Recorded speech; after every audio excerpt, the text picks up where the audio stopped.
your base case and this part comes down to when you write down the proof. You figure out what you need here and here in the proof. Okay, so I'm going to leave this blanks leave this blank. So again, the main part is I'm going to write this. So when you make a strong induction hypothesis, it should look like that. So suppose that. So if you just put this, it's kind of okay, but you really want to insist that you're making an assumption. It's much cleaner that way. So you suppose that what I want to show is true for all integers scale less or equal to n, for some n greater or equal to something. This something, we'll figure it out in the proof as what we need it to be. So we want to show that. So now I suppose that everything up to n is true. I want to show that n plus 1 is true. So we want to show that fn plus 1 is equal to 2 to the n plus 1 to the 2. That's what we're trying to show. Okay. So what do we do now? So now we will start from the left-hand side. And we'll create a chain of equalities to get to this right-hand side. So f of n plus 1. What is it equal to? What am I going to use first?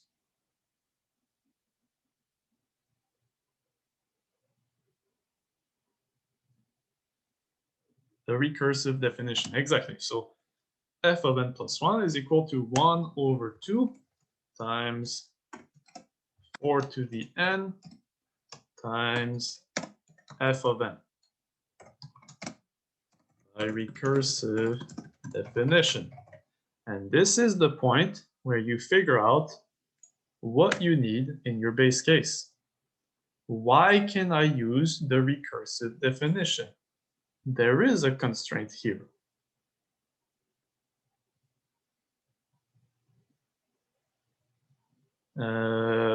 Yes, sorry, it's thank you. Exactly, yes. So why can I use the recursive definition? Well, if I want to use the recursive definition, this thing here needs to be greater or equal to 1.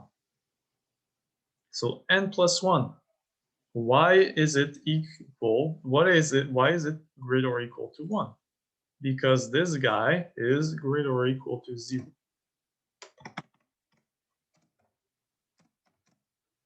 So the thing that I put here will be chosen to allow myself to use the recursive definition.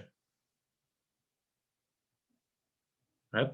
Here I can use my recursive definition because this is big enough. And n is greater or equal to 0. So this n greater or equal to 0 made sure that n plus 1 was greater or equal to 1. So here in this question, you might think, well, okay, well, no shit, right? I'm looking at integers. Integers are n plus 1 is clearly bigger or equal to 1. But in some other questions, like you might have a definition which starts at 4, in which case you want to make sure that you don't go too low, right? So here, my base case, well, I have to cover every integer up to this guy. Well, here there's only 1. I only have to cover n is equal to 0. And that's how you figure out what you put here and what you put here in your base case. It depends on your recursive definition. Depends on what formula you use. If I had a formula that started at 6 and I wanted to prove for every integer greater or equal to 3, then I should have more base cases to cover, right? So anyway, so that's my advice to you. If you're not sure what to put here and here, think about, okay, I'm going to use the recursive definition. what do I need to be true to be able to use that recursive definition?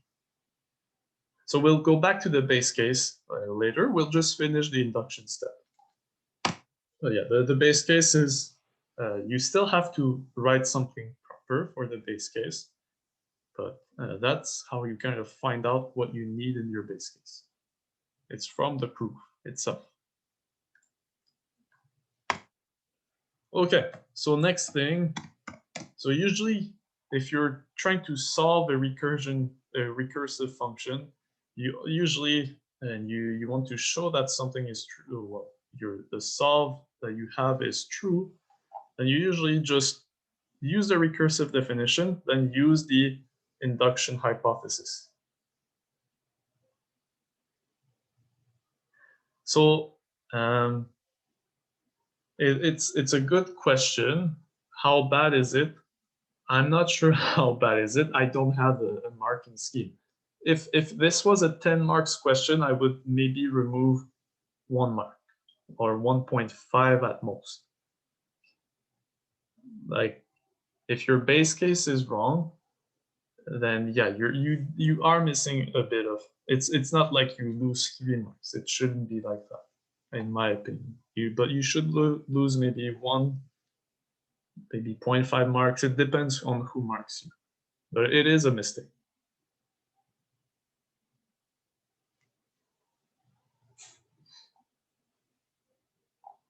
Right? So, okay.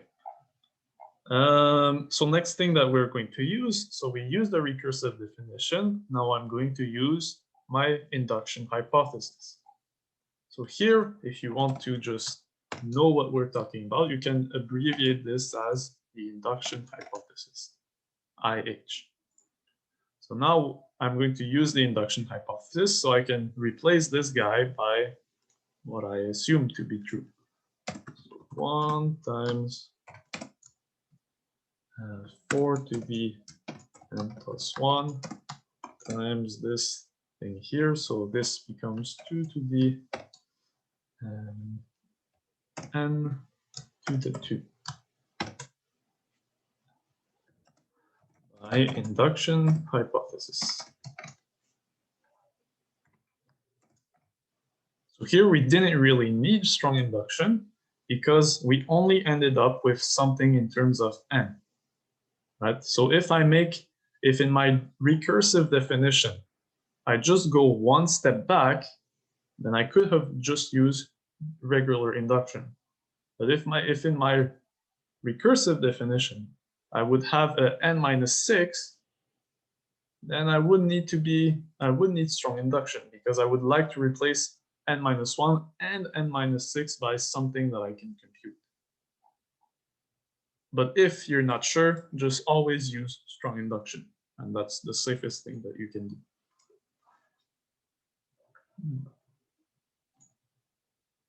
Okay, and now at this point, it should just be math. Right? So how do these things add up? Exactly. So 4 to the n plus 1 is 2 to the n plus 1.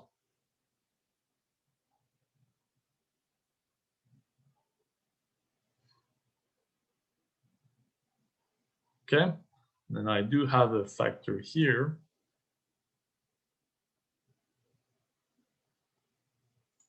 And so just remember, what are we trying to show? We're trying to show this thing.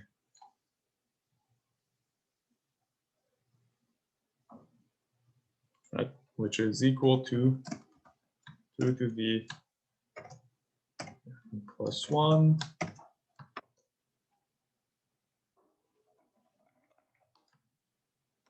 squared, right?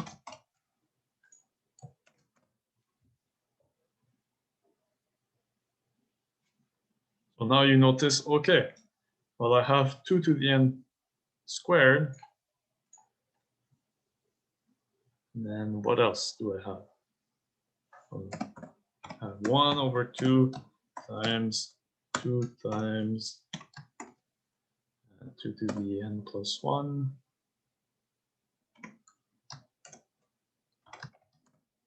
2 to the n to the 1.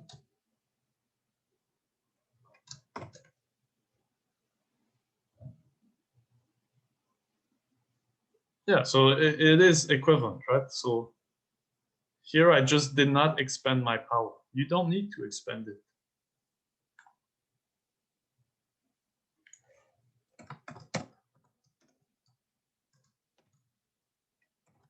There.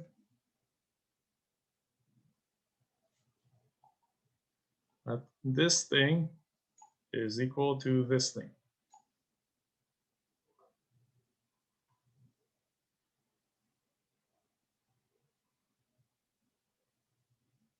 You write it, I'm pretty sure. Just write it.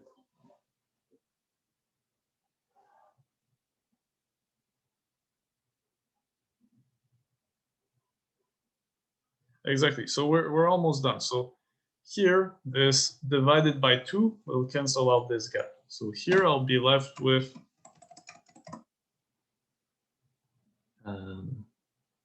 oops, sorry, I did a mistake here.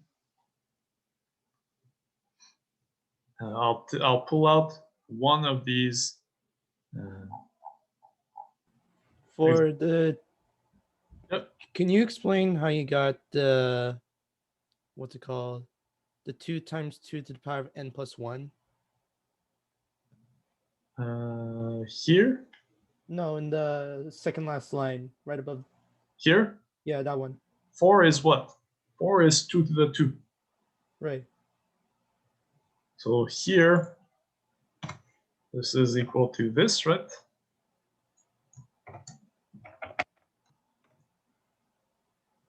Right. Right?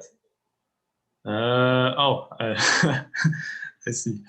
Yes. So, so here this distributes on both, right? Right. But is it not the same as? So okay. So here the notation is a bit annoying. So which one is true? So we could do this way. So n plus 1 times n to the n plus 1 times 2 to the squared. That could do it this way.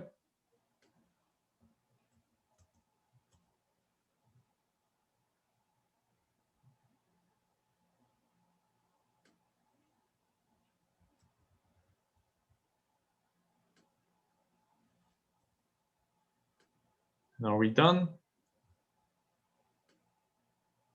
So which one do I cancel out? Does it matter? Does it not matter?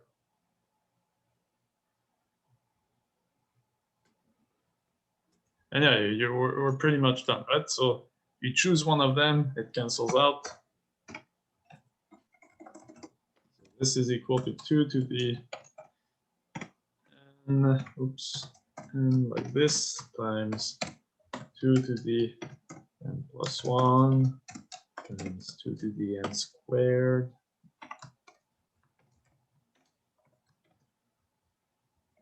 Which is equal to 2 to the n squared plus 2n plus 1, which is equal to 2 to the n plus 1 squared.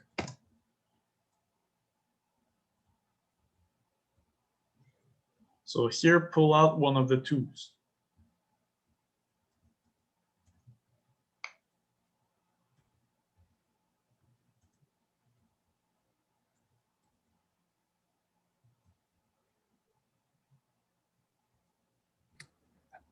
How did you get the third last line from the fourth last line?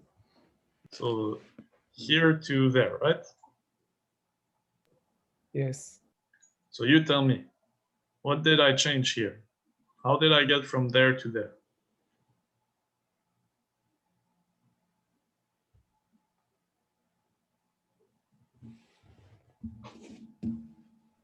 Very confused.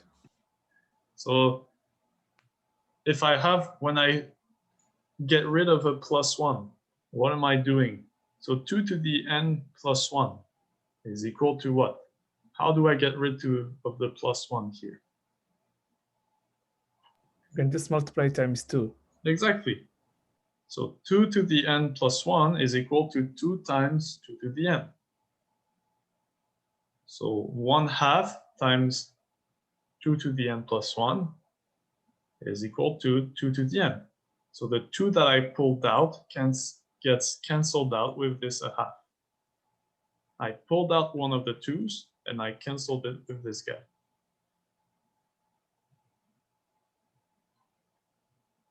Is that okay?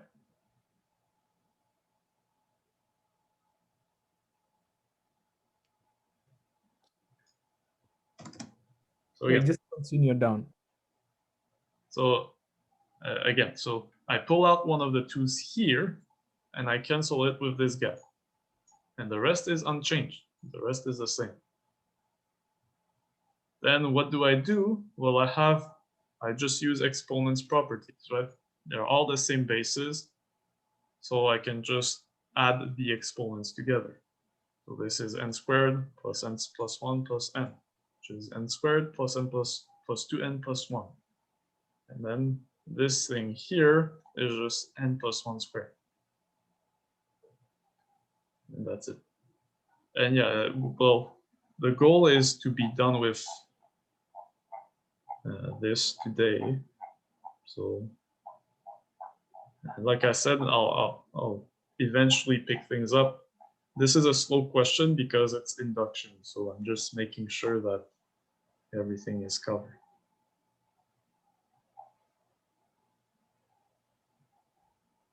Okay, and that's what we wanted to show. Now we go back to the base case and we take care of the base case.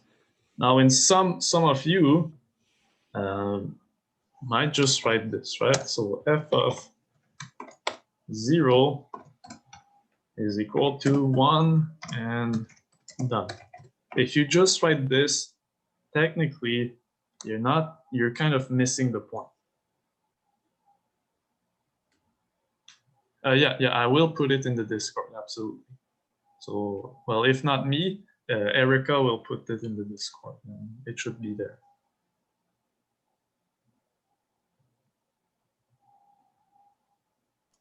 Could you Okay. just scroll down a little bit, please? Yeah, absolutely. So here, I'm telling you, do not do this. So here, n squared plus 2n plus 1, you should recognize that this is equal to n plus 1 squared.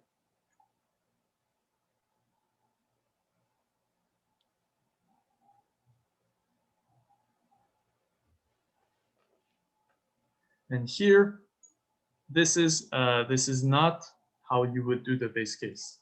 Here, remember what the goal is. You want to show that when f of 0, when this formula matches your recursive formula. So the point is you don't need one equality, you need two equalities.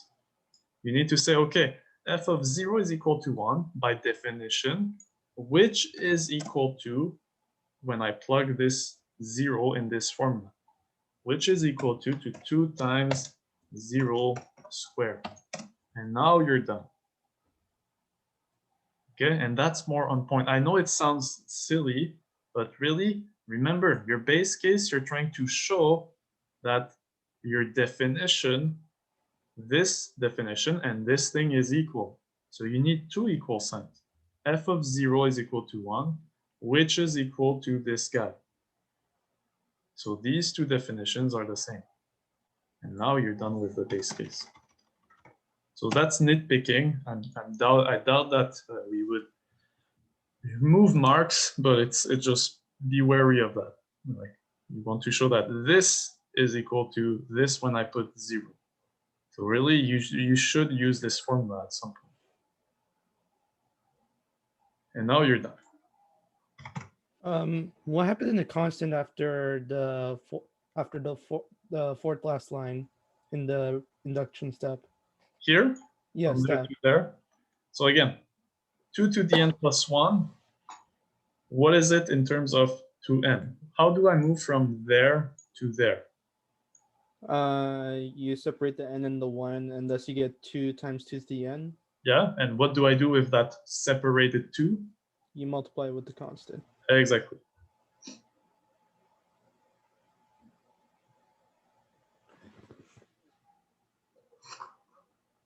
Okay, so again, I think like the math part is okay.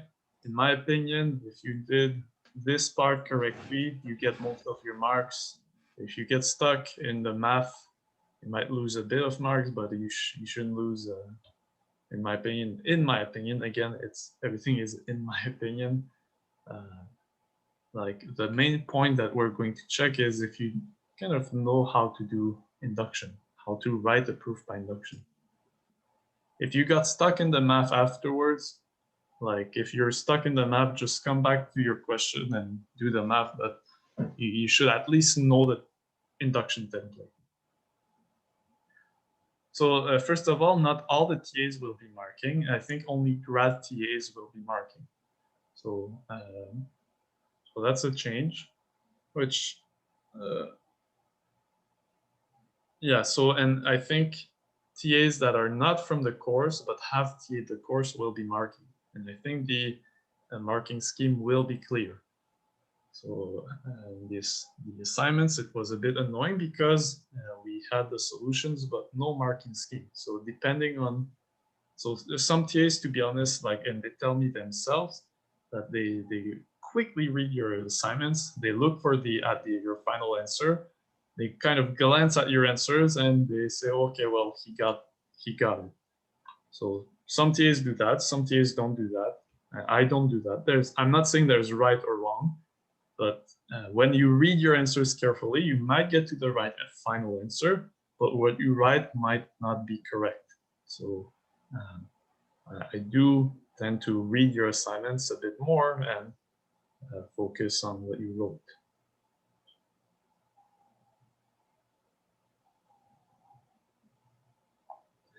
Yeah, so I do, in my opinion, think that, like, if you just write this, what have you shown? If you write this, you've shown nothing. If you write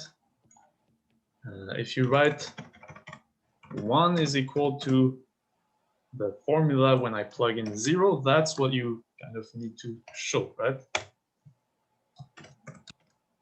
That's the equality that I care about. This equality comes from the definition. The equality that I care about is this 1 being equal to when I plug in n is equal to 0. That's the equality that I care about. And usually, yes, it is trivial, but it's just like if you're being formal enough, you don't care that you don't really care about this equality alone. You care about this equality, the equality from your definition between this other function that you're proving it to be equal to. Why did we choose for the strong induction? Induction. Why did we choose n equal to or greater than 0 over n greater than or equal to 1? Because okay, so the statement needs greater or equal to 0. Correct? Correct. Okay, so we need greater or equal to 0, so we will add it to the base case. Now here I'm looking at n plus 1. N plus 1 needs to be greater or equal to 1, correct? If I'm going to use this definition, n plus 1 needs to be greater or equal to 1, correct? So n plus 1, f of n plus 1 is equal to 1/2 times 4 to the n plus 1 times f of n if n plus 1 is greater or equal to 1. So if I pick n greater or equal to 0, then n plus 1 is greater or equal to 1. So I could pick n greater or equal to 1. But then I would need to add it in the base case. right? If I write this, and so I can use this definition, but then what happens if f of 1 is, so what happens if I looked at 2? And at 2 is equal to something, and I'm assuming, okay, well, it's f of 1, but f of 1 might not be true, so I would need to prove it in the base case. That's a good question. I don't think so, but I don't think it's incorrect if you show multiple base case if you're not sure. I don't think I personally I don't remove marks if you do that. But if you want to understand how to understand what base case you need, you have two bounds to consider. You're essentially looking at the bound that is the proof for the proof. You're looking at the bound for the recursion. And you're looking at, okay, well, I'm using n+1, right? So if I want to use the recursive definition starting at n+1, it means that this guy here can be as low as 0. And because I can be as low as 0, now I'm going to look at my base case. So for example, if I switched for some reason, if I switch this to a 4, so if this recursive definition for some reason was greater or equal to 4, then this guy would be 3, right? Because here, if I want to use the recursive definition, this guy would be greater or equal to 4 when this guy is greater or equal to 3. Which means that in my base case, I would have to cover, because I care for all integers greater or equal to 0, I would have to cover n is equal to 0, 1, 2, and 3. So there's the base case comes from what bound you want to show and what bound do you have on your recursive function.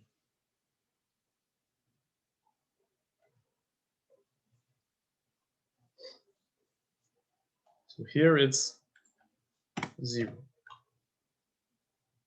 So I only need one base case because this bound and this bound matches.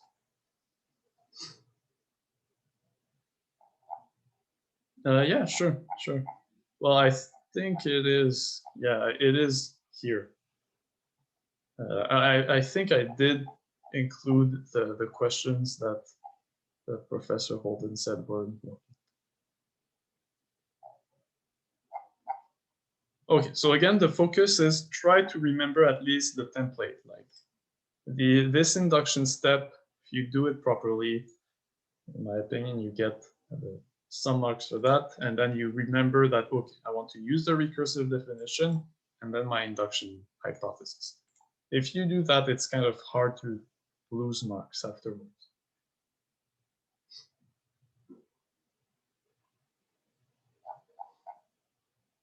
Okay. So now I'll speed it up a bit. We've done induction once. Every proof by induction looks the same. So here we want it's asking you in part A to compute some values. So we will just do that. So A0 is equal to 5. A1 is equal to 3. A2, we just use the definition here. So A2 is equal to 6 times 5, which is 30. 30 minus 27, which is equal to 3. Then A3 is equal to what?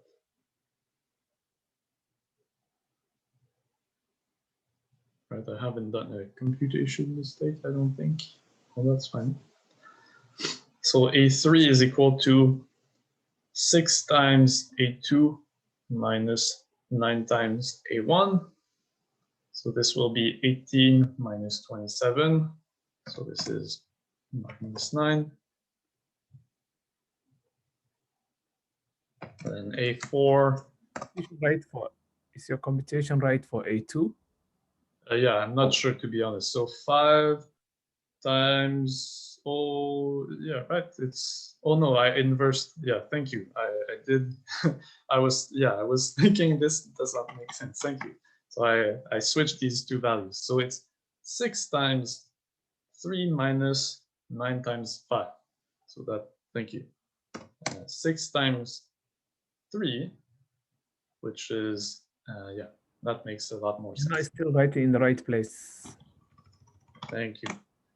Minus 27. And A3 will be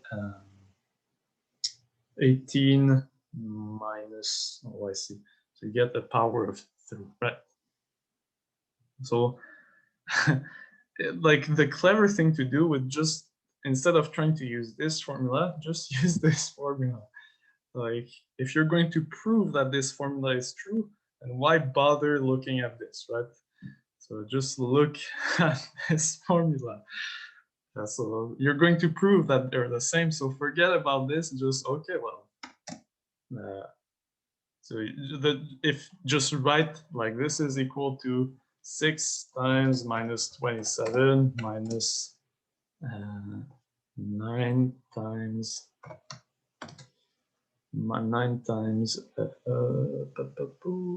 3, right? And then you can use this formula to actually compute what you need. So this will be exactly, so this will be 189, and then A4. So this is just annoying to deal with. A4 will be, thank you, and A5.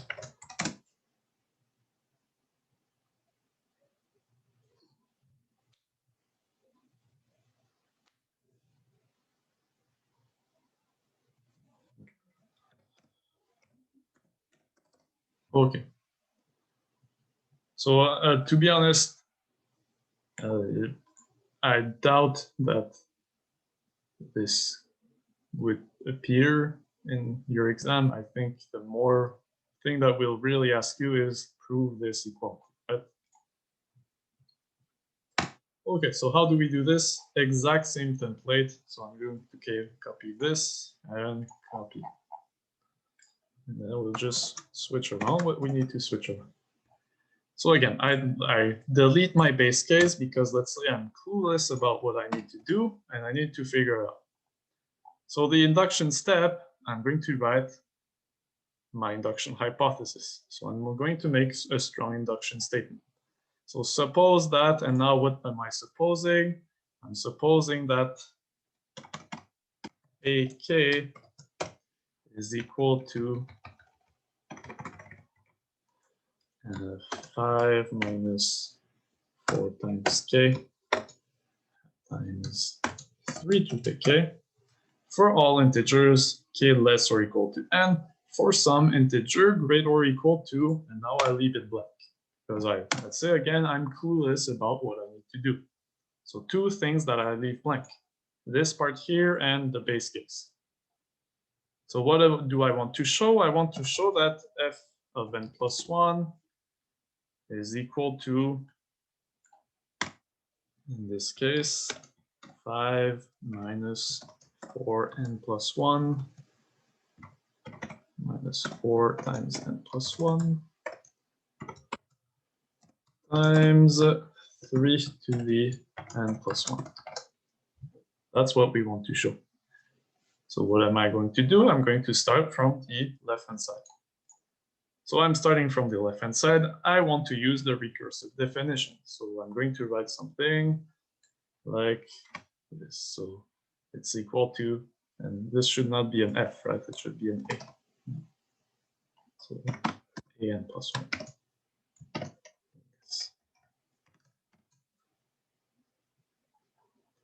So an plus 1 is equal to what? Well, it's equal to this thing. So 6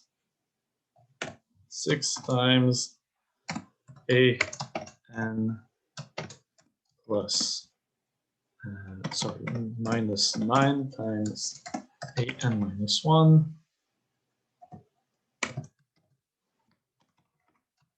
n minus 1. Okay, and now why can I use the recursive definition? So what needs to be true if I want to use this line? If I use this line, then this guy here needs to be greater or equal to 2.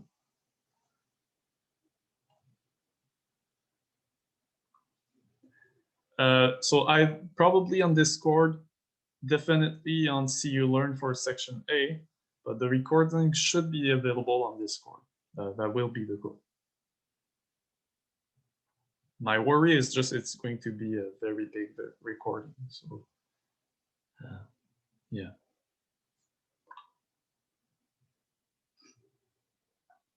Okay, again, why can we use this recursive definition? I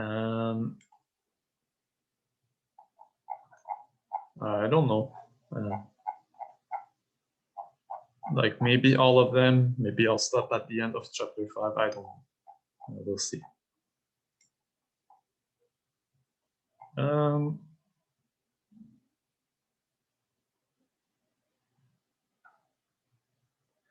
So, okay, why can I use this recursive definition? This recursive definition is applied if n is greater or equal to 2. This index here has to be greater or equal to 2. So if I want to use this definition, this index here has to be greater or equal to 2. So how big needs to be n here?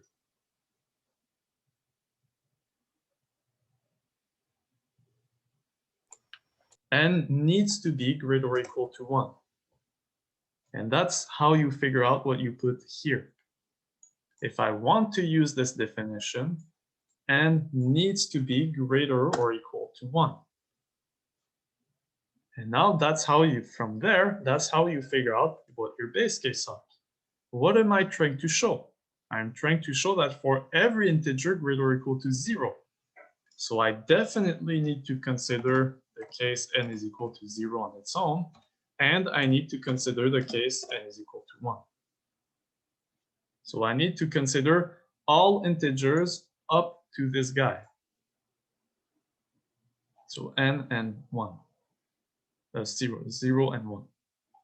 So it's from this line here that you can fill in the blanks. Right? It's, oh, this index needs to be greater or equal to 2. So it means that my n that I stop at needs to be greater or equal to 1.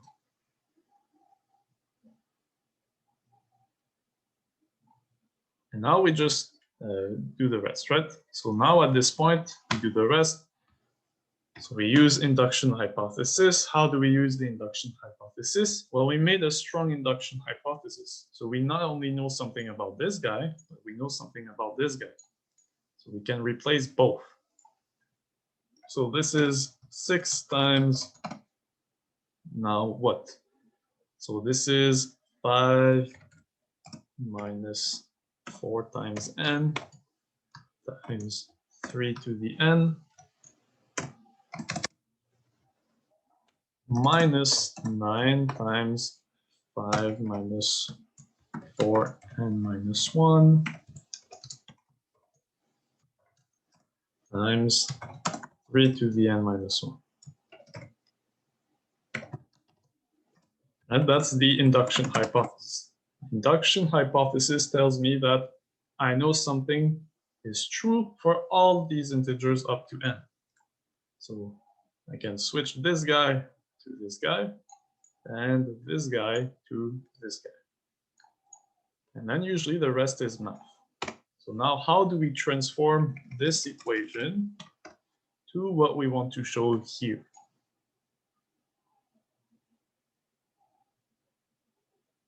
So the factor, the 3 times n plus 1 factor should not be too difficult to make appear. Actually, it should not be difficult at all.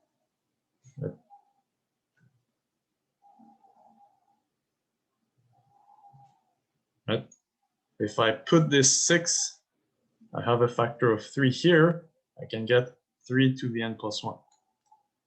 This is 3 times 3, so I can get 3 to the n plus 1. So here I'll be left with 2 times f of n minus 4, 2 times 3 to the n plus 1,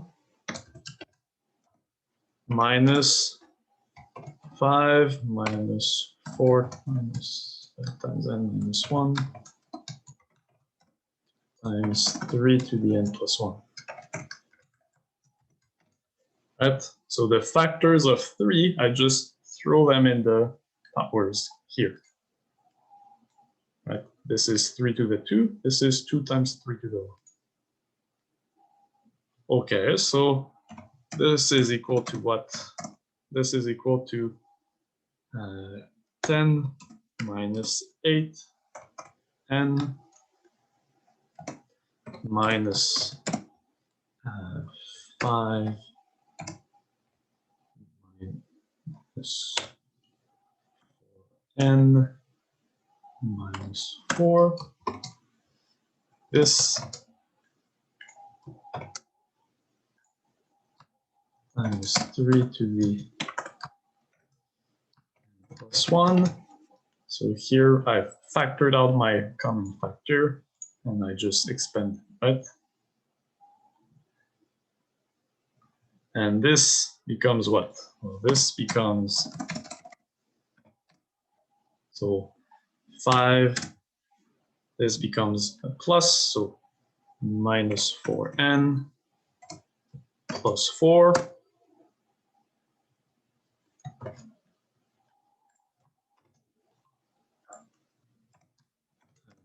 3 to the n plus 1.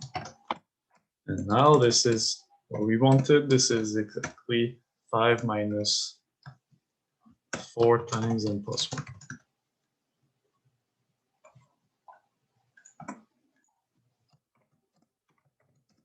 Times 3 to the n plus 1. So again, once you've applied the recursive definition and did your induction step, the rest is usually math. So if you run out of time and you're not quite sure how to get the math, just leave it blank, go to the next question and come back to it. The fact that you wrote this part and then do your base cases, that's a lot of marks already. Like just say run out of time, did not do the math. That's it. If you actually worried about time, just move on to the next question. Like don't get too caught up in this.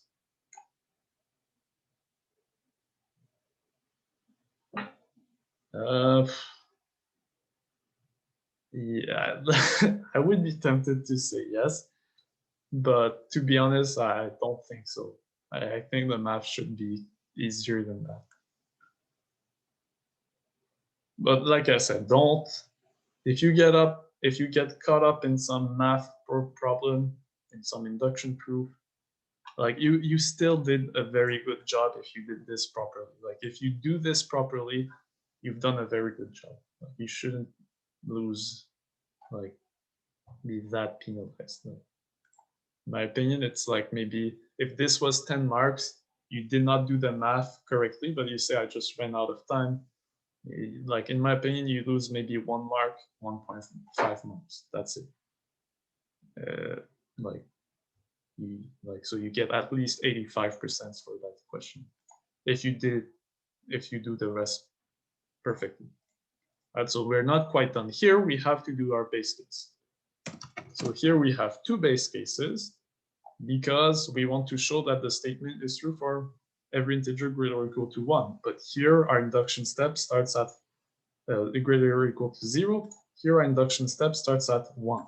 So we have 2 integers to consider. So when n is equal to 0, what do we have? Well, 5 minus 4 times 0 times 3 to the 0. What is this equal to? Well, this is equal to 5, which is equal to a0. Then when n is equal to 1, do the same thing. So 5 minus 4 times 1 times 3 to the 1 equal to 3, which is equal to A1. Now you're done with the proof.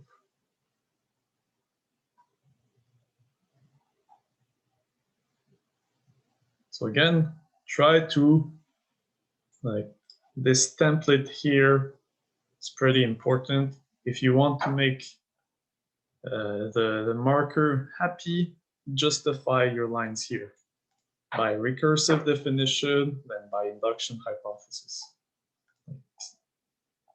Like if you just put it like this, that's okay. But if you really want to, like you say, just add what you used here. What did I use? The recursive definition. And I can use this the recursive definition because n is greater or equal to 1. Oh, and I absolutely forgot there was someone that wanted to go back up to Pigeonhole. Do you still need to go to Pigeonhole, or are you okay? I think it was Jay. I think Jay wanted to go back to Pigeonhole. Well, no, not J, like the letter J. There's someone whose name I think was letter J.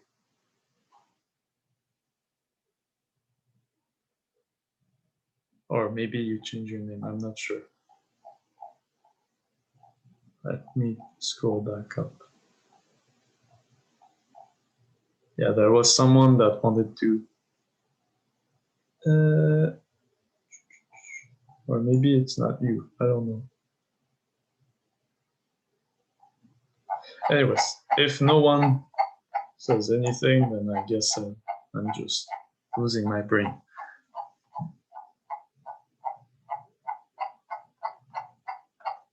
Okay, so no one is saying anything, so I guess I'm losing my mind, which is fine. Okay, so we just continue. Oh, I thought it was you. You're the J that I'm talking about. Okay, so 4.39, every blah blah blah. Nick has been dreaming to be like Spider-Man. As you all know, Spider-Man can climb up. No, it's okay. So as you all know, Spider-Man can climb up the outside of a building. Oops. If he has a particular floor, then in one step he can move up several floors. Nick is not that advanced yet. In one step, Nick can move up either 1 or 2 floors. So let n is greater or equal to 1 be an integer and consider a building with n floors, numbered from 1 to n. So the first floor, it has number 1, it is not the ground floor. Nick is standing in front of the building at the ground level. There are different ways in which Nick can climb up to the nth floor. For example, so it gives us an example. So he could move up 2 floors, then 1 floor, then 2 floors, 1 floor, 2 floors, 2 floors, 1 floor, 2 floors, 1 floor, 1 floor. So let Sn be the number of ways in which Nick can climb up the nth floor. So I will skip the first part. We'll just do the second part. Okay, so part A, you can figure it out. So we'll do part B.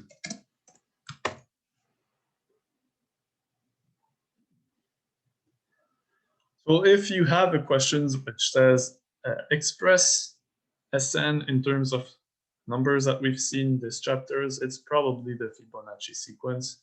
So the first thing that you want to show is the recursive definition on Sn.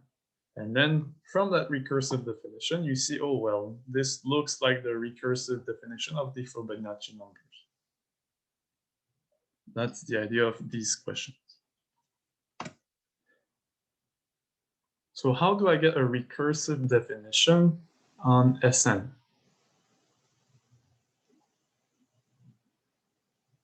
So remember, the usual trick is to look at, whenever you're looking at a sequence of whatever, here we're looking at a sequence of moves, right? You can look at a sequence of 1 and 2s. So the first position tells me how many floors I moved in my first move, and so on.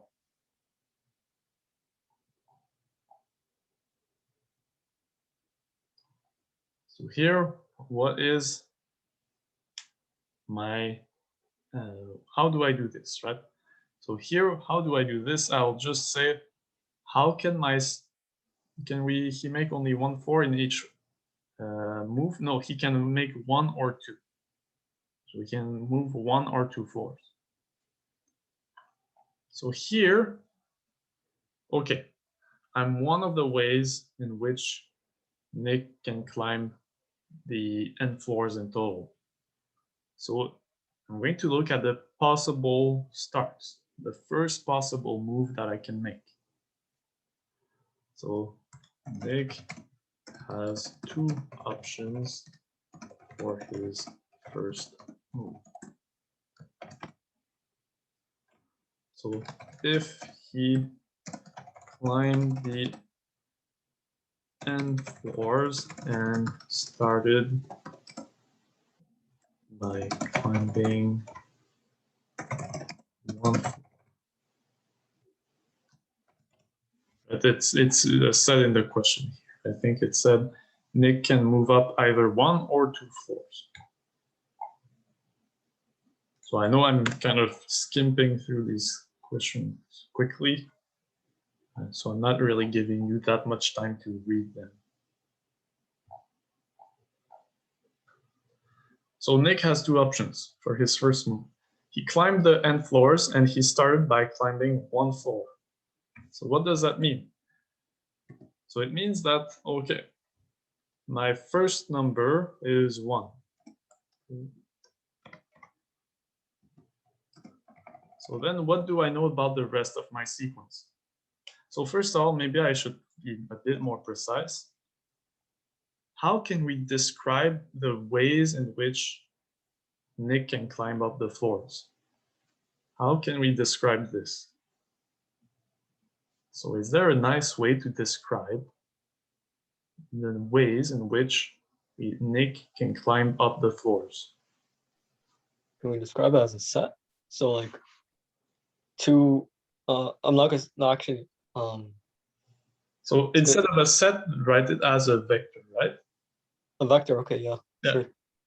So if you want to allow repetition, usually there is multi-sets, but it's not within the course. If there's order in which you do these steps, then write it as a vector or a sequence, same thing. You could do a bit string, but here, instead of a bit string, just do a sequence of 2s and 1s. So now the question is, what is the length of the sequence? I'm asking this with a purpose, because it's a common mistake people make. Are you talking about the length of the sequence for the first floor or in general? In general, what is the length of the sequence?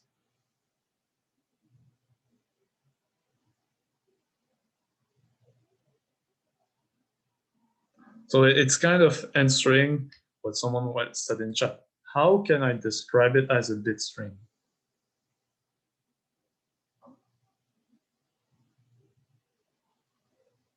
So here my sequence is not fixed.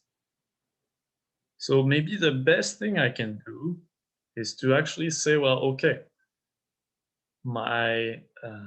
would you describe it as a function of or not, kind of a function of like the previous steps? So like say you know that your base case is probably gonna be 1, and you can describe it as like a certain, is that what you're trying to talk about? Not quite. So here I'm just trying to conceptualize, okay, I suppose that I have 1 way. So look up at this example when n is equal to 5. How did he describe the way in which Nick can climb up the floors? what is he giving you here? So what needs to be true about these numbers? So here, if I'm trying to talk about a bit string, well, here the problem is that my length is not fixed, right? Here I have 3 numbers, but here I have 4.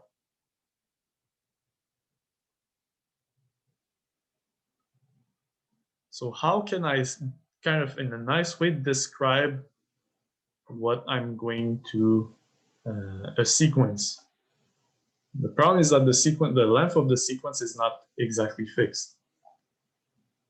Right? This is a sequence of 2s and 1s, but it's not a fixed length, right? It's a sequence of 2s and 1s. So what needs to be true about this sequence of 2s and 1s?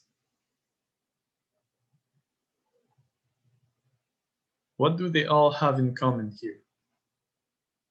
These 3 sequences. Exactly. That's exactly what you should be saying. Here, what are we trying to do? In the end, what we're trying to count, or what we're trying to find a recursion for, is the different ways to add up 5 using 2s and 1s. So in general, what we're trying to do now is the different ways to add up to n using 2s and 1s. So this comes down to counting the number of ways to add up. Those steps that we have on top, is that the only way that we can add 5? Because no, we can... no, it's not. It's examples. If it's not, if it's saying for example, it doesn't mean it's the only one. But we can have 1, 1, 1, 1, 1, right? Yes, absolutely, we can. Yeah. So we can. So these examples are not exhaustive. If it's not saying that it's exhaustive, it means that it's not saying that it's not exhaustive, right? So like it would tell you if it was an exhaustive list of all the ways, right? So these are just examples. So here are 3 different ways. There are more. There are a lot more. So the point is, this comes down to counting the number of ways to add to n using 2s and 1s. And order matters. So what does that mean? It means that if I do 1 plus 2, it's not the same as 2 plus 1.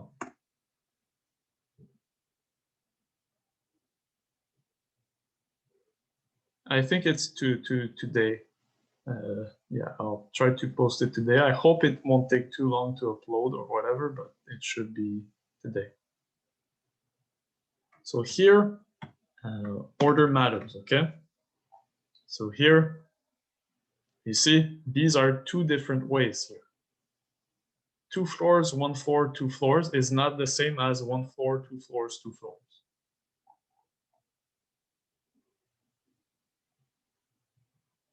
So what do we do? Well, okay, well, let's say we have one way that adds one sequence of 2s and 1, which adds up to n. Well, that sequence, so we, in other words,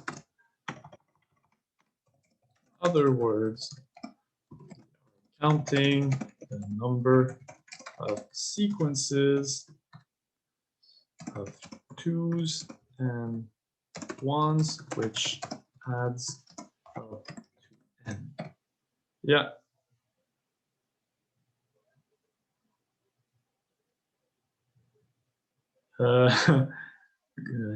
You get it from your brain without making errors.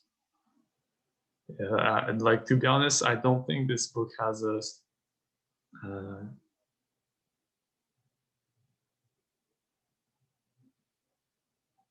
yeah, so either you find it on the internet, that there's no way. The best thing you can do is ask the Discord. You probably will have an answer for in the studying group. If you're really not sure, like at some point you should start feeling confident about your answers. Like, Like it's easy to do mistakes, but yeah, it's if you're really not sure about some specific questions, just ask in the Discord. And remember, like the answer is important, like getting the right like number answer or is important, but what's also important for this exam is writing something that is glued together, that holds itself. That's the other important part that you want to practice. And that's why these office hours or this review session is taking forever. It's because like I'm trying to make a point to just not give the answer, but also providing a justification for it.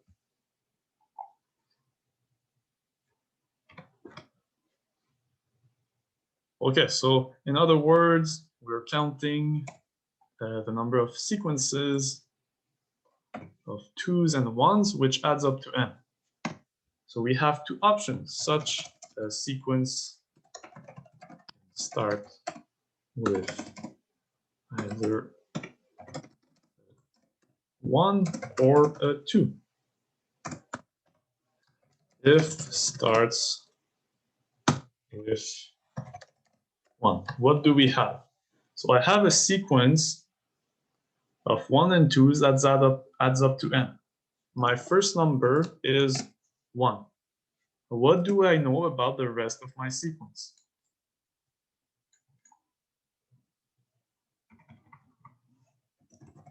It has to add up to 4. The rest of this, no, not n is not 5 here. N is equal to Oh, it has to add up to n minus 1. Exactly. So then the rest adds up to, so correct, but here, remember, we're doing recursion. So the idea is to express Sn in terms of Sn minus 1, Sn minus 2, and so on.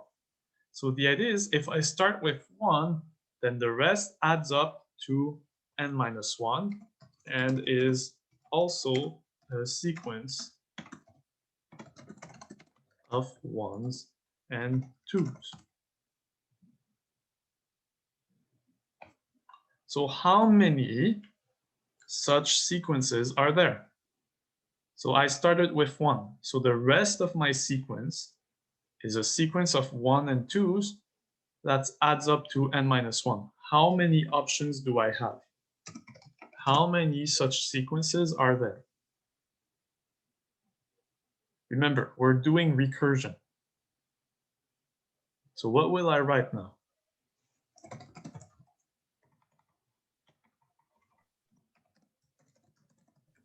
Would it be like you have your initial case which is a 1? Yep. And then it's going to be the rest of it has to be Sn minus 1. Exactly. So the rest of it, what I'm saying is, again, the idea is you have to understand the idea behind recursion. Recursion is to get the idea behind recursion now is to get a recursive function, which means expressing Sn in terms of itself, in terms of lower ends. So here, if I start with 1, then the rest of my sequence adds up to n minus 1 and is a sequence of 1s and 2s. How many options do I have for the rest of my sequence? By definition, Sn minus 1. Sn minus 1 is the number of different ways that we can add up to n minus 1 using 1 and 2s. So there are Sn minus 1 ways, or Sn minus 1 such sequences of 1 and 2s. Right? So the point is, if I started with 1, then I need to pick a sequence of length that adds up to n minus 1 of 1 and 2s. How many options do I have? Sn minus 1. If I start with 2, started with a 2, and the rest adds up to n minus 2. N minus 2, and is, well, actually it adds up to n minus 2. How many ways is there to pick such a sequence? So maybe I can say the rest is a sequence of length. Oh, well, I should say adds up to n minus 2. So how many options do we have for the rest of our string? Well, there are Sn minus 2 such sequences, because that's the number of sequences of 2s and 1s, which adds up to n minus 2 sequences. And these are the two possible starts, right? Either I started with 1 or 2. So by the sum rule, Sn, if I'm a sequence of 1 and 2s that adds up to n, then either I started with a 1, this is the number of scenarios that we have, or I started with a 2, in which case this is the number of options that we have. And that's really the Fibonacci sequence, right? So this is the Fibonacci sequence, but now we need to make sure that it starts at the same place. So what is, this should be for n greater or equal to 2.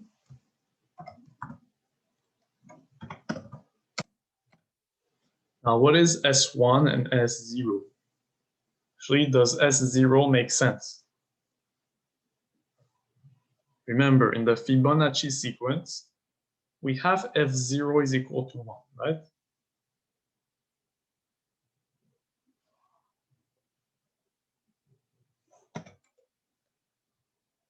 Right, so recall the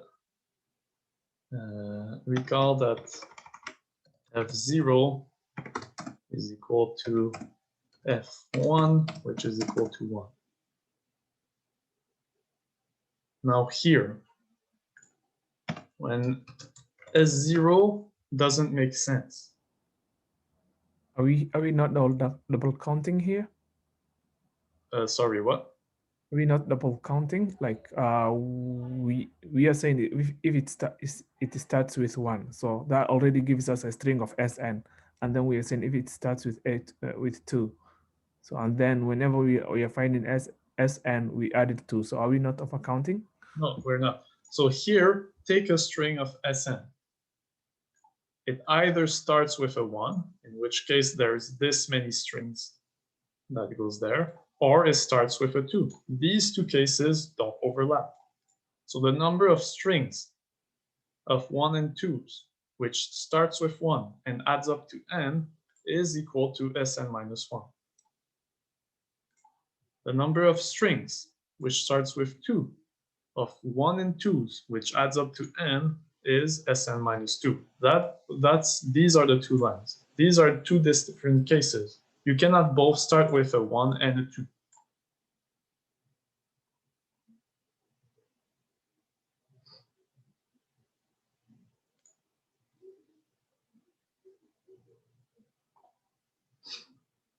Now here, S0 doesn't make sense. It's not defined.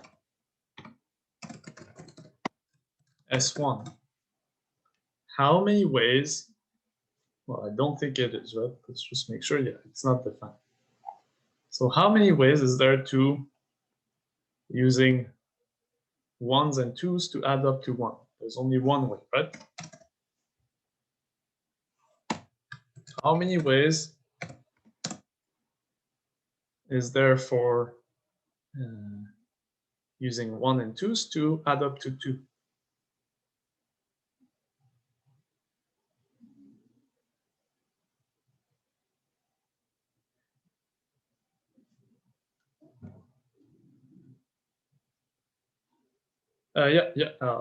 Sure.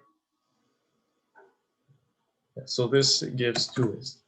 And here again, how do we get the recursive formula? So the idea is, usually what confuses people is you're used to kind of building a sequence that you want, right? So if you would build and you would look at each position. Here we're doing the opposite. We're deconstructing the sequence. So we suppose that we have a sequence of 2s and 1s, which adds up to n. If the sequence starts with 1, then the rest needs to add up to n minus 1, and is a sequence of 1 and 2s. So which means how many options did I have for the rest of my sequence? Sn minus 1 options. By definition, Sn minus 1 is the number of sequences which adds up to n minus 1 of 1s and 2s, made of 1 and 2s. So we're going in the opposite direction. We suppose that we have a sequence of 1 and 2s which adds up to n. We look at it at its possible start.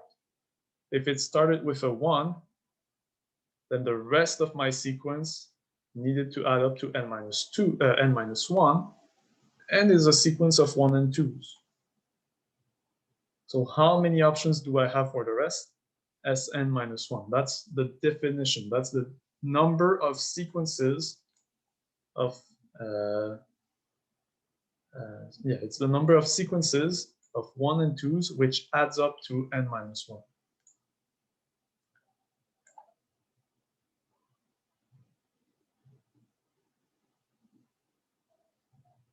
So the point that we did here is to say that Sn, the number of different ways in which Nick can climb up to the nth floor, is equal to the number of ways we can add to n using 2s and 1s.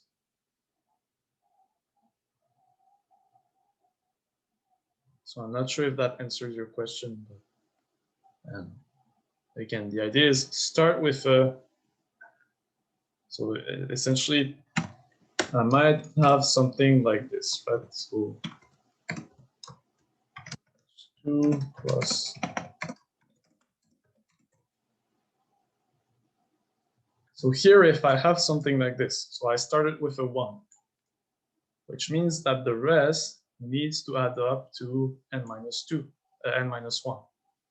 So the rest here, how many options did I have? Well, this is a sequence of 1s and 2s, which adds up to n minus 1. Which means that how many options did I have? Sn minus 1 options. By definition of Sn.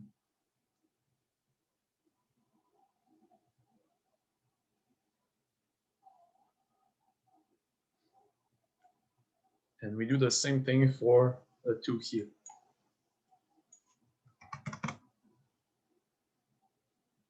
So again, so the first idea of this question is express Sn in terms of numbers that we've seen in this chapter.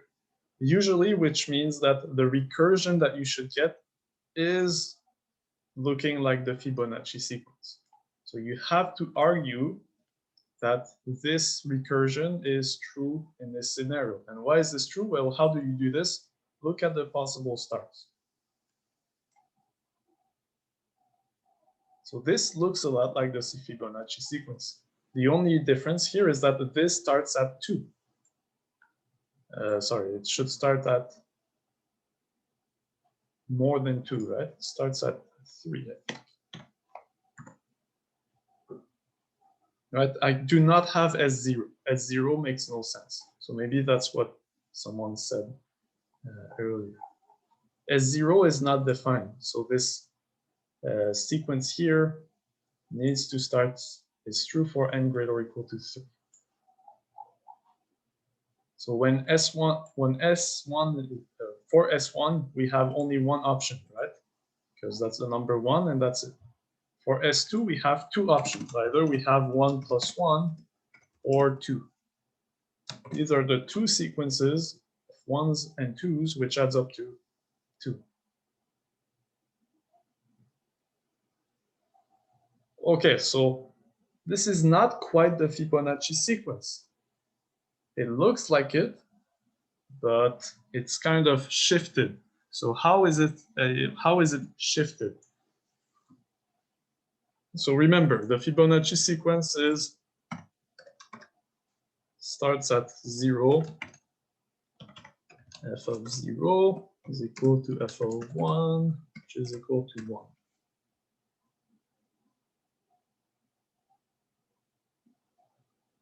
So here what you notice is that, okay, well, S of 1 is equal to what? Is equal to 1, which is equal to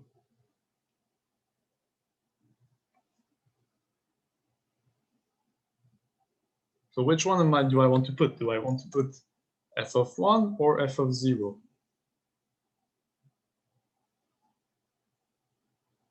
So here you have several options, right? So 0, 1. So it depends on what you want to do. So here,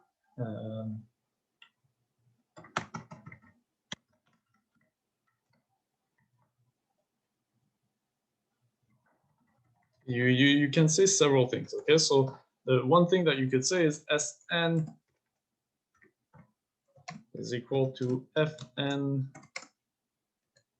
for n greater or equal to 2, or for all n greater or equal to greater or equal to 1. Is this true?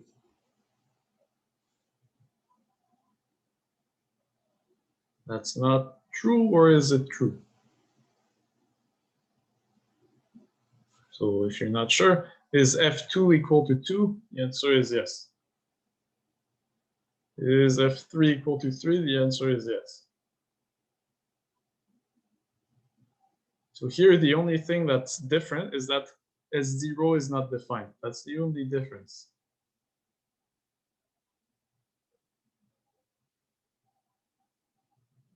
Right, so you don't want to talk about F0. Otherwise, it's the same sequence. At F3, well, by this thing here, it's equal to 3, which is equal to F3. F3 is equal to 2 plus 1.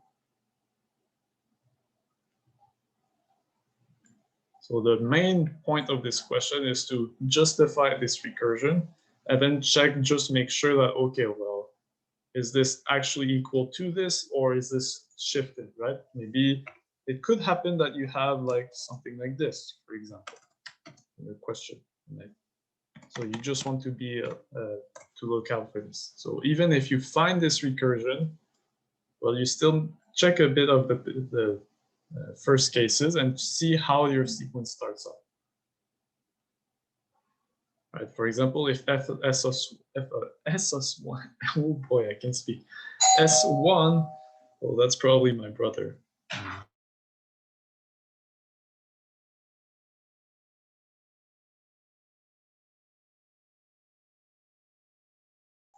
Sorry, my brother is moving in, so there might be some background noise. So the idea is, if you shift your sequence, the Fibonacci sequence, you might not have the same sequence. So just keep a lookout for that. Just in terms of where does your sequence start and how does it compare to the Fibonacci sequence. So I suggest that we do another one. So, and I think this one is one question that was recommended by Professor Holden. So you should look at it. Is there any questions for this one?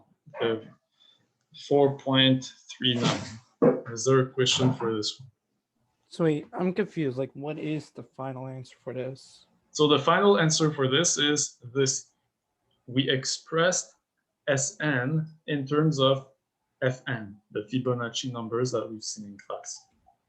So usually, to be honest, like when you see this expressed in terms of numbers that we have seen in class, the numbers that you have seen in class is the Fibonacci numbers. There's not many other numbers that you see for recursion. So the final answer is you expressed Sn in terms of the Fibonacci sequence.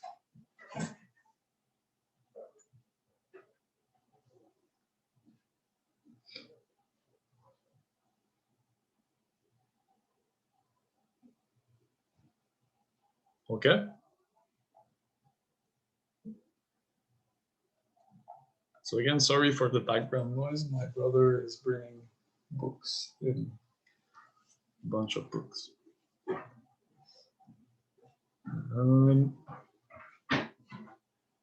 Okay, so the next question, I'll let you guys read it a bit. So the set of bit string is recursively defined in the following way. So we have the string 0, 0 in the set. We have the string 0, 1 in the set. We have the string 1, 0 in the set. And now it tells us, okay, if a string S is contained in my set, then the string 0s, which means if I add a 0 to the left of my string, is also in that set. If I have another string, well, if I have a string in my set, and then I add 1, 0 to the left, this string is also in my set. So what we want to show is that that any string in my set S does not contain 1, 1. So that's what we want to show. So this is a kind of in between a recursive question.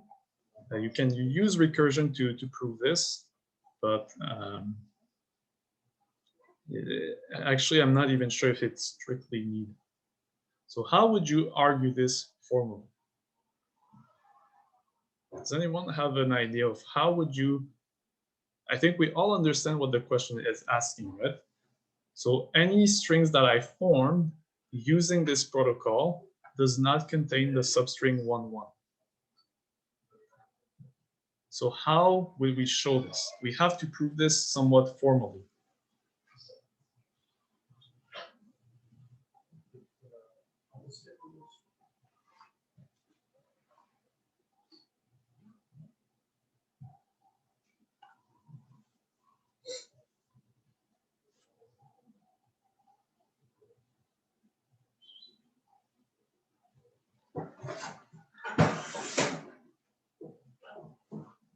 So actually, maybe this is a good time for a break, just to let my brother move in his things. So it's the whole string. So any string that I can form this way won't contain 1, 1. That's what we're trying to show. So these are my 3 starting strings. And then I can add zeros to the left of them, or I can add 1, 0 to the left of them. So I want to show that I cannot add, well, I cannot make the string 1, 1. Yeah, so I think it's a good idea for a break. So maybe a 10 minutes break, and then we'll start answering that question. So we'll be back at 4:17.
Sorry, I'm right back. I'm just finishing this.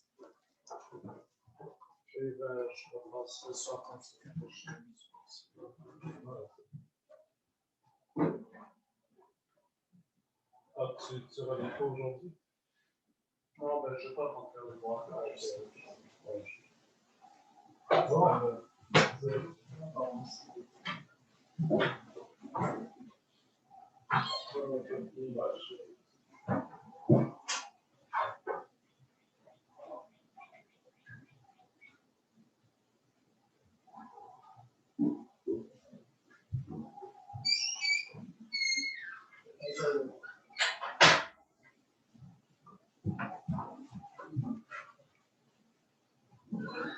Okay, sorry. So my brother is moving in. He literally has hundreds of books, so that's what he's bringing. Okay.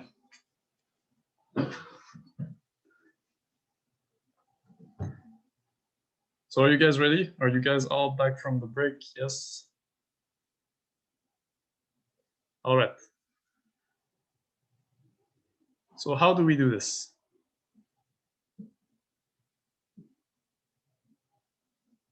So here, these three elements are essentially the base case, right? So we have three starting elements, and we just add things to the left of them.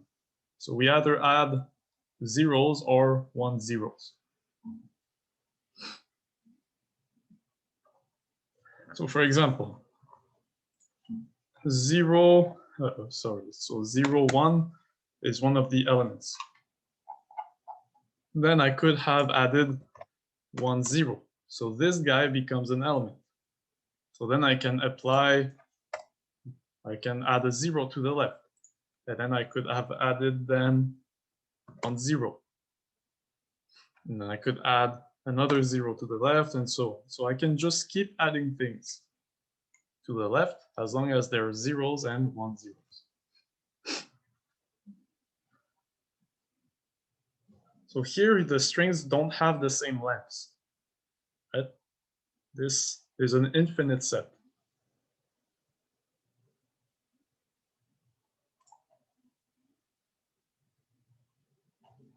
So how do we show that all of the elements in this set do not contain 1, 1?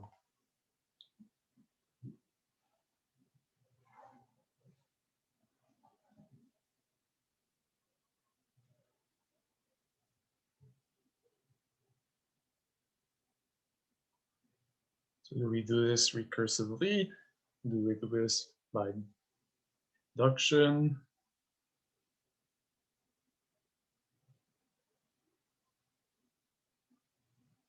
Do we need to do this by induction?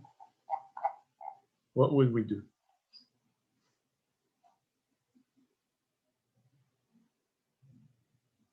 So it's kind of obvious, right? So here you don't have any strings.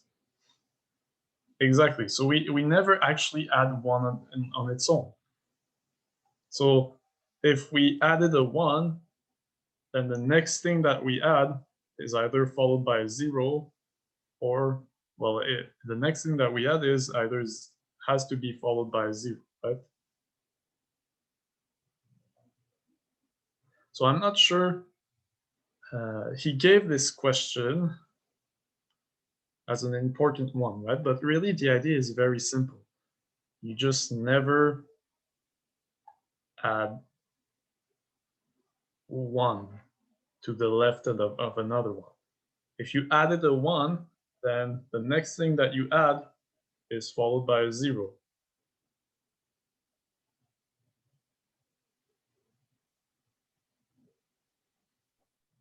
It Exactly. makes sense. It makes So- sense. It's just I'm not sure how to Prove define it. that. Yeah, Yeah. exactly. So I'm not sure either what he's expecting. So let's make it formal. So let's make this formal, and I think this we'll do by induction, which is a bit annoying. So we'll show that.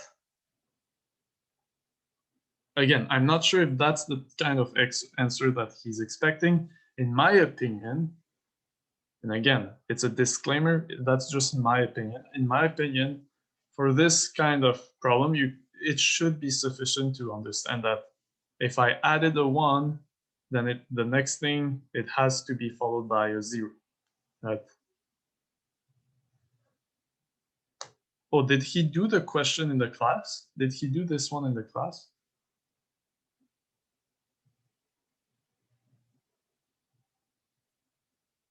Oh, he did do those questions in class. I thought he didn't. So like this question has been done in class.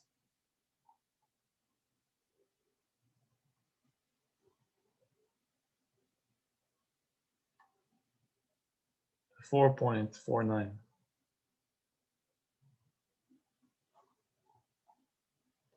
Oh, I see. So I thought even in section B he did not do those questions.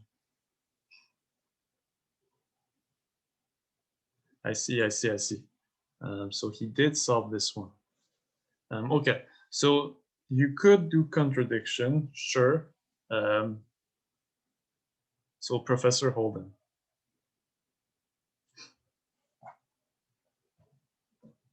So maybe contradiction is a good approach.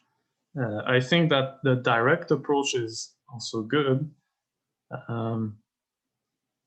So the proof by contradiction, what would you do? You would say, well, okay, I'm taking an element of S and suppose that it contains a strings of 1, 1.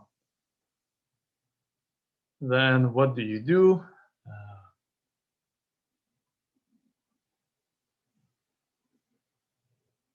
Then it means that, yeah, it's you just can't. So I'm not sure what's the proof by contradiction, to be honest. I think I'll just do the direct proof, okay? So we'll do this on induction. So what we will do induction on? We'll do the induction on the length of the string that we're looking at. So let Pn be the following statement. So all strings of length n in S do not contain the substring 1, 1. What are we trying to show? We're trying to show that Pn is true for all n greater or equal to 2. The lowest length that we have for these strings is 2. These are the 3 base cases. So the smallest length that we have is 2. So we're trying to show that all strings of length greater or equal to 2, which means all strings in S do not contain 1, 1. So we're doing induction on the length of these strings. So we have a base case and we have an induction step. So now, maybe I don't need it, but again, I'll just do a strong induction hypothesis. So how do I do that? I say suppose that, okay, suppose that P of K is true for all K less or equal to N for some N greater or equal to something. So again, I leave this blank and I leave my base case blank. I'll figure out what I need in my induction proof. Okay, so what did I do? I made my induction hypothesis. So now we need to make sure that we understand what we need to show. What we need to show now is P of n. We want to show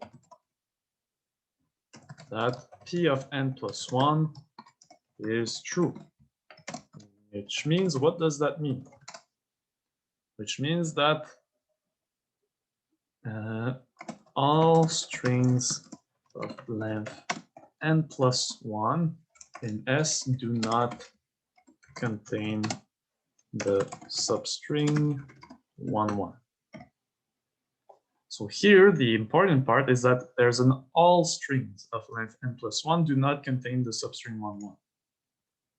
That's what we're trying to show. So I'm going to say, okay, well, let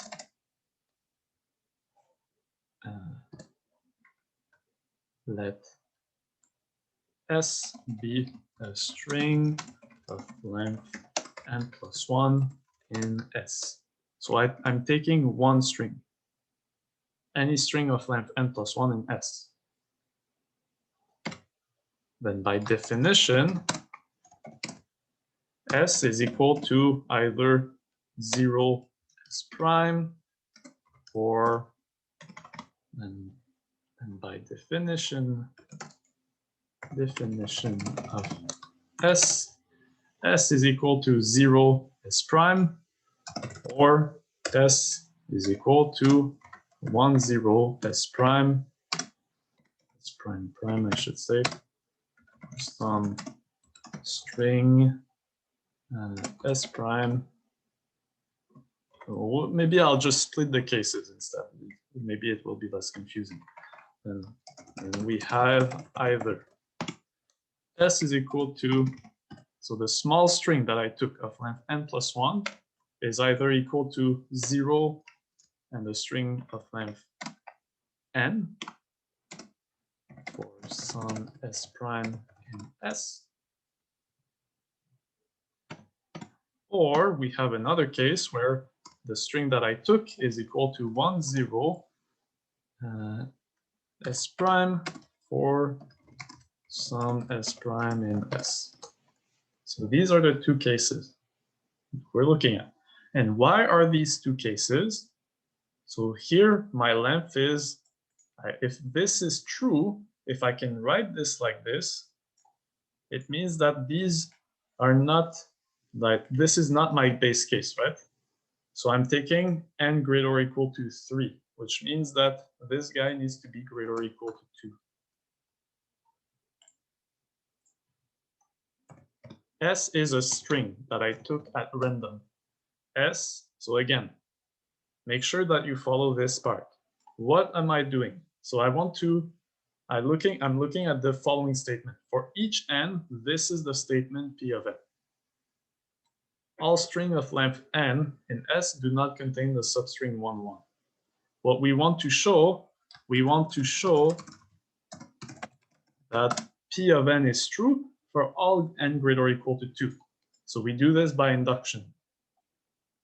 So here my induction step is what? Suppose that P of k is true for all k less or equal to n, for some n greater or equal to 2. So that's the strong induction hypothesis. Here, what I want to show is that P of n plus 1 is true. So what does that mean? P of n plus 1 is true if all strings of length n plus 1 in S do not contain 1, 1. So the all string is important here. So if I want to show that all strings of length n plus 1 in S do not contain 1, 1, then I'm going to pick one at random. Let S be a string of length n plus 1 in S. I don't know what S is, but I picked one at random. So since n plus 1 is greater or equal to 3, then... Just have a quick question. Yep. Whilst I saw the review for Prof. Holden, he did this question, but he approached it using a proof by contradiction. Yep. So I was wondering if we could also cover the way he did it, because it seems like the way he did it is pretty vague. I'm not sure how he derived all the answers, the final answer. I'm not sure how he would do it by contradiction. Yeah, it doesn't make sense to me. So yeah, I guess we could use this, right? Yeah, absolutely. But like, to me, this is kind of like, for me, the proof by contradiction ends up being kind of a informal proof by induction. So yeah, I think this is kind of the more formal approach. All right. Okay. Thank you.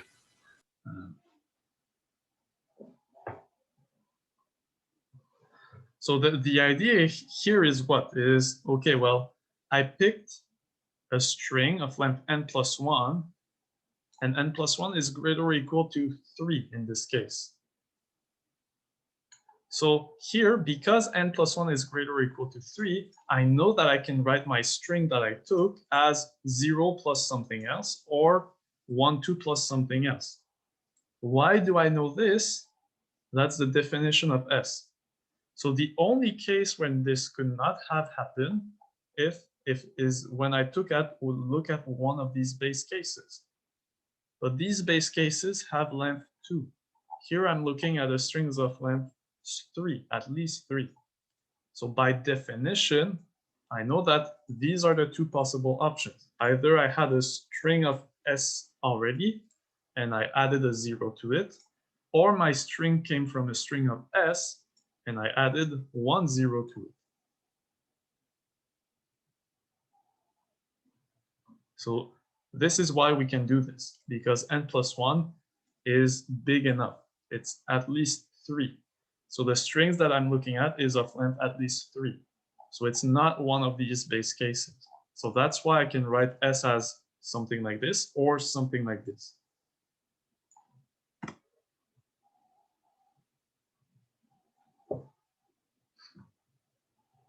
Okay, and now we're almost done. So S, in this case, S is a string that was like this. S, the string that I picked of length n plus 1, corresponded to a string of length n to which I added a 0. So what do I know about this string, S prime? How do I use the induction hypothesis on S prime? What does the induction hypothesis tells me about S prime?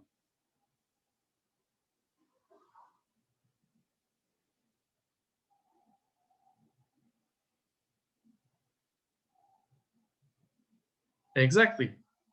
What is this? Well, S prime is a string of S of length n. By induction hypothesis, P of n is true. And what does P of n is true mean? Meaning that S prime does not contain the substring 1, 1. Right? It doesn't matter what S prime is. It's a string of length n. P of n says that any string is of length n in S does not contain 1, 1. So if P of n is true, then S prime, the strings of length n in S that it corresponded to, did not contain 1, 1. So the whole string, therefore S, the string that I get by adding a 0 to it, does not contain 1, 1 either. Does not contain 1, 1 either.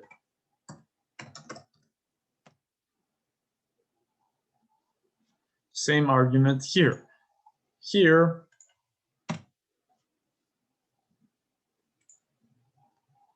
what do I know? So this is equal to S is equal to 1, 0, and some string here. So here, where S prime is a string of length n minus 1, by induction hypothesis,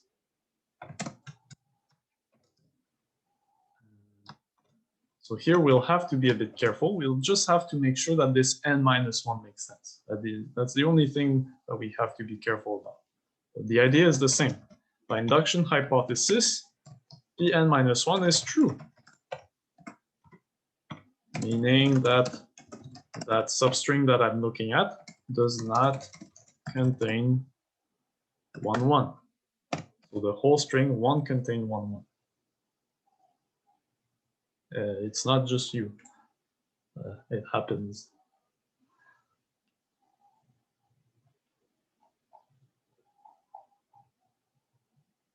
So yeah, it's normal. I know it's slow and tedious, but that's the review sessions. So if it was multiple choice, usually in a multiple choice review, like I leave myself exactly the same amount of time to deal with the multiple choice. Oh, you don't need to write, well, I'm posting this, so if you want to write, go for it, but like I'm going to post this, so. Oh yeah, I'm the same, so good for you, yeah. So yeah. Yeah, no problems. So don't worry, I'll cover the rest. Yeah, why do we use n on the other time we're using n minus 1? Because here, what is the length of this string? N plus 1. So this is 2 bits. So how many bits do I have remaining? N minus 1.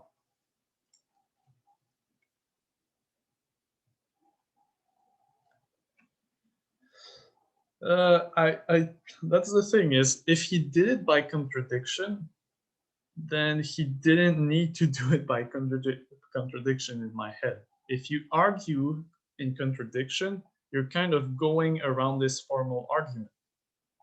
So, which essentially means that you're essentially saying that, well, I never added 1 followed by a 1. It cannot happen. So the point of doing contradiction, I'm not sure if it's formal or whatever, but to me, it just feels like if you did it by contradiction, then you might as well just say that you never added a 1 followed by a 0, right? So I'm not sure if this is even needed, but yeah. The induction proof would be kind of the formal way to prove this, yeah. So to me, like a contradiction plays some on. I'm not sure how you would make contradiction formal without. Yeah, I'm not sure how he made contradiction formal. That's my question. Anyways, so let's just be careful to make sure that everything makes sense. So this n minus 1 is the length that I'm looking at. So here,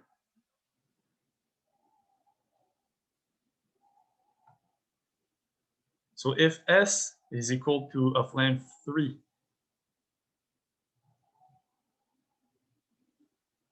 so here there is a slight problem. Here I'll need to go to 3 actually, because I need length of at least 4. The slight problem that we have here is what? Well, if I'm allowing length 3, which means if n plus 1 is equal to 3, then this string needs to be of length 1. But there's no strings of length 1 in my set. So actually, I do need to be slightly careful here. This means that I need to go to n greater or equal to 3. So, right, I need to go at least 2 steps back. So this substring here cannot be of size less than 2, which means that this string here that I'm picking needs to be of length at least 4, which means that n plus 1 needs to be at least 4, and that happens if n is greater or equal to 3. So we do have to add another base case here, and n is equal to 3. Right? So here, this is plus 1 greater or equal to 4 that we need, because we need to go 2 steps back. And the length of the substring that we're looking at cannot be less than 2. So the total length needs to be at least 4 in the induction step. We will take care of these 2 cases. So what are the base case? Well, we just look at them. The elements of length 2 in S are 0, 0, 1, 0, and 0, 1. They don't contain 1, 1. What about the other base case? The elements of length 3 in S are what? Well, there's 0, 0, 0, 1, 0, 0, 0, and there's 0, 0, 1, 0, or 1, 0, 1, 0, and there's also 0, 0, 1, and 1, 0, 0, 1. Right, so I looked at each of my elements here, and I either added 1, 0 to the left or 1, 0 to the left, which is a bit annoying to say, but yeah. Wouldn't the ones where you added 1, 0 not be part of n equal 3 because they're not like 3? Yes. Oh, yeah. Thank you. Absolutely. Yes. Actually, these are not there, right? Thank you. That is absolutely correct.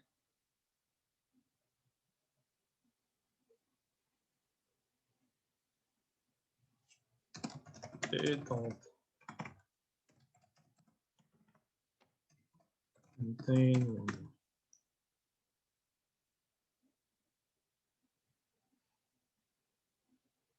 And that's the proof. So the idea is, okay, well, if you want to kind of like say, well, and I think you had a question similar to that in your assignment.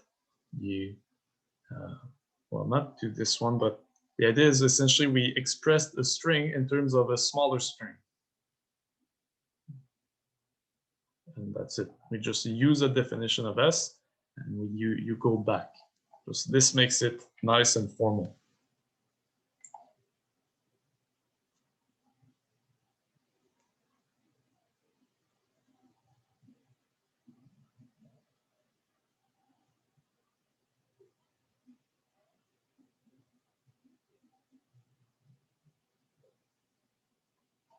Is this okay? Or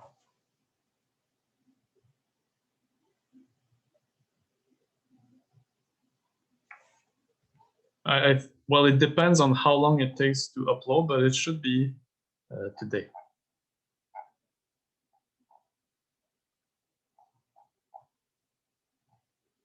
Yeah, so like I said, to me, this question does not require induction because it comes down to really just saying you never added a 1 followed by a 0, right?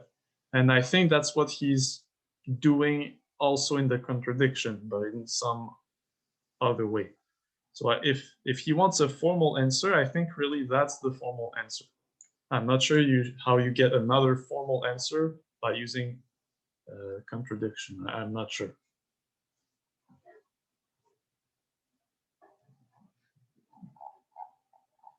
Okay, now we're finally in chapter 5, which is more recent. So probabilities, random variables, and stuff like that. That's more fresh in our memory, so we can start doing that. Okay, so you choose 2 cards uniformly at random from the 13 spades in a deck of 52 cards. We want to find the probability that you choose an ace and a king. So these should be pretty easy. So one of you tell me what is the probability here. And again, the main point is how do I kind of say enough to justify my answer?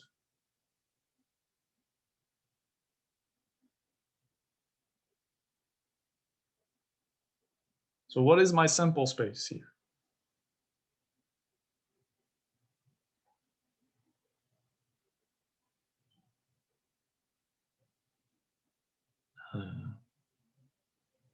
Sure. So here, the main tricky point is don't fall into the trap. Here we're choosing 2 cards uniformly at random from the 13 spades. So there's, I believe, that's an excellent question. I believe it's 2 different cards without replacement. So here we're not choosing out of 52, we're choosing out of 13. So here my sample space is, so I'm not even sure if you need to write this, but the sample space is what is the subsets of 2 cards, out of 13 spades cards. And now if you add this line, well, it kind of makes it clear that the sample space S is just the size of the sample space that you're looking at is 13 choose 2. And I'm pretty sure there's no replacement there, okay? Usually when you draw from a deck, there's no replacement, but it's kind of hard to tell with these questions. Okay, now, what is the probability that you choose an ace and a king? So that's the question, right? So here, does it count as the same or does it not count as the same? So here, there's only one subset containing ace and king, right? So it's 1 out of 13 choose 2. And my answer, I think it's to be Ibrahim. My answer is that it depends on how you define your sample space. So here we assume that order did not matter. So looking at king ace and ace king would have been the same thing. But nothing is wrong when you look at the sample space as follows. Or you can say the sample space S is equal to 2 cards. So I'll say card 1 and card 2. C1 is not equal to C2, and C1, C2 from 1 to 13 spades. So that's kind of poor notation, but I think you get what I'm trying to say, right? So here, the difference is here order does not matter, here order matters. So now what is the size of my sample space here?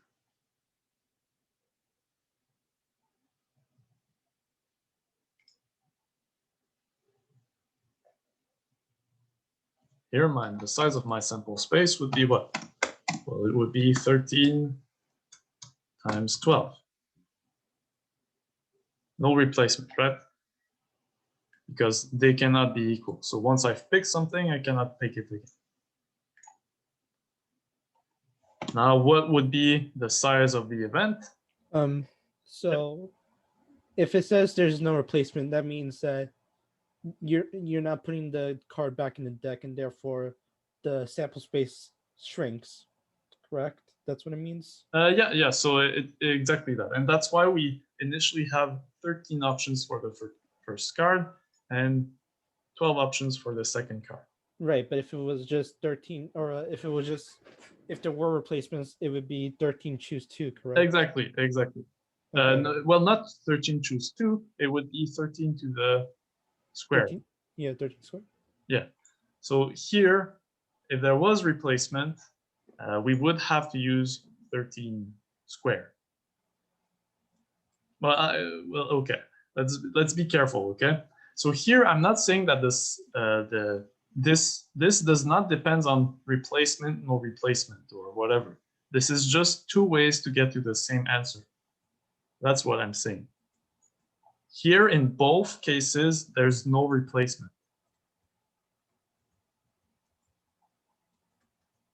In both cases, there's no replacement. It's just, did you choose to look at the sample space as something unordered? Or did you choose to look at the sample space as something ordered? And the choice is up to you. You'll get to the right answer either way. You just have to stick to what you choose to. If you choose it to make it unordered, then you're looking at a binomial coefficient as your sample space. And there's really one way to get to that number here. If you look at in the ordered fashion, well, how many outcomes have an ace and a king? Well, there's two of them. Either it's ace king or king ace. So then it becomes 2 over 13 times 2, 12, sorry. And this is equal to this. It's the same thing. These two things are equal. This is equal to that. So here it's up to you. If you choose to make your sample space unordered, you'll get to that answer. But there was nothing wrong with looking at an ordered sample space. You just get it in some different ways. So it's up to you guys to decide whether your sample space is ordered or not. So if it doesn't state whether there's replacements or not, do we assume that there is replacements or no replacements? That's an so to me, if you're not sure, ask your question during the exam. Like, I don't even want to say, well, usually you can assume there's replacement or no replacement. Here, and for the sake of this review session, I'll make the assumptions for you. But in the end, you should ask if it's not specified. Like, just if it's not specified and you're running out of time, just state the assumption that you made at the beginning of the question. If you do that, then the marker knows. Like, if the question was not specific enough, then you make your assumption and you solve it with respect to your assumption. What would be some keywords to indicate replacement or not? With replacement or without replacement. I know that's stupid, but that's really like the only answer that I have. Sorry, like it's really the question should tell you whether or not there is replacement or not. And I think typically when you draw two cards, if you want replacement, it will be specified. Usually, if replacement is allowed, it's usually specified. So this comes from having one possible outcome in my sample space out of these possible outcomes. So what are the possible outcomes that contains ace and king? There's only one of them. There's only one subset that contains ace and king. Order does not matter in a subset. Right? So if I write ace king like this, it's the same as king ace. It's the same subset. But here the difference is when we use parentheses like this, this is not the same as this. So that's the difference here. But you end up with the same answer. You just, here I looked at these two things being the same. Here I looked at these two things being different. So that's the only subset containing ace and king of spades. These are the two different drawings in which I picked ace kings or king ace.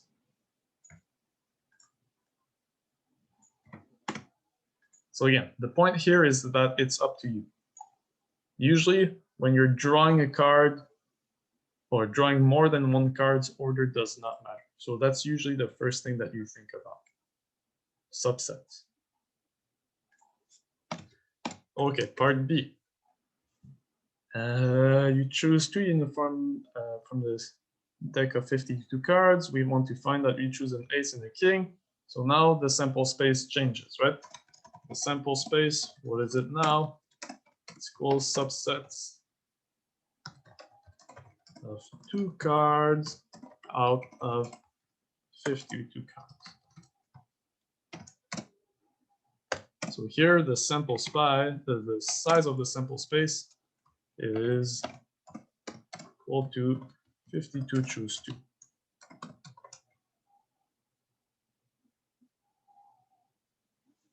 Now, how many things in my sample space, how many subsets contains king and an ace? Well, how many choices do I have? So how many subsets? Subsets of size 2 contains an ace and a king. Well, task 1 is what? If I want to make a subset of size 2 with an ace and a king, well, the first task is pick an ace. How many ways is there to do that? 4 ways. Task 2, pick a king. So how many ways is there to do that? 4 ways. And we're done. We built our subset. So there's 16 such subsets. So the probability that we draw, so in this case, the probability is equal to 16 over 52 choose 2. You tell me if I'm going too fast.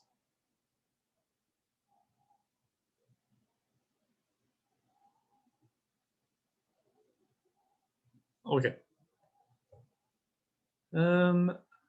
Now what do we do? Now we just want to find almost the same probability where we choose an ace and a king of the same kind, the same suit.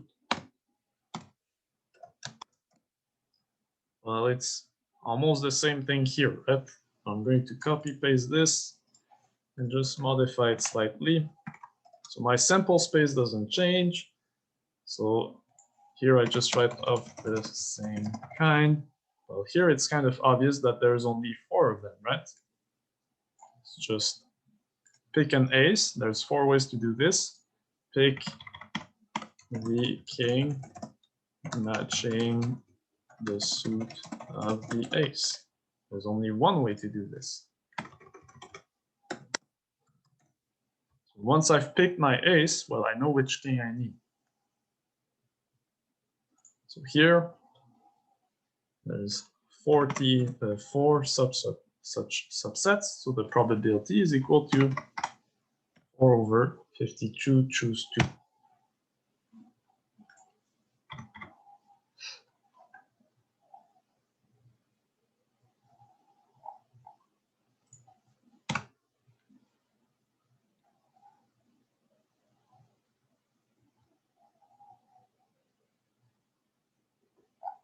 Okay, next. I chose this one because it looked fun. Let A be an event in some probability space. You're given that the events A and A are independent. And in the textbooks, it specifies that this is not a typo. So you're given that A and A are independent. What is the probability of A? So this is not a typo.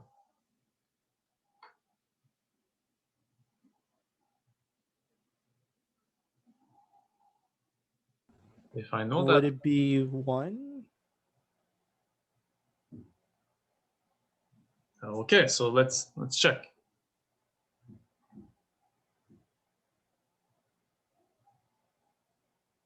Okay, so no. So here the question is telling you A and A are independent. So what is the probability of A? And this is not a typo. So do I know about what can I derive from the probability of A? So what am I going to write? Probability of A is equal to what? So is it 1? If it's 1, why is it 1?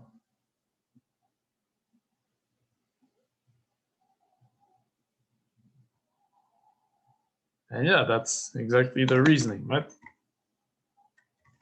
So the probability of A is equal to the probability of A intersect A.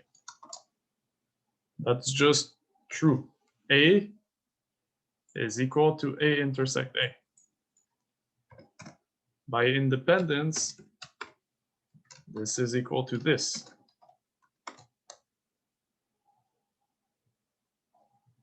So you have the probability of A is equal to the probability of A times the probability of A. Which means that the probability of A is equal to 1.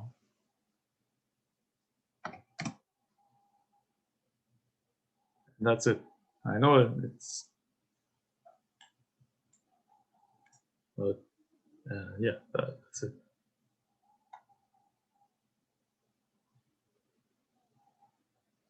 Okay, so let's look at a more, yeah, go ahead. So what would happen if we said that they were dependent instead?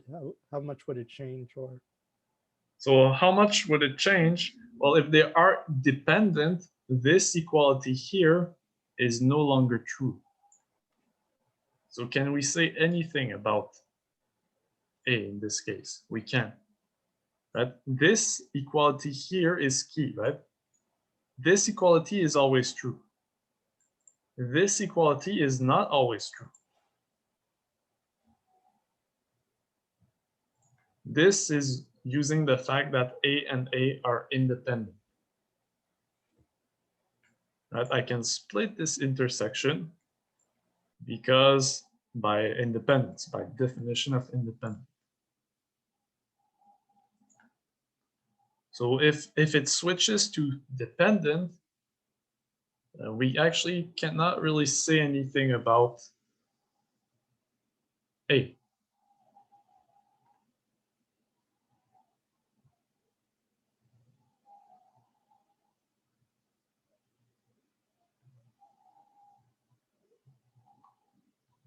Okay, so anyways, don't really sweat it too much. Sorry, what does the arrow represent? It implies, so which implies. Oh, okay. Don't sweat it too much for this one. I just saw this and I thought it was funny.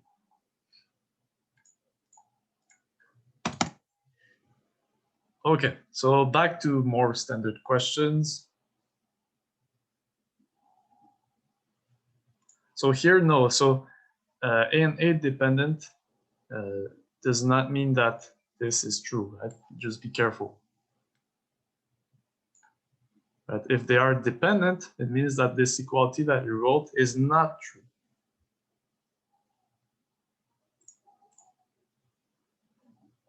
Okay, so now a standard deck of 52 cards contain blah, blah, blah. So this we know already. You choose a uniformly random card from this deck. And now we have these 3 events. So is it clubs or a diamonds card, clubs or hearts, clubs or spades? Are the events A, B, and C pairwise independent? Are the events A, B, and C mutually independent? So this is something that we should be able to answer. So how would we answer that? find their individual probabilities first. Yeah, exactly. So in an exam, you don't want to start arguing in the English, well, if I chose a club and blah, blah, blah, then blah, blah, blah. You don't do that. You argue with numbers. So you use the definition of independence. You check the equalities, whether they're satisfied or not. And there shouldn't be, it's like you have to use the definitions. So you might be right in your English, but really to be formal about this, you have to use the definitions of independence. So we find these 3 probabilities. And actually, once you find one of them, you found all of them. So it's not that tricky, right? So the probability of A.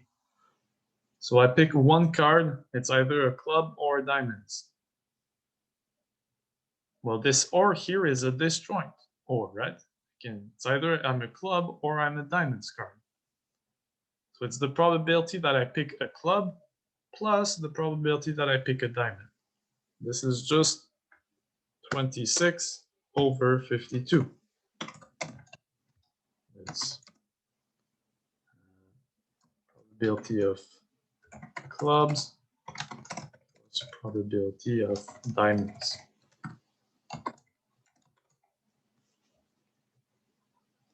And now actually, well, this is equal to,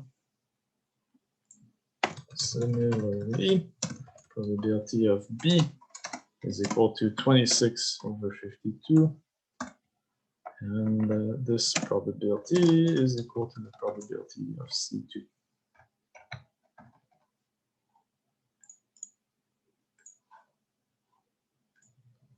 Right? Now, what do we check? Well, we check. What are these intersections now? Well, when I look at these intersections, the probability of A and B, what is this equal to? So A and B is club, diamonds, or heart, which means that it's 36 over 52. It's 3 disjoint cases. It's probability of clubs plus probability of diamonds plus the probability of hearts. Hearts like that. So 3 disjoint cases. So we just add these probabilities. And now in a similar fashion, in the same manner, probability of A and C equal to the probability of B and C, which is equal to, and I can't, this should be 39, right? Not 20, 36, it should be 39. So there's 13 cards of each suit. So this is 39 over 52. And now you check. Are they pairwise independent? So if I look at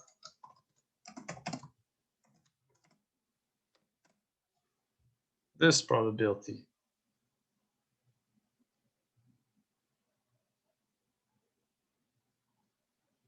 so is it equal to the probability of A times the probability of B? That's what I want to show or to check. Is it true here?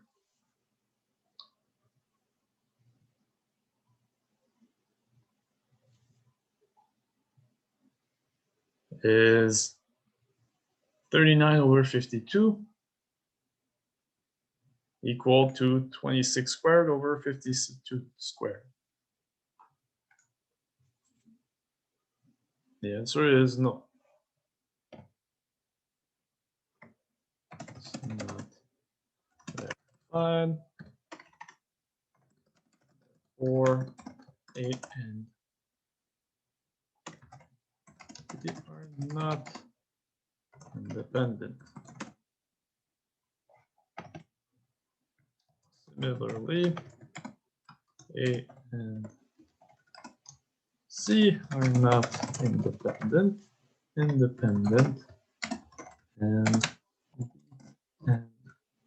C are not independent. So they're not pairwise independent.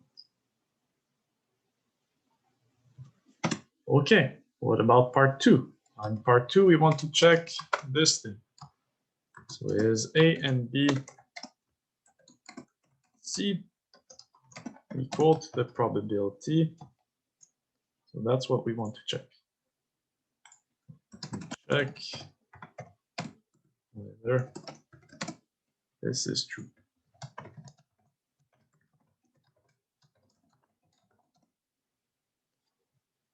Okay, so we already know these guys. So we're going to compute this one. So the probability of A and B and C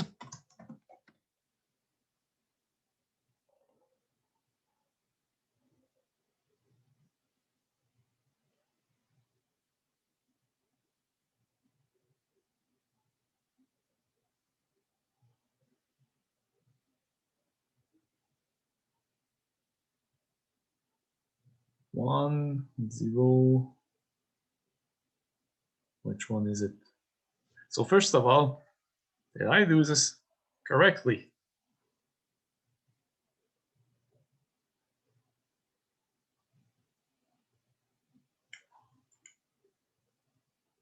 So think about, this is the probability of A. This is about the probability of A and B. This thing contains,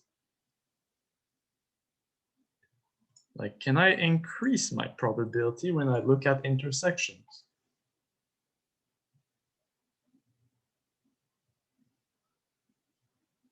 The answer is no. This is certainly bigger or equal to this. So here we're doing something very wrong. This is a big no-no, and that's a typical mistake. Like it's a typical mistake.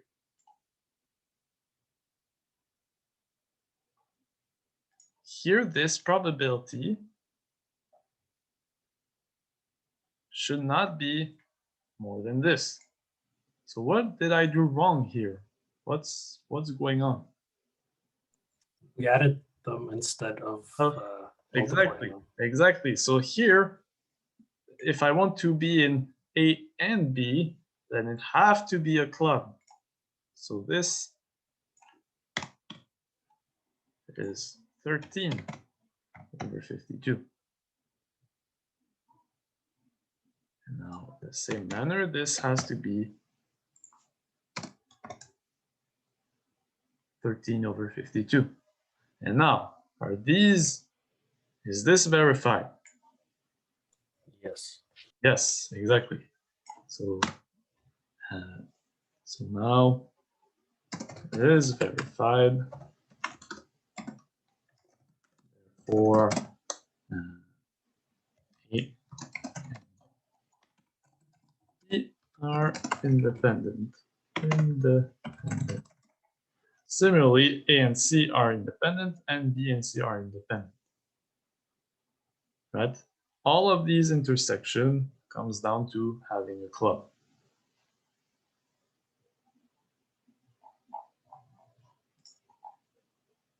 Okay. So again, when in doubt, like you can always check. Here I have the probability of A. Well, the probability of A and something else, it cannot be greater than what I found here. It should be at most the same thing.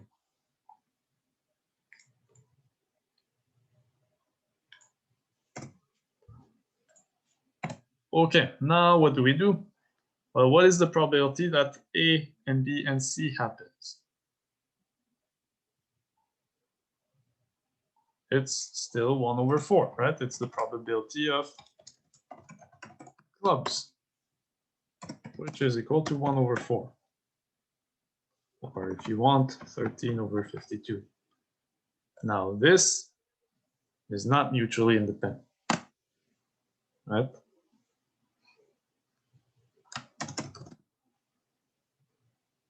Or the equation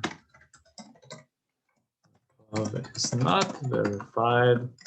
I'm sorry to interrupt, but the one before this, it is independent, right? Like it is. Yeah. Sorry, I should have removed this not, right? Here. Oh, sorry. I was just wondering. Yeah, no, it's fine. And again, if you're not sure, like you can at least check your answers if it makes sense. If you get something bigger here in an intersection, then one of the sets that you're intersecting with, there's a big problem.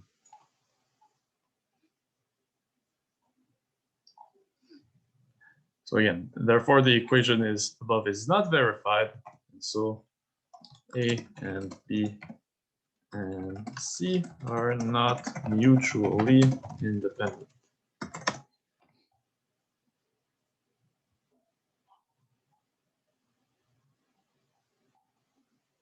think this is like very much a typical question. Like, I wouldn't be surprised if you had almost the same question in the exam, in my opinion, but what do I know? Okay, next. You roll a fair dice twice. Did we do? I don't think we did this in the assignment.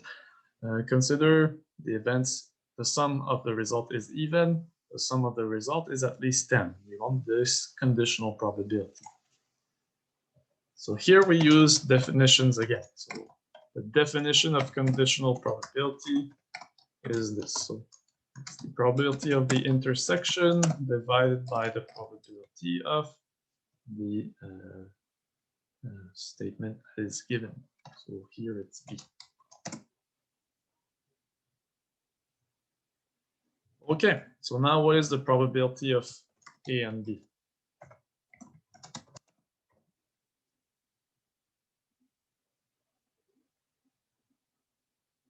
So here,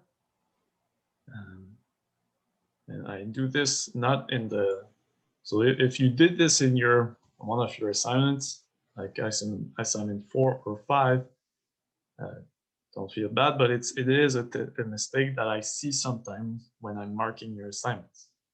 So some of you guys say, okay, well, how many outcomes do I have for the sum of two dice?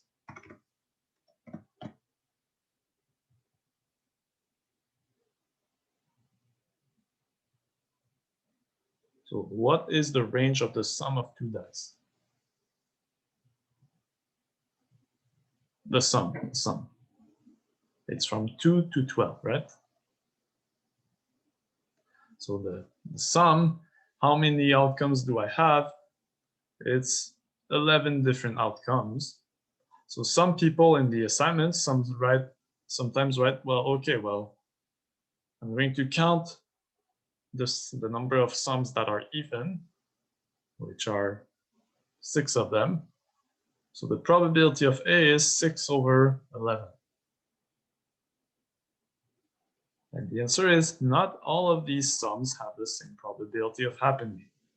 And that's a mistake that surprisingly, like in assignment 4, for I think question 4, 5, and 6, like, well, mostly question 4 and 5, like some people did that mistake a lot.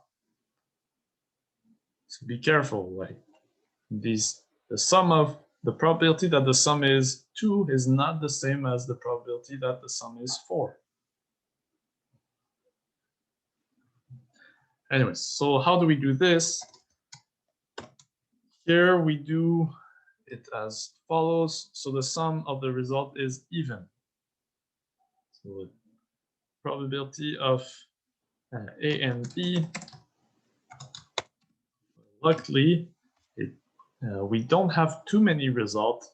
We have the sum of at least 10 and the sum is even. We have 2 results, right? It means the sum is 10, sum is equal to 10, or the sum is equal to 12.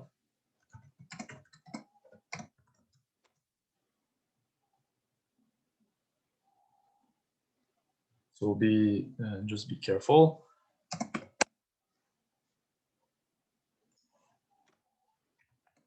So how many outcomes gives me a sum of 10?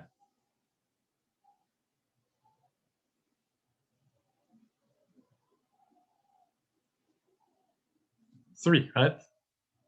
There's 5, 5, 4, 6, and 6, 4. So this is 3 over 36. How many outcomes gives me a sum of 12? Well, that's obvious. It's 1 over 36.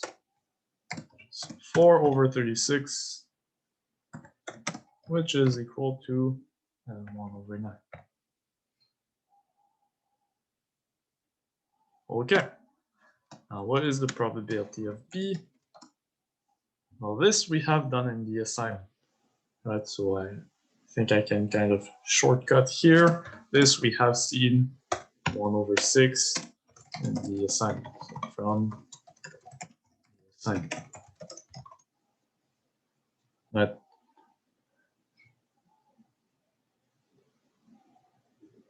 Okay, and now we just plug in these two numbers, and that's it. So we do 1/9 divided by 1/6. So it gives, so probability of A given B is equal to 1/9 divided by 1/6, which is 2/3. And that's it. So again, we just use a definition, and the rest is comes down to just if you're like comfortable with counting. So probability is usually, I think, yeah, I don't know. It's like these sort of questions are usually easier than counting questions. Usually, what you have to count is not that hard. Usually. So Yep. is the only reason why we considered all the even numbers above 10 is because 10 has to be in the minimum number because it's an intersection?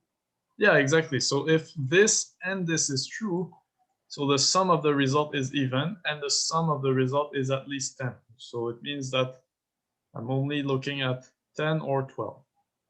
But if it was the probability of A or B, it would have to be, what's it called? We have to consider all of them, or we have to consider all the possibilities and then subtract,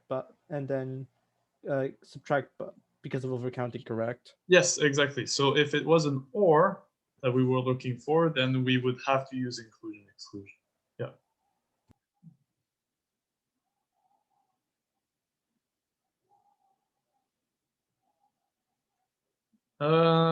Okay, next question.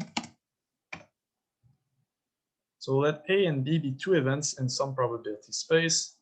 So I think this looks a lot like a question from your assignment. So what do we know? We have the probability of A, and we have the probability of the complement of the union. So assume that A and B are disjoint. We want to find this probability. Okay, so if A and B are disjoint, what do we know? If A and B are disjoint, then what do we know? How do we use the fact that they're disjoint here? What am I going to write? So this one would be good if you thought of on your own just for maybe 1 minute. So what would you write here? How would you use the fact that there's this disjoint?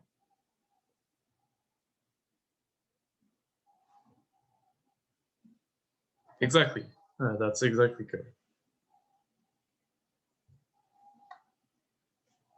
So that's the first thing that comes to mind is that the intersection is empty, right? But then think, what does that imply about the probabilities? Well, it implies that by inclusion exclusion, the probability of this intersection is 0. So the probability of A union B is equal to the probability of A plus the probability of B. So no, you thought of the right thing, right? It's just think about what does it mean in terms of this probability. How do I use the fact that they're disjoint and link it to the probability of B? So the fact that it's disjoint means that the probability of A union B is equal to the probability of A plus the probability of B. So now I have my formula. So what do I know? It means that the probability of B is equal to the probability of the union minus the probability of A. Now, I know the probability of A. Do I know the probability of the union? Well, I can find it. Right? I have the probability of the complement of the union. So by the complement rule, probability of A union B is equal to 1 minus the probability of not A union B, which is equal to 7/10. At 1 minus 3/10 is 7/10. And now we're done. So the probability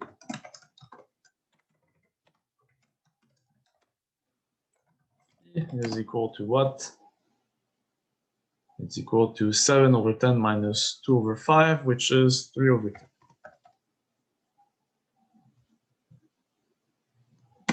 Now, what if they are independent?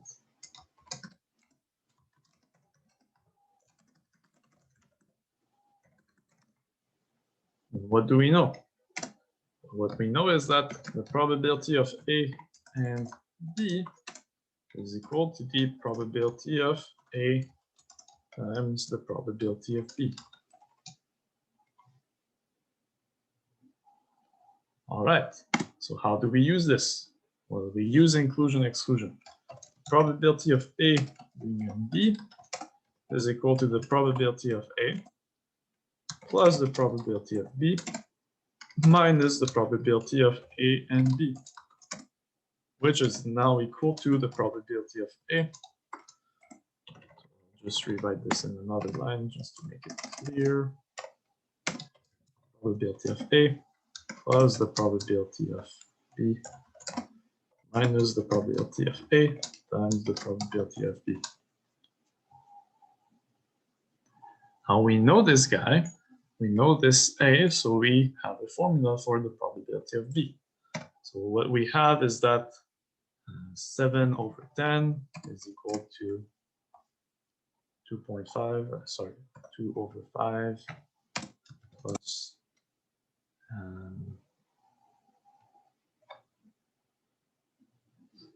the probability of B minus 2.2/5 times the probability of B. Right? So I'm going to just manipulate this thing and find out that the probability of B, what is it equal to? So this is 3/10. So I have 1 minus 2/5, which is 3/5 times the probability of B is equal to 3/10. So 3/10 is equal to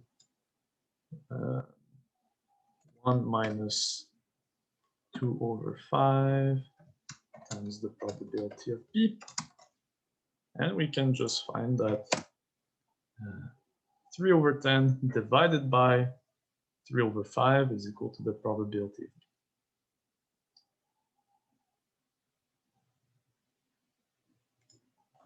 Right? So 3/10 divided by 3/5, what is this equal to?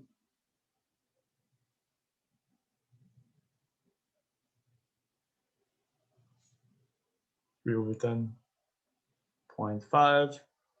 Do we agree with that? 3/10 divided by 3/5.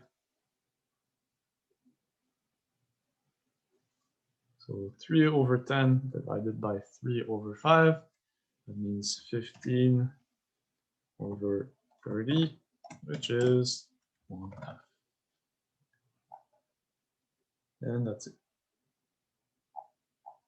So again, if you struggle with the first few questions that we did, I suggest we maybe now you need to sweat a bit.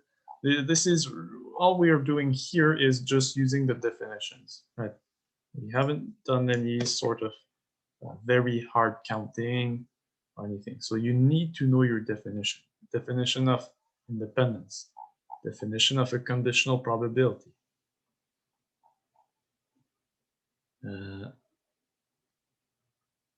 So 3/10 is this minus this. Right?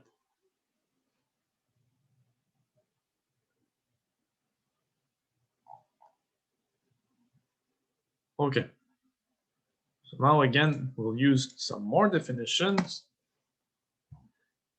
All right, so when Elisa throws a dart, she hits the dartboard with probability P, and Nick throws a dart, he hits the dartboard with probability Q. Here, P and Q are real numbers with these two probabilities, so they're not guaranteed. So Elisa and Nick throws one dart each independently of each other. So we have two events. Elisa's dart hits the board, and so Nick's dart hits the ball. We want to find these two probabilities. So what is the probability that Elisa hits the board, given that one of them hit the board?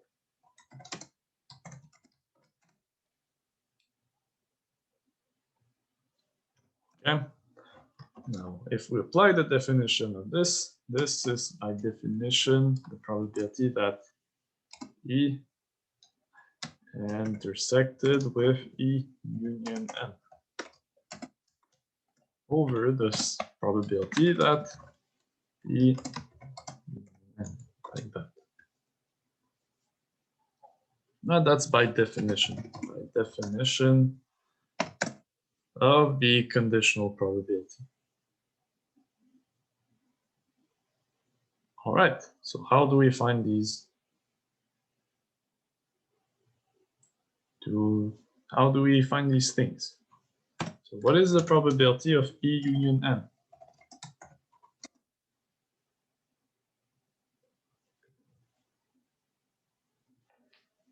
So what am I going to use here?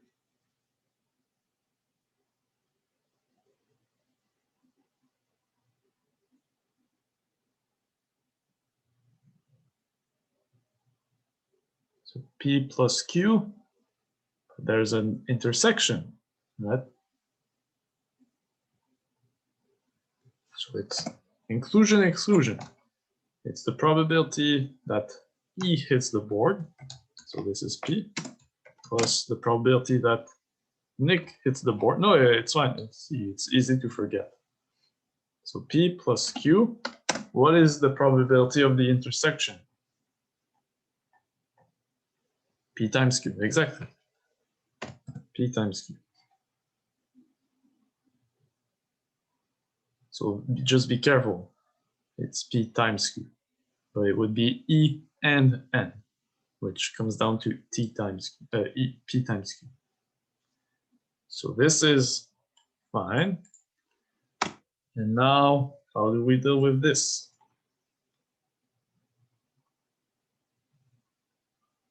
So here, a bit of set theory. So how do I simplify this thing?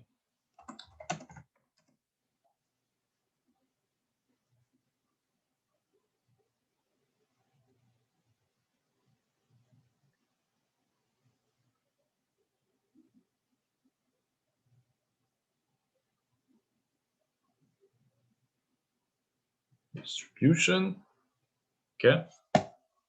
So, right, so we're going to distribute. So how does it distribute?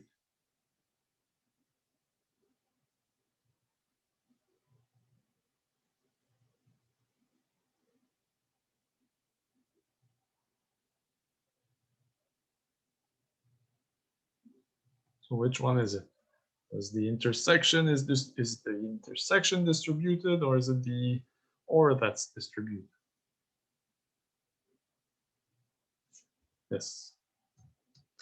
So it's E and E, or E and N.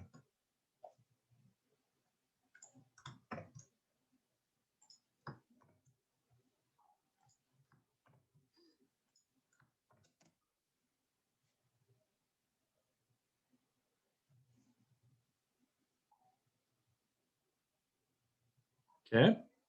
Now what do we do with this? How does this simplify?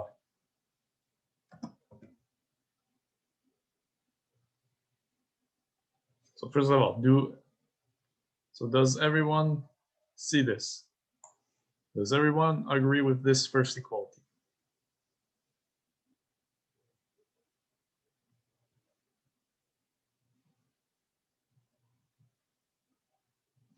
Okay, so careful. E and E is not equal to 1. E and E is equal to E.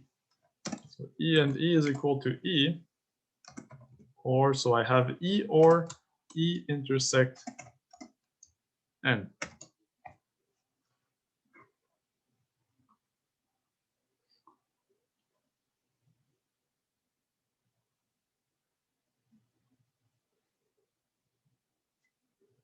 Right, so what I want to compute now is the probability that E and, or sorry, or E intersect N.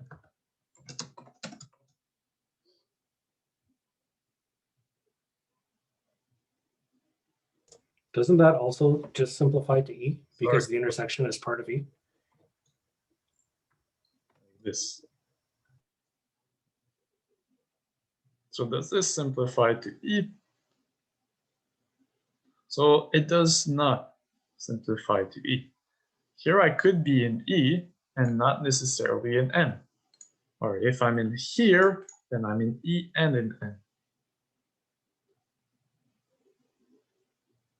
Right, but either way you're in E. Yes, but I'm in E, but in some cases I'm in N, in some cases I'm not necessarily in N. So actually the correct thing to do here is to use inclusion exclusion. So here you're going to say, okay, well, this is the probability of E plus the probability of E intersect N minus the probability, oh, yeah, the E intersect like this. And yes, you're right, sorry. Right? And this cancels out with this guy.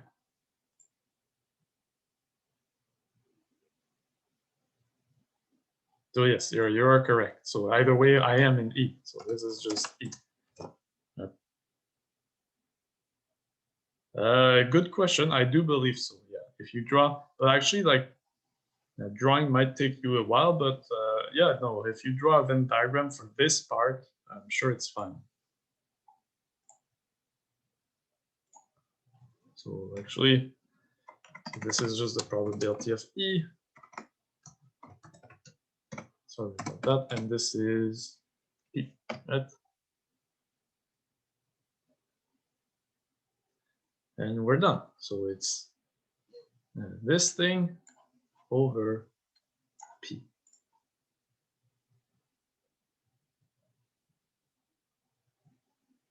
No, it's this thing over this. Yeah, that makes more sense. So the conditional probability is equal to P over this.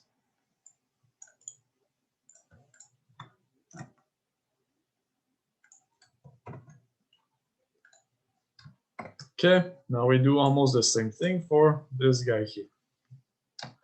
So the probability, we have two probabilities.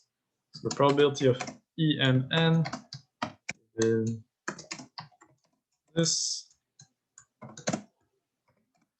definition. This is equal to E and N intersected with E union N.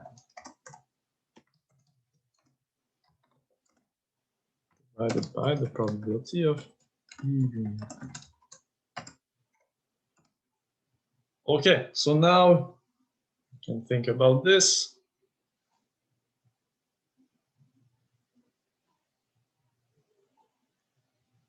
So here, what can I write? What is this top part?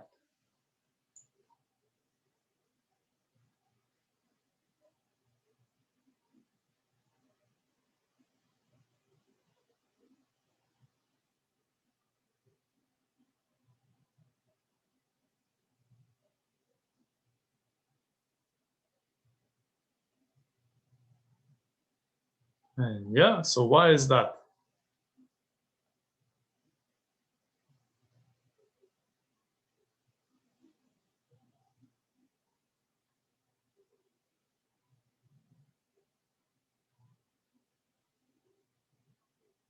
We draw it. Okay, fair enough.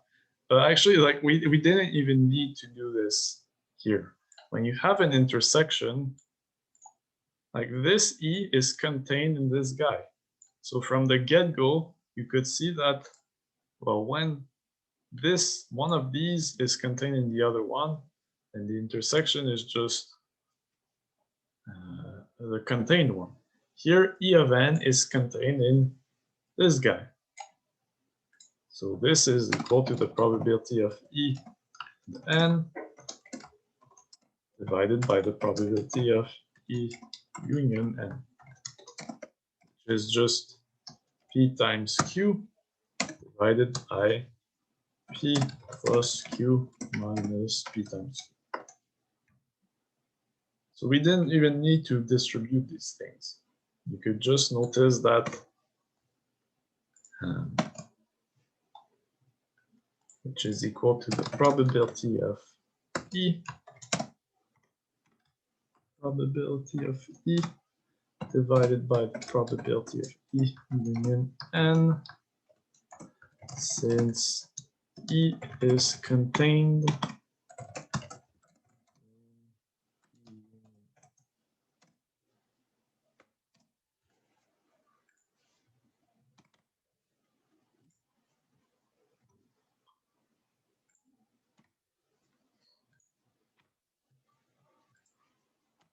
All right. Questions? In this exercise, we consider a standard deck of cards. We choose a uniformly random card, consider the events. This is the rank, and this is okay. Are the events A and B independent?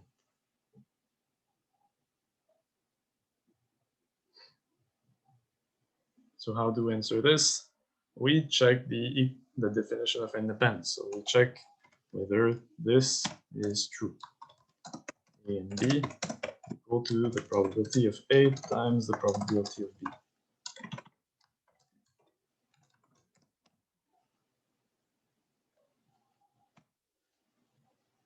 Okay, so what is the probability of A and B?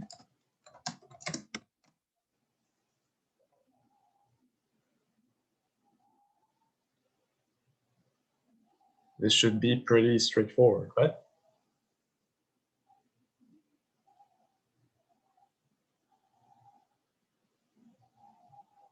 This should be 1 over 52.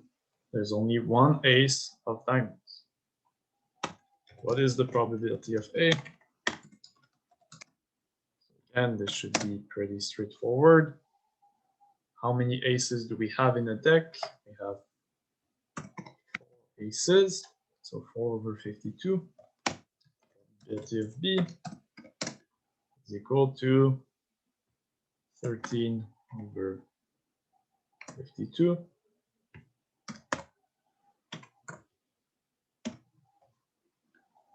And exactly, so the equality holds. So this, if you have an issue with this question, that's a warning danger like this. I don't think you can get any simpler question than this. And these probabilities were pretty trivial to deal with. You check your definition, and that's. Let's move on. I think this is one of the questions that he gave. So Professor Holden. So we flip a coin repeatedly and independently and stop as soon as we see one of the two sequences, head, tails, tails, or head, head, tails. Let A be the event that the process stops because head, tails, tail is seen. Prove that the event A is given by the set, this thing here. In other words, event A holds if and only if the sequence of flips is equal to tails to the m times head tails to the n times head tails tails. Okay. So how do we do this? How do we prove this? I think the idea is clear, right? 8 is the event that stops because of head, tails, tails.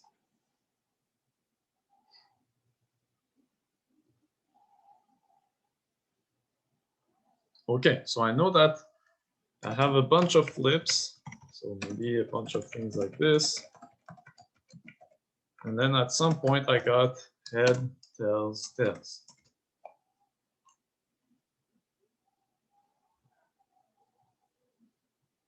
So if we stop because I got head, tails, tails, it means that all in the other flips, I did not have head, tails, tails, or head, head, tails. And sorry, I'm switching the one. So it's we stop because head, tails, tail is seen, right? Yeah, okay. Okay, I know, I'm good. All right, so in the rest of my string here, I cannot have seen either of these guys.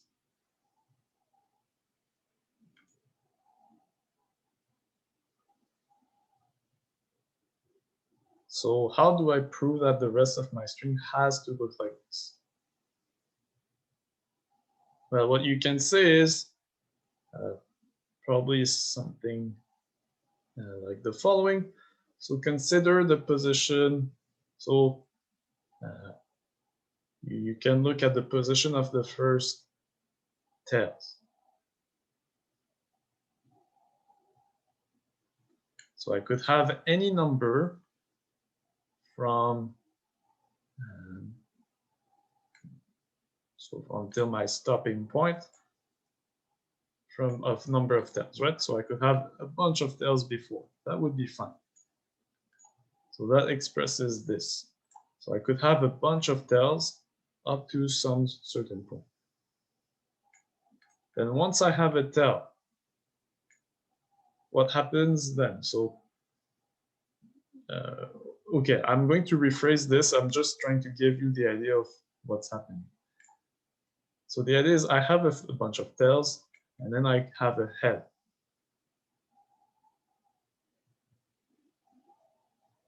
So once I have a head here,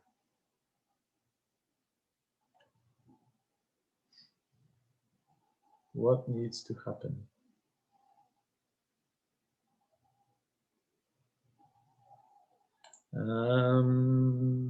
Okay, let me rephrase this. We know we have a head at some point, right? This we know. So you could always look at the position of your first head.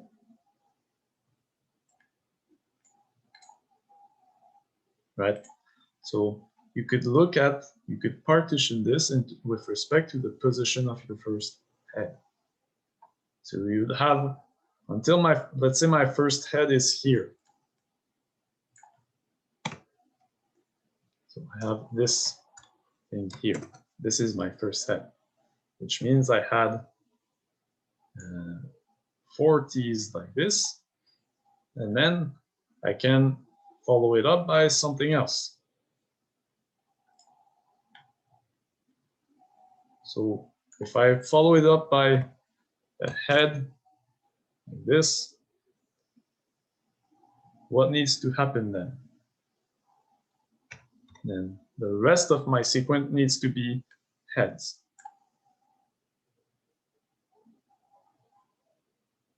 If I follow it up by a tails, and the rest of my sequence is what?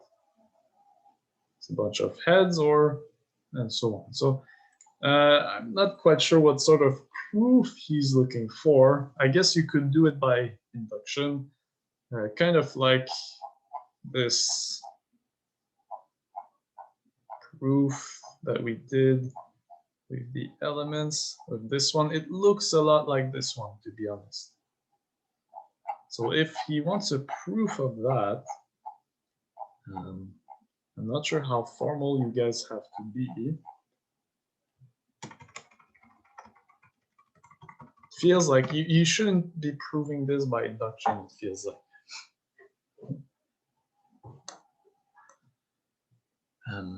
So I'm not quite sure what he wants.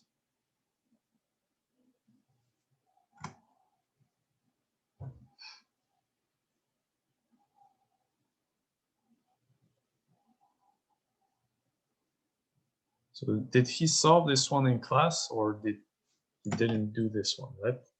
So I'm just like, I like, the proof is the only annoying part.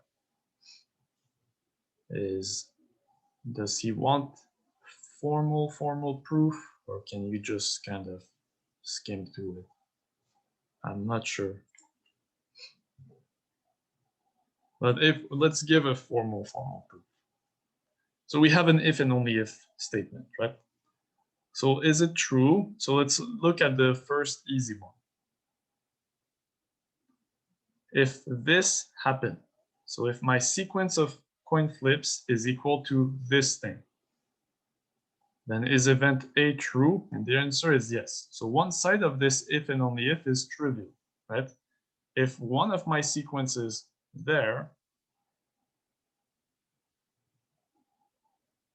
then event A holds, right? If this was my sequence of flips, then this event is true. Now we want to show the converse. We want to show that if event A holds, then this is true.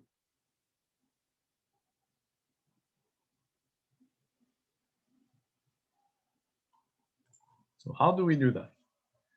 So this is an if and only if statement. So we assume that the sequence flips is equal to tails n times like this,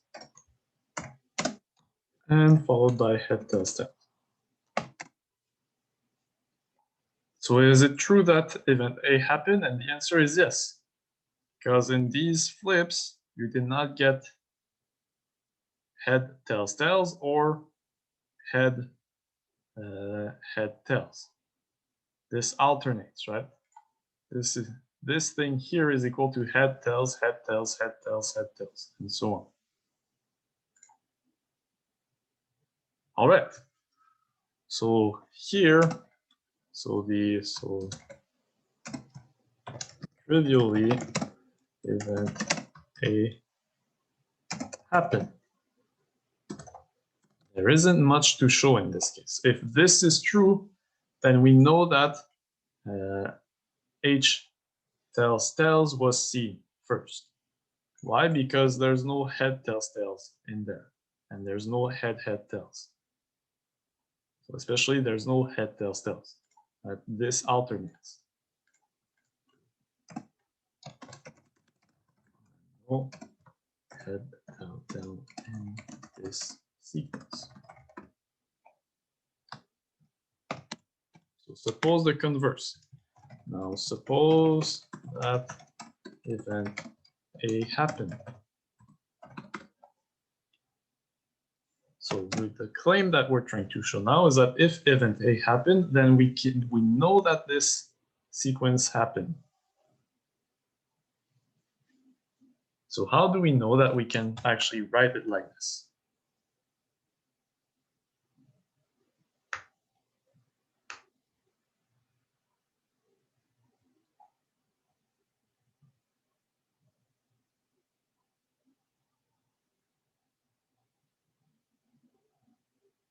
So here I'm a bit, I don't know why I'm bugging, but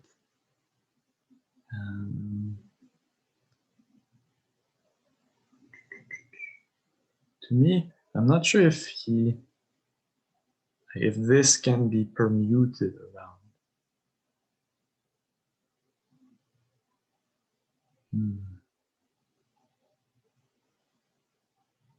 Right, so why is this not allowed? Oh, right, no, that makes sense. Okay, I see. Right, so we do, yeah, okay, I see it. So now suppose that event A happened. So what needs to be true?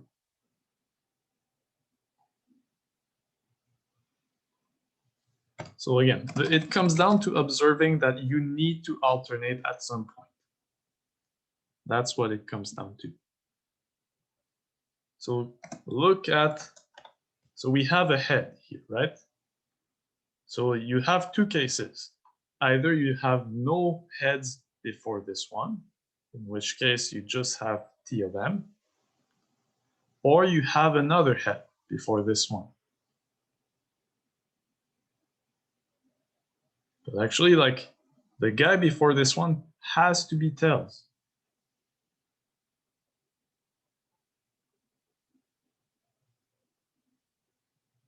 Right? Because if it's head, then it means that we had head, head, tails before head, tails, tails, which does not make sense. So we know, okay, so again, what is the idea is to note exactly what these two things are saying. So before, so we know that the sequence looks as follows. Know that this one looks like head, tails, tails. These are my last three flips. And then if I have a head here, then I would have stopped here. So I need to have a tail.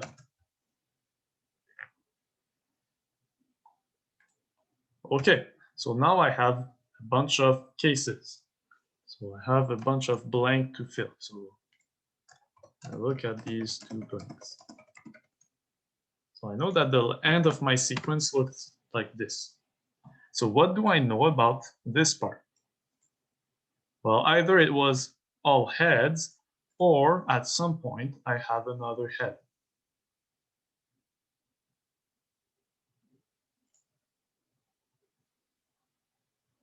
All right, so either the remaining can be either all heads and all tails, or contains at least one head. Two cases. In this case, we get what? We get T to the M times HHH for some integer M. Right? The number of rows, if they are all T's in here, then I get a bunch of tails before and followed by head, tails, tails, which is part of my set. So that's okay. And this sequence is in A. So we're done. So what happens in the case where we contain at least one head?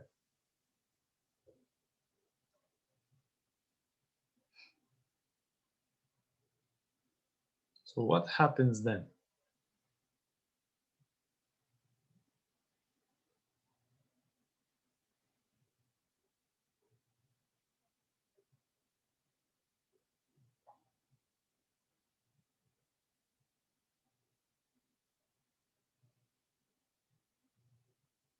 Can someone tell me what happens? Essentially, you'll have to argue that your sequence starts alternating at this point.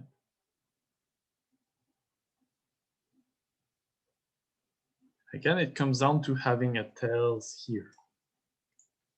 So the idea is to show that, okay, show that, so this head, so, or contains at least a head like this. So again, I'm not talking about this part. I'm talking about this part. This part contains at least a head. So for example, this is my first head. So I'm claiming that from this point on, I need to alternate.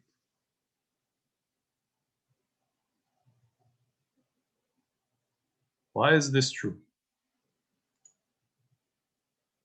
So what happens if this is followed by a bunch of heads like this?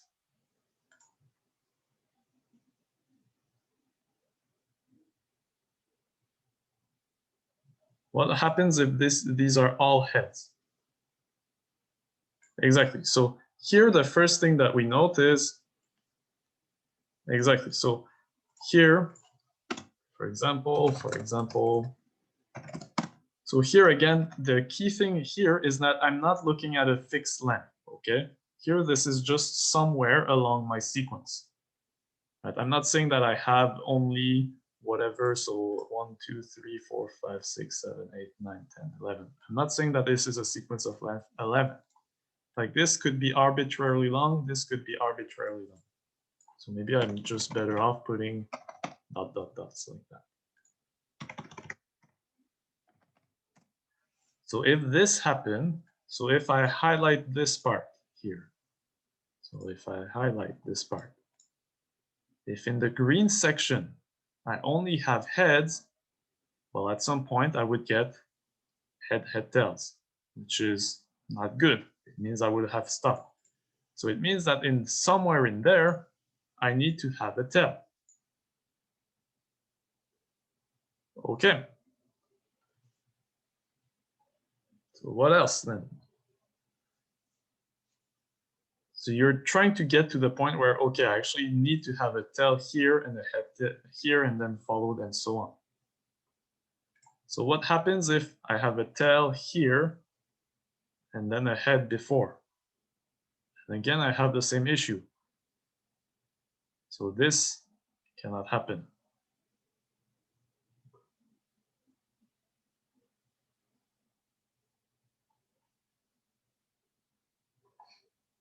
So maybe the best thing to do to argue this is to argue. So here we know that this remaining part contains at least one head. So what we're going to say is, instead of putting your head here, which is annoying, put it to the rightmost. And that's I think the strategic thing to do. So it contains at least one head. So yeah, I'm not like I would be curious as to how I don't want to use induction. You could use induction. I don't want to use induction. Like in a probability question, you should not have to use induction, in my opinion. Or if that's the point, then I don't really like. It's too long of a question. So is there a nice way to argue that you have to alternate? Well, I think it just comes down to understanding that, okay, if I allow myself to follow it up by a head, then at some point I do contradict myself, right? So once I've placed my first head somewhere along the sequence, then I need to alternate, right? Why is that? Because if I don't do that, so if I put a tail here, then that's good. So that's alternating. But if I put a head, then at some point I will have to follow up. The next guy has to be either head tails, or which is bad. So it has to be followed by a head, and so on. So, but this still contradicts, right? So I think that's what you end up writing. So, so at least one head. Say at so I be the position. I just think it's. I don't like the point of this question. This if and only if statement. I don't really like that, but whatever. So let I be, or let K be the position of the first head to the first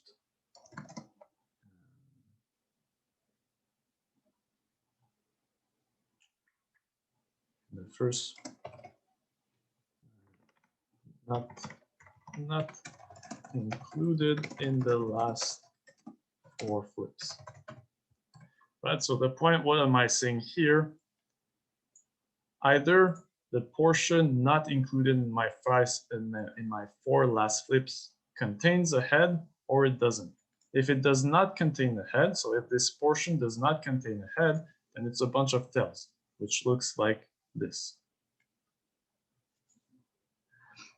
So here now, what happens if I contains at least one edge, one head? Okay, well, the flip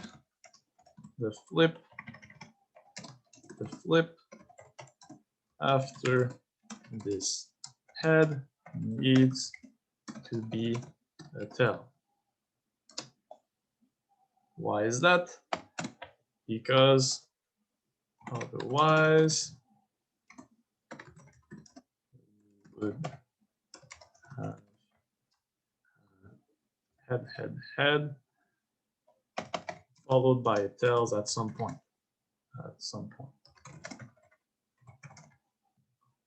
Which is not what we want. Right?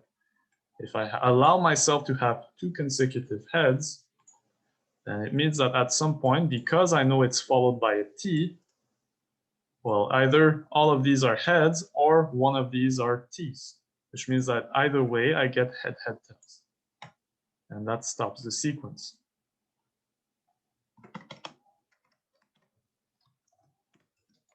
Therefore, head,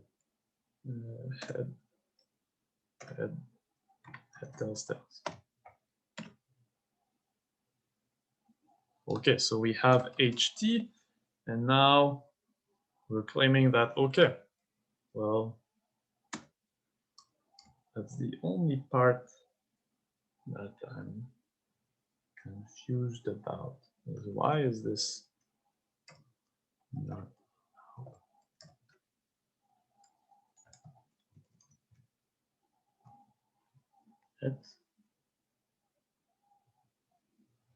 Oh, bet it's not allowed. And we end with this. So I'm just confusing myself. So here, this is not quite correct. It means that we have head, tails before the first head, tails was seen, which is a contradiction. Now we cannot have this because obviously we would have stopped. So once we have a head tails, then we know that we have alternating head tails, right? Because the next guy needs to be a head, so the next guy needs to be tails, and so on. So okay, so I think that's what was confusing. I was confusing myself with this part. I wrote the wrong thing here. So that makes more sense. So again, sorry about this. I'm trying to avoid induction here. I don't think it's needed at all. I'm just trying to find a nice way to write this. And I think that would be good enough.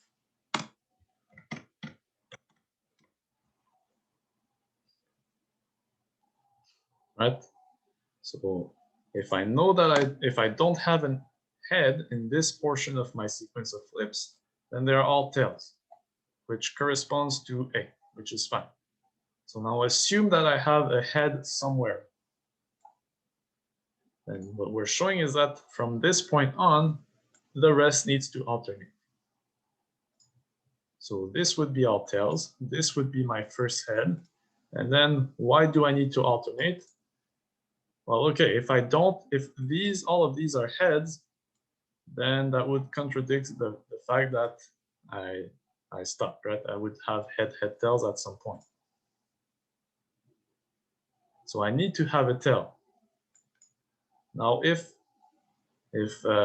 my H is here and my tail is here, so if my first tail in this portion now is further away than one away than H, that is also a contradiction, because then I would have head, tails.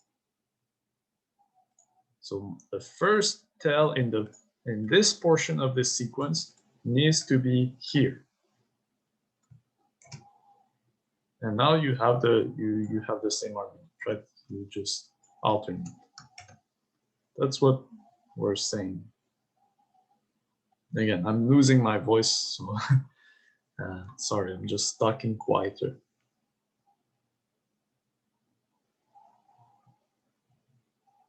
So if you do this by induction, I think it's well, yeah, you can do this by induction. it's probably a lot easier. It would look, or it would be more formal at least. It would look something like this proof.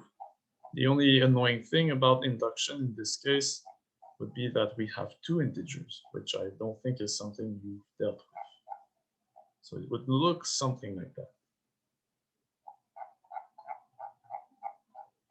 So that's why I don't want to use induction here. So again, do you guys more or less understand why do we alternate for this sequence?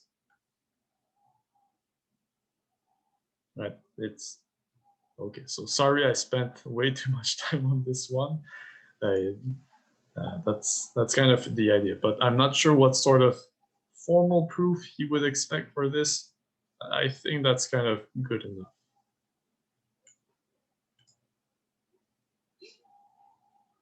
All right, so the main point is prove that this probability is equal to 1/3.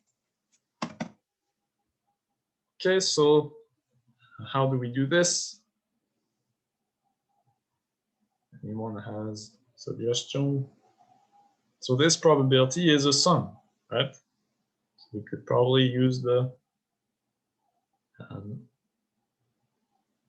sum rule.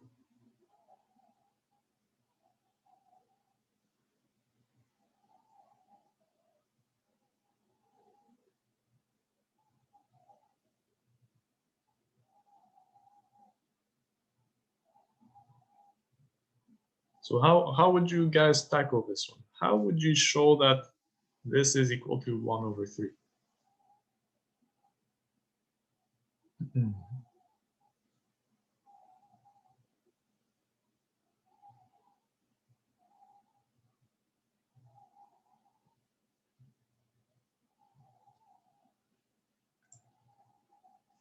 So the probability of A is equal to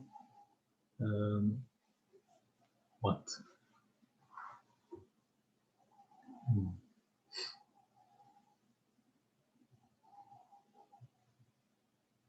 Right, exactly. So here you want to break it down into parts, and that's kind of the idea of part A, is to say, well, you have to look at all of these possible options, right? So you have to look at every possible value of M and every possible values of N.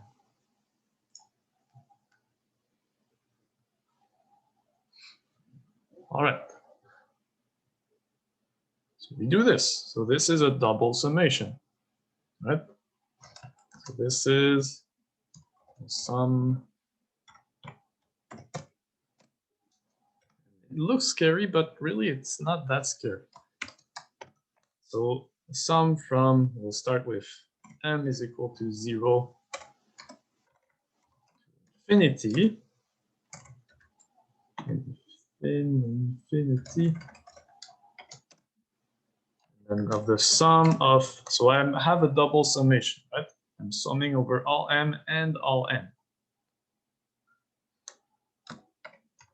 Sum N is equal to 0 to infinity. And the order, if I wanted to switch the order of N and M, it wouldn't matter. Infinity of what? Of these guys. So what is the probability here? So I would have 1/2. Right? So here I'm looking at the probability of this. So the probability of this is 1/2 to the M times 1/4 to the N, followed by 1/8. And so 1/2 to the N, M, times 1/4 to the N times 1/8. Okay. Now the point is, oh, okay, this might not look like a summation that you know how to deal with, but you do know how to deal with this. This first summation, you only depends on N. So you can pull this off and you can pull this out. Right? So this is equal to 1/8 times the sum from m is equal to 0 to infinity of 1 over 2 to the m. I pulled it out of the sum n is equal to 0 to infinity of 1 over 4 to the n.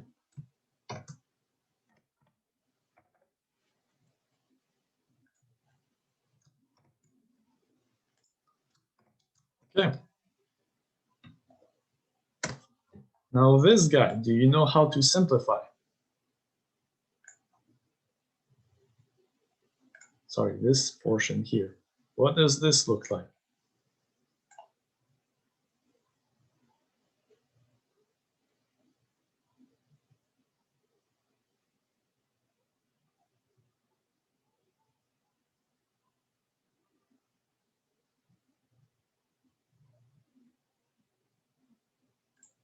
How do I simplify this?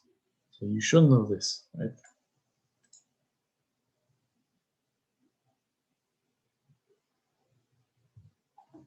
So what sort of series does that look like?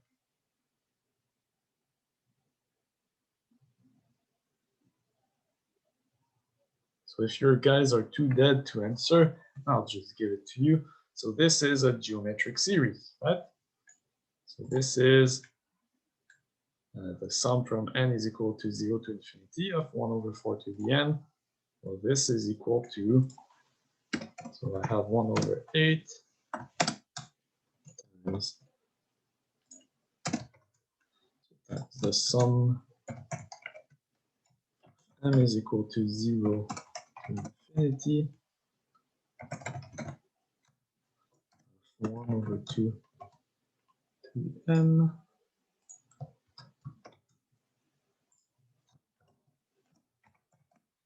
This thing here, well, it's just 1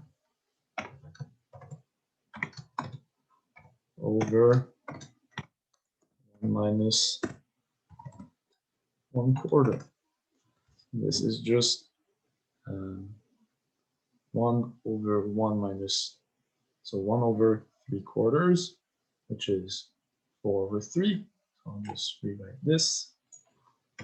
This is 4 over 3. Geometric series. So this 4 over 3 I can pull out. This is equal to 4 over 24 times the sum of m is equal to 0 infinity. This thing here, which is yet again a geometric series.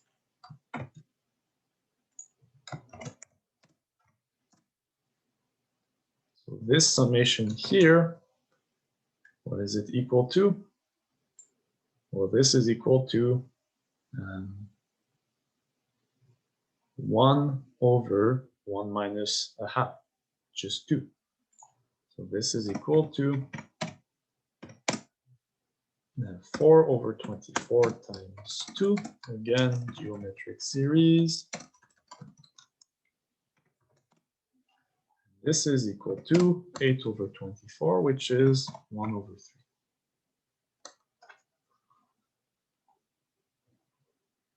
So I'm still a bit annoyed by, I would like to know how he would think or what he would consider a formal argument for this proof here. I would like to know that. So you essentially have to argue that at some point, if you have a tail before these three guys, then you alternate it from that point on.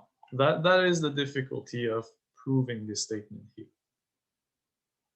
So again, what you have to show here is essentially comes down to, if I have a tail before, this head, tails, tails, and from that first head that I have, I need to alternate. It comes down to essentially looking at different cases. It's not a very nice clean proof, I feel like, but that's the idea. Are we okay for this question here? So again, I'm not quite satisfied with how I wrote this here, but I think that would be good enough. So I looked at two different cases. Either I had no heads before this this part, which is fine, or I had at least one head. And now I look at the position of the first head that I have in this other portion of my sequence.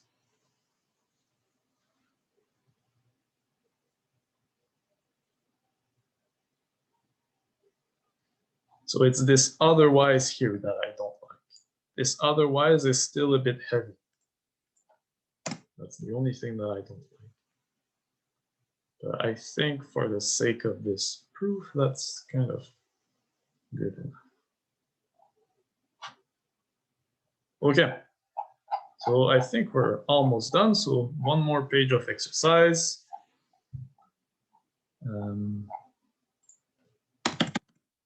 Lied. Oh no, I didn't lie. So one more page of exercise. So we want to play a game with the expected value of money, in which the expected money is 0. The expected value of money that each of them win is equal to 0 after having chosen the number x. The game is played as follows. Oh, well, I won't do this question. Maybe I forgot to copy something. So let me go back in the book. And I think I forgot to copy the rest of the question. So it should be here. Okay, that makes a lot more sense. So we're looking at this one. I'll make a new one like this. Copy and paste. All right, so this is the game. If none of these three roll results in 6, then Lindsay pays $1 to Simon. If one of these roll results in 6, Simon pays $1 to Lindsay. And if exactly two rolls results in 6, $2. If all three rolls, Simon pays X dollars to Lindsay. Okay. So what do we want? We want to find this missing value that will make this expected value for this game equal to 0. So first of all, what is the expected value of the game? So this is a good question because it just applies, you just need to know your definitions. So the expected value of the game is what? What is the range of x? So what are the possible values for x? So let's say, I should define x first. So x is the amount of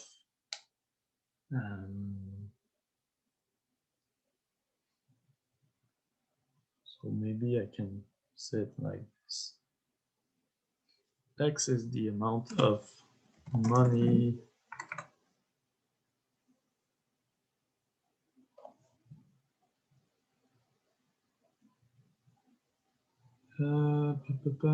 which the expected amount of money that each of them win is equal to 0.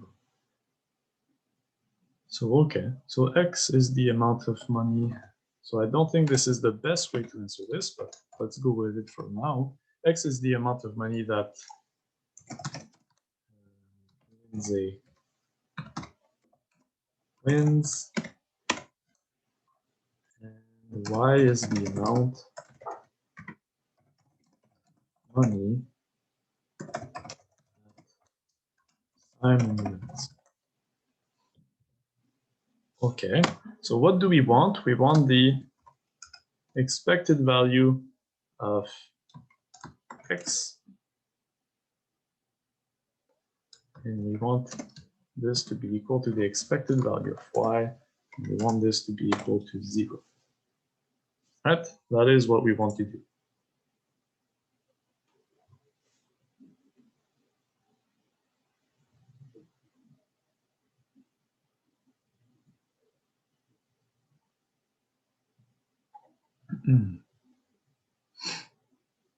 All right. So let's make sure that the expected value of x is equal to 0. So how would we do this? Well, the amount of money that Lindsay wins is equal to what? So Lindsay wins, I think, $1 if one of these rolls is equal to 6, right? So maybe it will help to just first look at the range of x. Range of x. So what are the possible amounts that Lindsay wins? She could win -$1, or she can win $1, or $2, or X dollars. So these are the possible values, earnings of Lindsay. So what is the probability that X is equal to 1? Sorry, X is equal to -1. What is that probability? What is the probability that none of these 3 rolls results in a 6? That's the event in which Lindsay needs to pay Simon. So what is the event of not getting 6 in 3 rolls of a dice? I think you'll see that this is just 5/6 to the 3. Yeah. What is the probability that x is equal to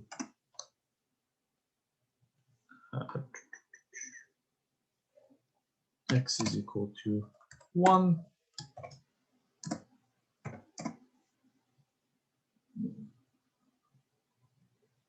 So if x is equal to 1, it means that 2 of these rolls results in a 6. So here we need to be a bit careful.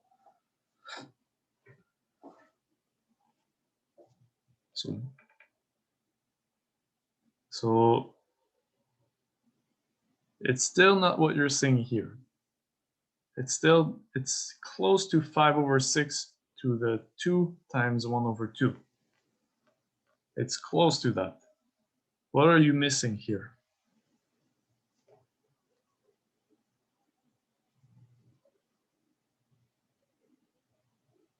Yeah, 3 choose 1, or which is equal to 3 choose 2, right? So you need to choose which of these rolls is equal to 6, and then you do the probabilities, right? So the number of choices for the rolls to be, for one roll to be 6, times the probability that these rolls were, one of them was 6 and the other 2 were not 6. Here, that's the typical mistake, is just to forget that choice that you have over which roll is. It's exactly in like the question in assignment 5, right? So the Sens and the Leafs winning. So you still choose which of these rolls was a 6, and then you multiply by the probabilities. So here it will be 3 choose 1. So choosing which roll is a 6, multiplied by having a 6, the probability of this roll being a 6, multiplied by the probability of the other 2 rolls not being a 6. Sorry, what question is this? 6 point. Sorry. 6.4. Okay, thank you. All right. Next probability. Probability that x is equal to 2. Well, x is equal to 2 if 2 of these dice results in a 6. So which means 3 choose 2 times, exactly, so 1/2, 1/6 to the 2 times 5/6. Then the last part is probability that x is equal to x is equal to 3. So I should say just 1/6 to the 3.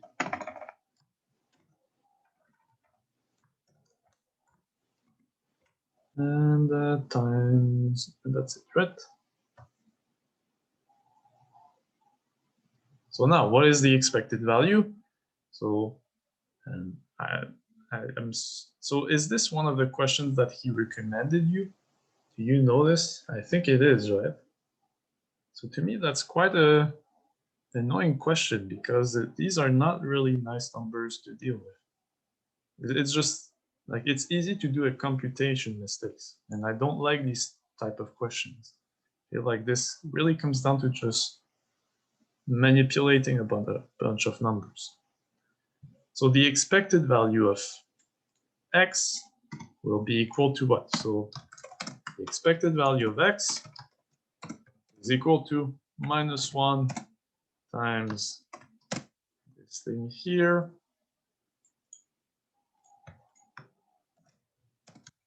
plus 1 times this thing here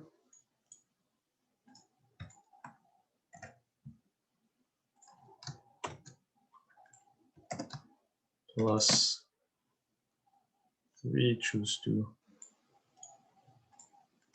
times this thing here.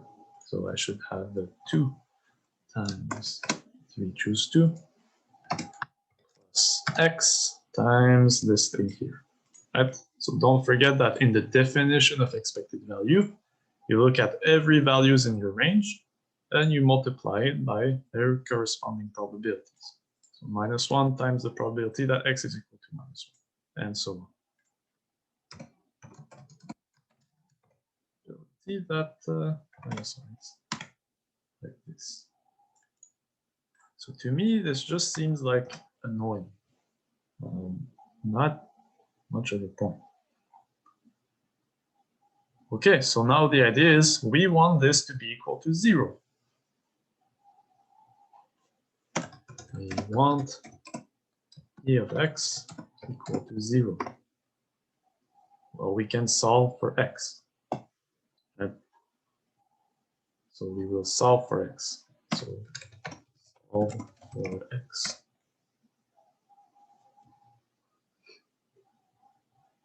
So actually, you don't even need to look at. You could have looked at this expected value. Instead, it just,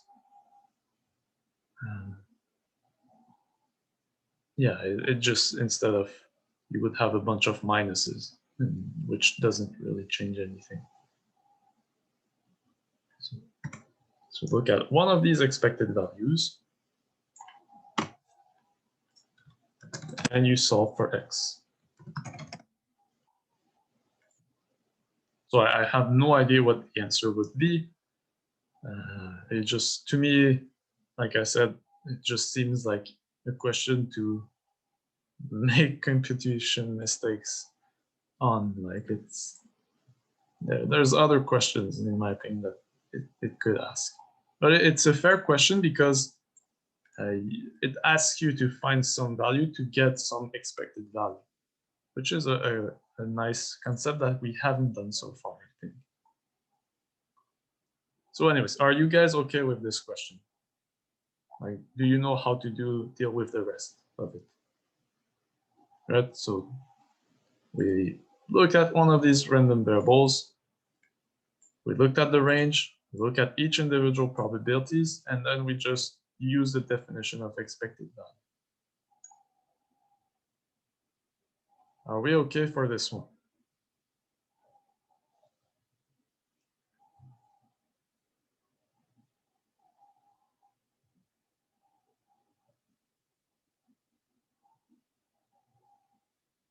So we're almost done, guys. Like I can sense myself getting tired when I'm starting to speak gibberish. Did I do a typo somewhere? So x must be equal to -10. Does that make sense? Is it obvious?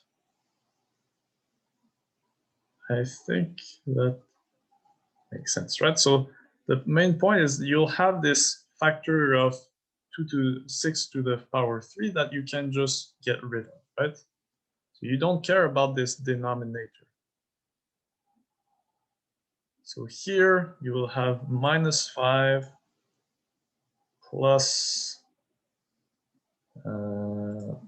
right, so you will have, no, you have to be careful. So -125 plus 25, so plus 75.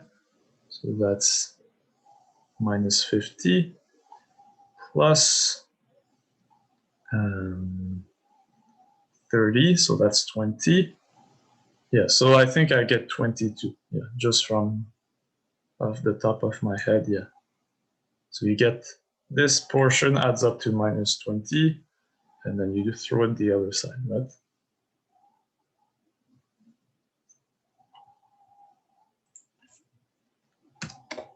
So I guess x is equal to 20. I'm pretty sure. Maybe you forgot the 2 here, right? Would that make the difference? No, that wouldn't. So I think maybe it's this power of 2 that's, yeah.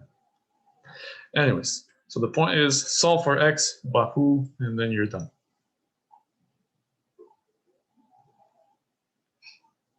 All right, so next question.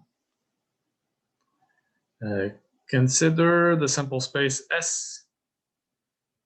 This sample space, we choose a uniformly random element x in S. Consider the following 2 random variables. So we have these 2 random variables. Are they independent? Have I done this one before? It feels oddly familiar. So are they independent? Okay, so in an exam, what would you have to show? If it's always good to write the definition of what you're going to prove, regardless of whether or not you're disproving it or proving it. Just write the definition. It's worth something, I think. So x and y are independent random variables if and only if for all pairs values of real numbers x and y, probability of x is equal to x and y is equal to y is equal to the probability of x is equal to x times the probability that y is equal to y. Note, if x or y is not in the range x and y, then maybe I can say it like this. If x is not in the range of x, then the equality follows. Right? If I picked some number that x cannot be, then I'm done. Because this probability here is 0, and this probability here is 0. So when I pick a number that is not within my range, then the equality is trivially verified. Same thing for when y is not in the range of y. So essentially here, this you can modify. You can modify it for all real numbers x and y. You can just modify it to for all x in the range of x and for all y in the range of y, this equality is verified. Again, why can we do this? Because if they're not, if one of them is not in the range, then both sides are equal to 0. So the equality is verified. Okay, so the point, whenever you are looking at independence of random variables, you should think of the range of both functions. So what is the range of x? Well, the range of x here tells us it's 0, 1, or 2. So 0, 1, 2. The range of y is equal to 0 and 1. So can I think of two values? So one value of x, one value of y, such that I get 0 here and not 0 here. So can I make this 0 somehow?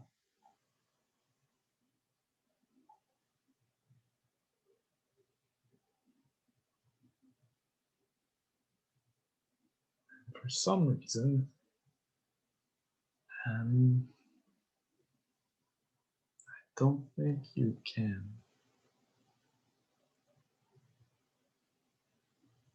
So I think we do have to look at the probabilities, and they might be independent actually.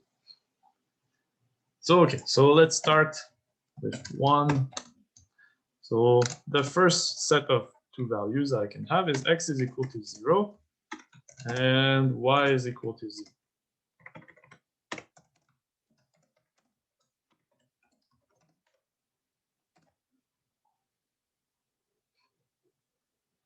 So what is the probability that x is equal to 0 and y is equal to 0?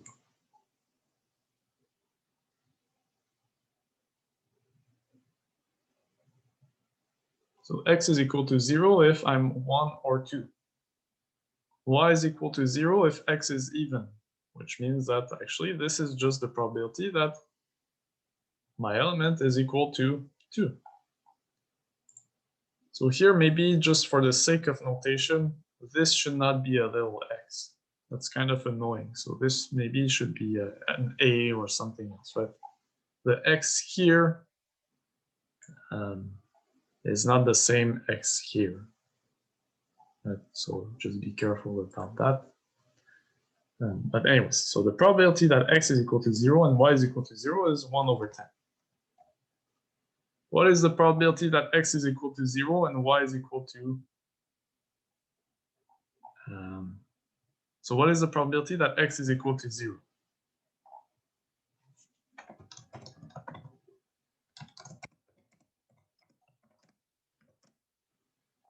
X is equal to 0 if it's 1 or 2. So that's 2 over 10.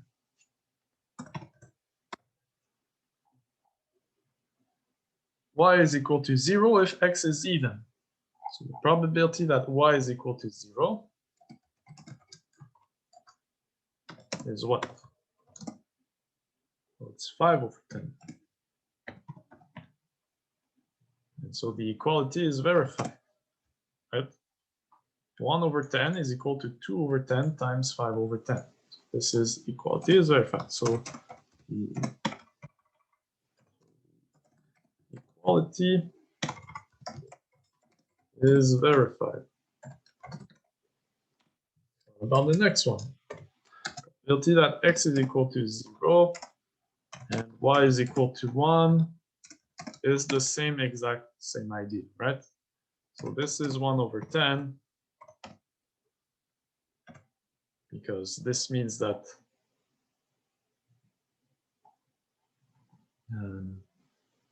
right? So if y is equal to 1, it means that it's odd. If x is equal to 0, it means that it's 1 and 2. So I only have one choice for x. This is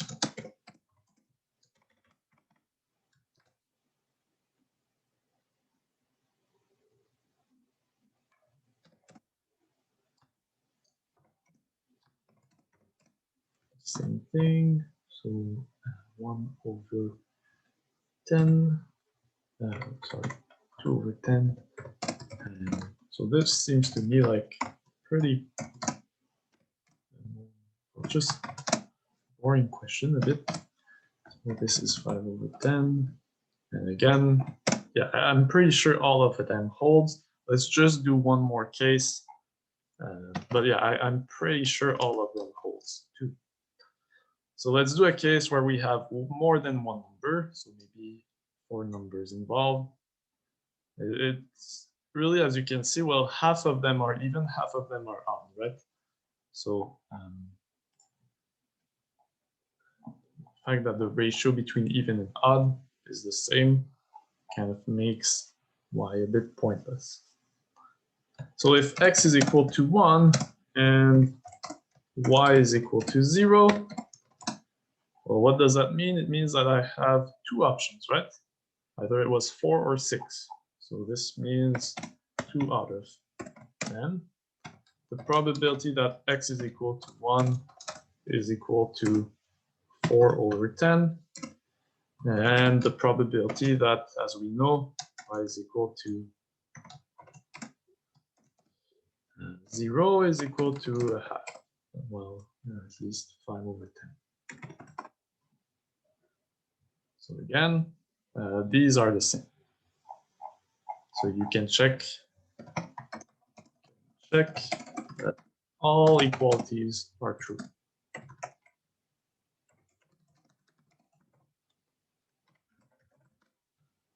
All right, so I'll take like a 5 minutes break and just finish it up, or maybe 10 minutes, much deserved break.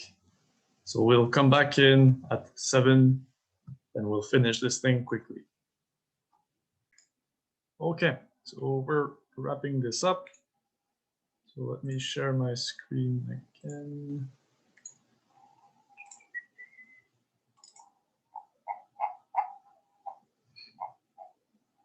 All right, so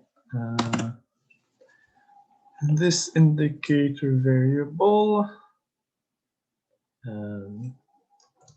So I think for this one, I'll let you check that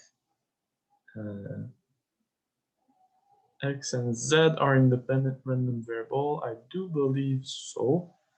So let's just, what is the range of z? So the range z is equal to, what is it? So x times y, we have 2 different values, right? 1 times 1 or 1 times minus 1. And that's pretty much it. So we have 2 values for z. Range of z is minus 1 and 1. And now this means that we have 4 equalities to check. So the first equality, we check that, okay, the probability that z is equal to 1 and x is equal to minus 1. Let me do this one first. So minus 1 and minus 1. And this one I'm pretty sure I've done already. So if this is true, then this translates to something about y, right? If x is equal to minus 1 and z is equal to minus 1, then this is equal to the probability that z and y is equal to minus 1 and x is equal to minus 1. Sorry, y is equal to 1 here, and x is equal to minus 1. Maybe I can just write like this. And now, because x and y are independent, this is equal to 4. Right? This is equal to a half times a half. So this is equal to 4. Now, what is the probability that z is equal to 1 minus 1? This is equal to probability that y is equal to minus 1 and x is equal to 1, or probability that y is equal to 1 and x is equal to minus 1, which is 2 over 4, which is a half. Similarly, probability that z is equal to 1 is equal to half. And I'm pretty sure, once again, that you can check the 4 equalities hold, right? So this thing is equal to a 4, and well, this thing is equal to a half times a half, which is a 4 or a quarter. So you can check remaining equalities. I'm pretty sure that they are independent. And then there. So let's maybe look at 2 more questions that seem maybe more interesting. Okay, so you roll a die 5 times, where all rows are independent of each other. Consider the random variable x is equal to the largest value in these 5 rows. Prove that the expected value of x of the random is equal to, so this seems odd, prove that the expected value p of x of the random variable x is equal to this thing here. Okay, so a weird hint here, we can just use the definition of expected value. So that's kind of what the hint is telling you to do. So the definition of expected value is the sum, so over the range of x, of all the little values of x, times their corresponding probabilities.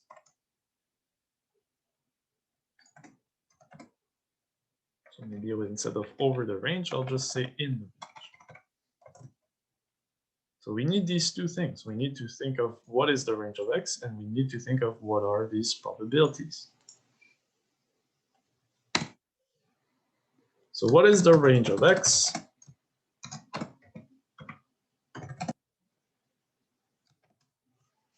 So I'm looking at every possible value of this thing here. What is the largest value or the smallest largest value that I could have gotten?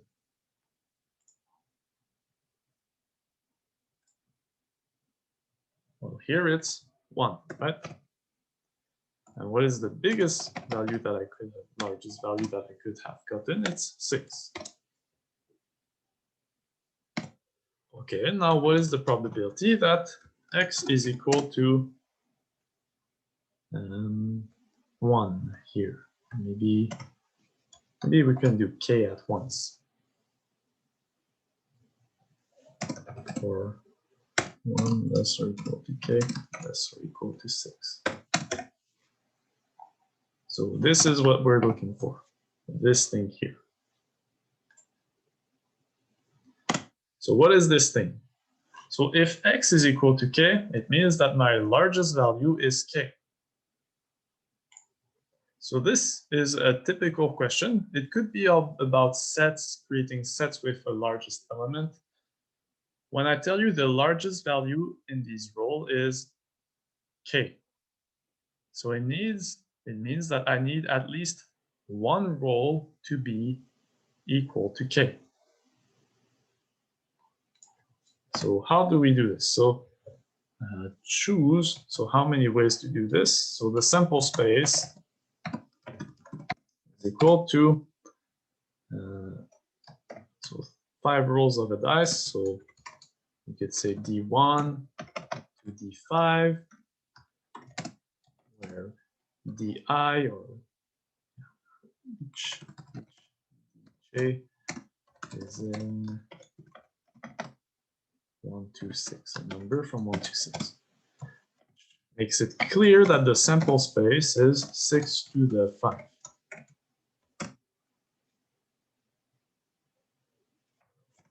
Okay, so now what is the probability that x is equal to k? I'm going to count the number of these guys whose largest element is equal to k. The largest element is equal to k. So if I want to create all of these guys, all of these sequence of 5 rows where I know that I have the largest element is equal to k, well, this largest element needs to be in my sequence. Maximum needs to be achieved by one of these rows. So task 1 is choose di, dj, choose one of the 5 roles to set it the max. Here I'm purposely doing a mistake, okay? So here I'm doing a mistake on purpose. It's a mistake that comes down to previous counting questions that we've done at the very beginning of this session. Okay, so here I'm doing a mistake on purpose, and I want you guys one of you guys to tell me what would be that mistake. So I'm choosing one of the 5 roles to set it as the max. So how many ways is there to do this? I have 5 roles, so I'm choosing one of them. Then task 2, set that chosen role as k. There's only one way to do this, right? So my maximum is equal to k. So I'm choosing one of my roles and I'm assigning it to the value k.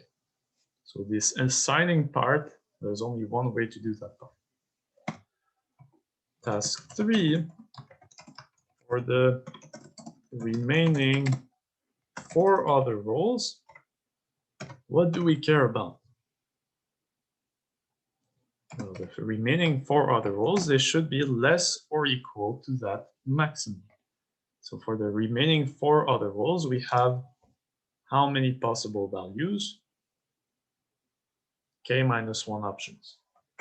K minus 1, or K values, sorry, including this maximum.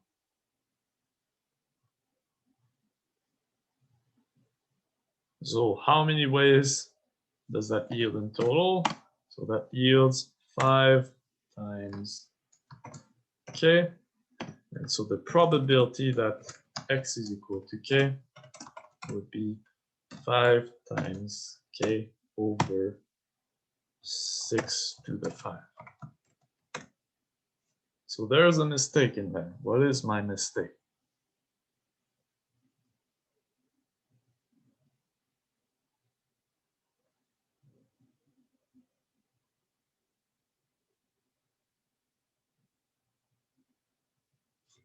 Sorry, so here I should be careful. So for the remaining k 4 rows, we have k values to pick from. So I'm missing a part, which is k to the 4, right? Like that. So k to the 4. So again, there's still a mistake in there. What is it?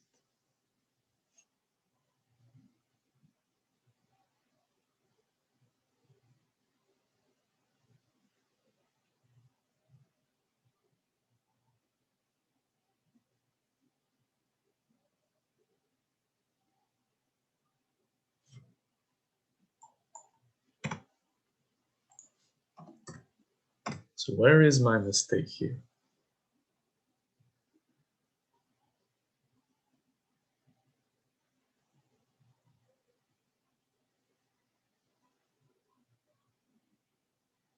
So try to think about what I said at the beginning, or well, earlier in the review session.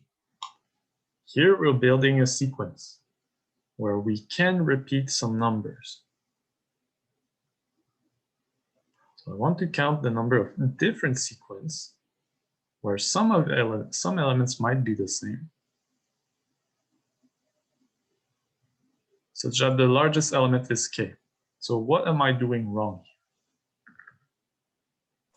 You're overcounting because task 3, you could set the other roles to the same value. Yes, exactly. So the problem here is that, okay, I chose one role and I set it to the maximum. But then further on in my protocol, I still allow myself to use the same value. So the maximum, once I assigned it, I should be done with that value. But here, this is not the case. So for example, again, this is overcounting how. So for example, if I want the maximum to be equal to 4, so I could have, this could be an option. So in task 1 and 2, I could have put my 4 in there. And then I could have placed 4, 1, 1, 1 in this task 3. That would be one way to get this sequence of rows. But there's another way to get that sequence of rows. I could have, in task 1 and 2, chosen this position and put a 4 in there. And in the remaining 4 other options, I could have placed 4, 1, 1, 1. So this is still overcounting. And again, it comes down to we're counting sequences where elements can be repeated. If you're going to count these sequences, you want to place all elements of one kind in one step. So here, what we're going to do is instead of choosing one role and set it as the max, we're going to choose something different here. So how should we fix this? So choose, how do we fix this?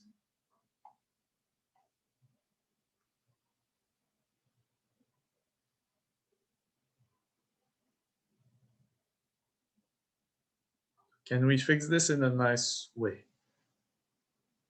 So we need to pick a number of roles from 1 to 6 that is going to be the maximum.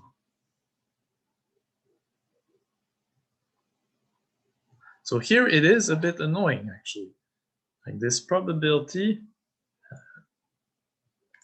is a bit annoying.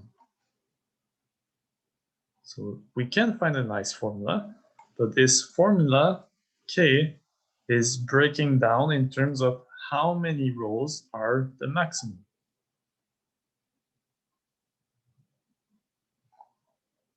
Right? So here, what I'll say first is task 0 in some sense. Choose a number between 1 and 6.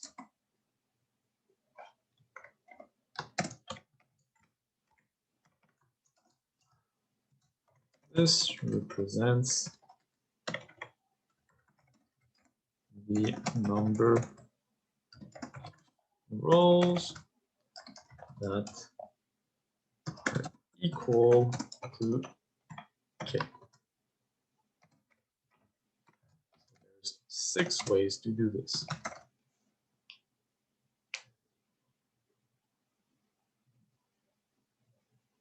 Now the annoying thing is in this task 1. So choose a number. So maybe I can say choose a number J. Maybe I won't use J. Maybe I can use M. Choose a number M between 1 and 6, which represents the number of rows that are equal to K.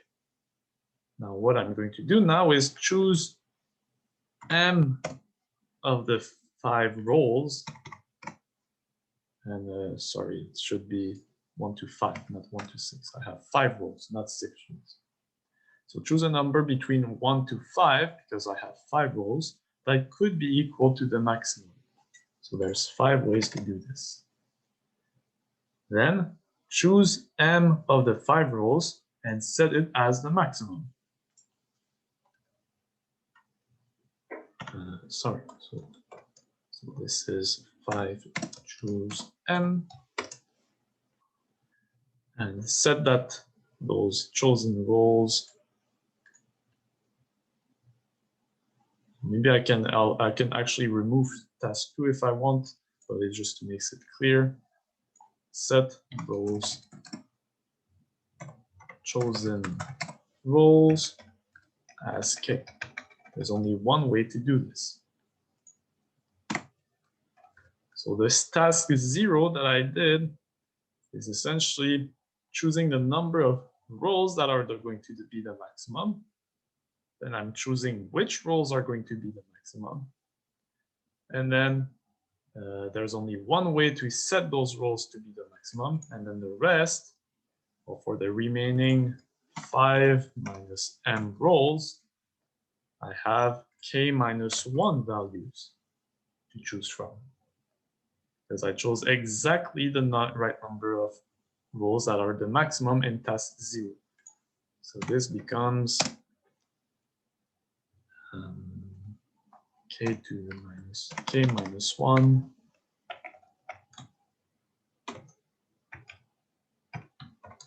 to the 5 minus 7.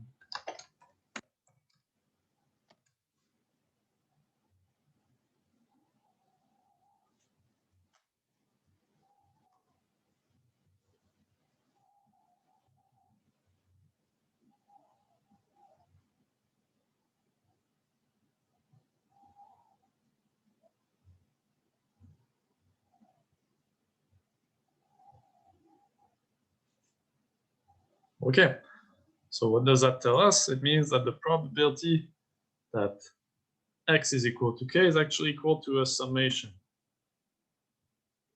which is a bit annoying to deal with.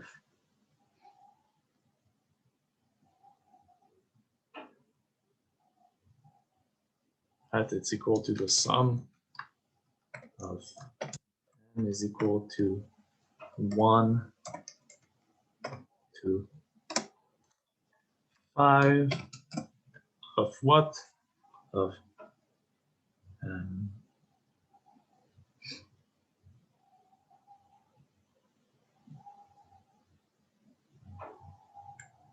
so maybe yeah. So what am I going to do now? So essentially I'm breaking down this into cases. When each case, looking at, well, this is what happens if I have one rule that is equal to my maximum. And the next case is, this is what happens if I have two rows that are equal to the maximum, and so on. Essentially, this first task gives me a summation. So I don't really like writing it like this. I would instead say we break P r is equal to k with respect to the number of rows that are equal to k.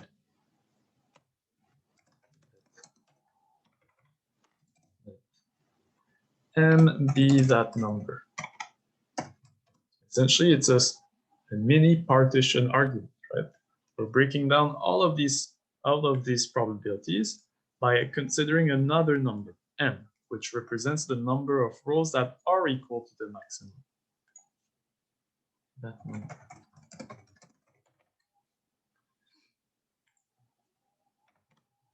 And now you use the sum rule, right? So the sum rule tells you that it's 5 choose m and times k minus 1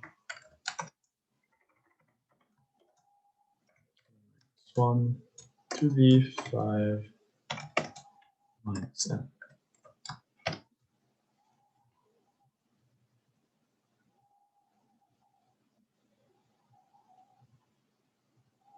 So now the expected value becomes a bit annoying. So is there a nice formula for this? Maybe there is one.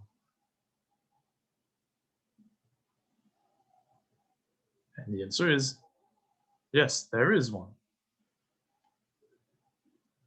So what does this make you think about?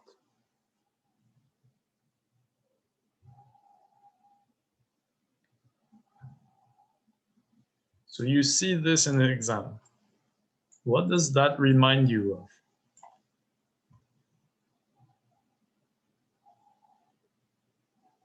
It should remind you of something. And the answer is the Newton's binomial theorem, right?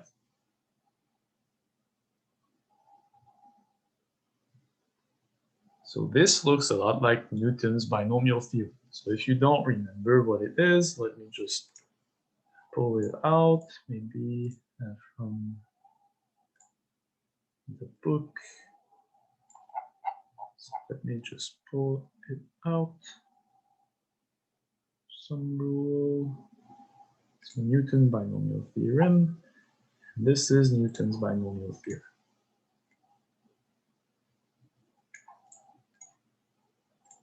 So this is the thing that, another thing that sometimes is useful.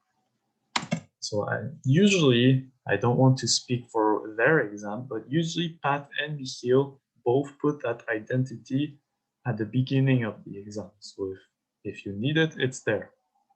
So usually that's given to you, but I'm not sure for this exam if it's going to be given to you.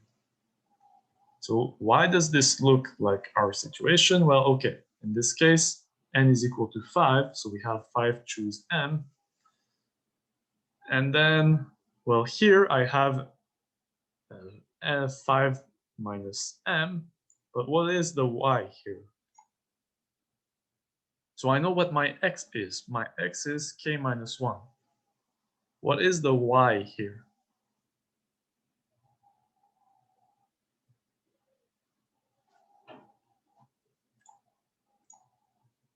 It's not 0. If it was 0, yeah, it's 1, right? So if it was 0, this whole thing would be 0. So here actually it's 1. Yeah. So here it's times, I can modify this as this is equal to this summation.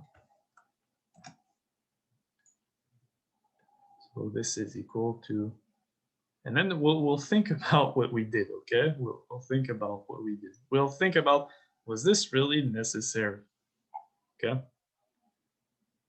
And the answer is absolutely not. Okay, this was not necessary in any ways. Okay, so this might be the approach that you think about. I'll give you a much nicer approach.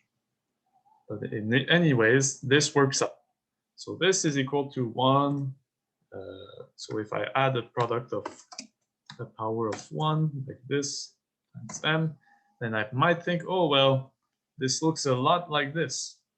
It's just I'm missing the first term, right? Here my summation starts at 0, but here the summation starts at 1. So what can I do? Well, if I add the missing term and I remove it, then so this is equal to this summation.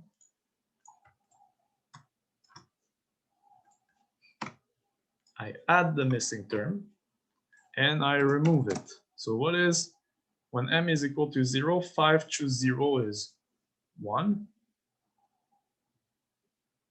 And this is k minus 1 to the 5. So minus k minus 1 to the 5. Right, so this minus here is the term that I added in my summation. So I did not change my equality. I added and removed the same term. And now what is this? Well, this, you notice, simplifies to k minus 1 plus 1 to the 5. So this is equal to k to the 5 minus k minus 1 to the 5. And now think about, what is this suggesting us to do? What is another way that we could get the minus here? When you're counting things.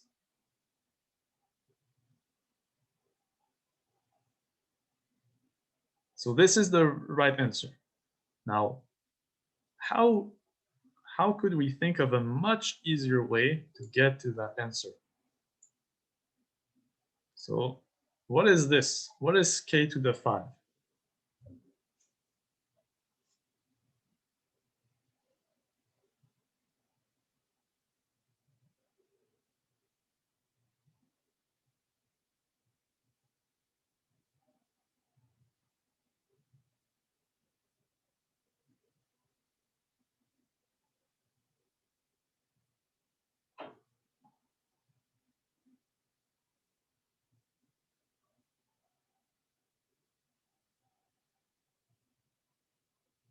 Anyone has any clue? So I know we're all tired.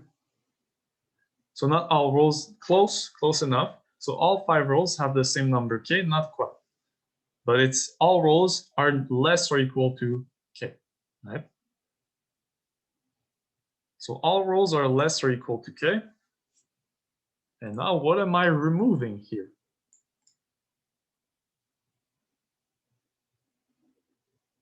So I looked at all rows that are less or equal to k.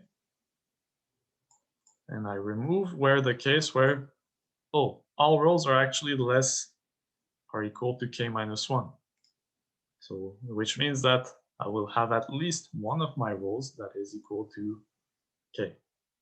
So the trick here is to understand that when you're dealing with largest element is equal to k, that translates to what? That translates to, this is equivalent to saying that at least one row is equal to k.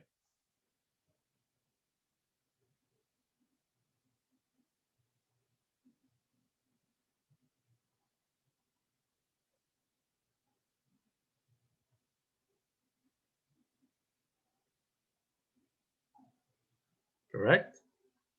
So if my largest row is equal to k, then it means that at least one row is equal to k. So what is the negation of that?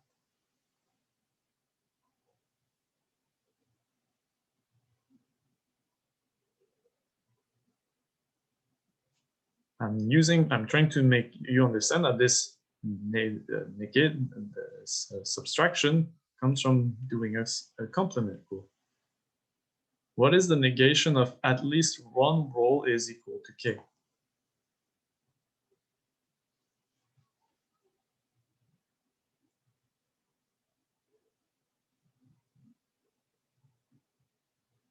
No rows is equal to k, which means actually it's actually I can say more than that. Here the largest element is equal to k is equivalent to at least one row is equal to k. And actually I can say more. At least one row is equal to k, and all rows are less or equal to k. Less equal to k.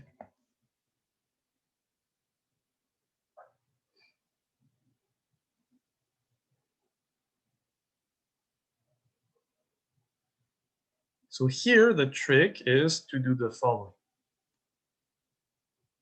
So here I'm going to use the complement rule on this, not on the whole thing, but on one of these guys. So here I'm going to say one of the tricks that you can do is the following. So let X be the set of rows, a set of rows where all rows are less or equal to k. What is the size of X?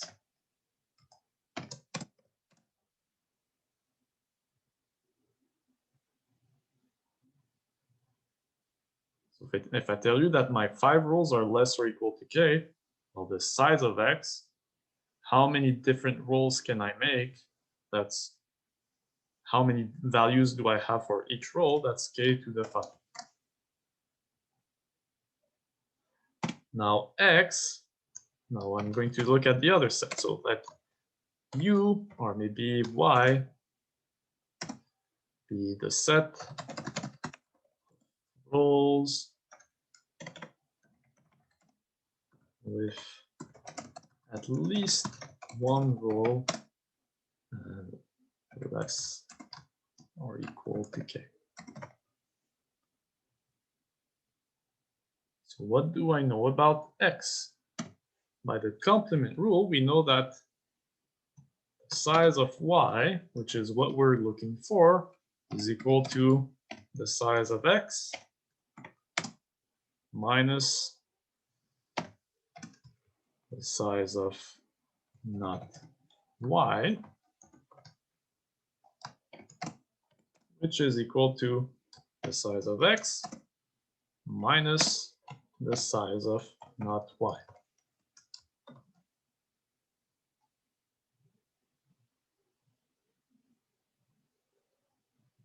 And this, I feel like, ooh, I need to be a bit, maybe, but I'm inverting my two sets here.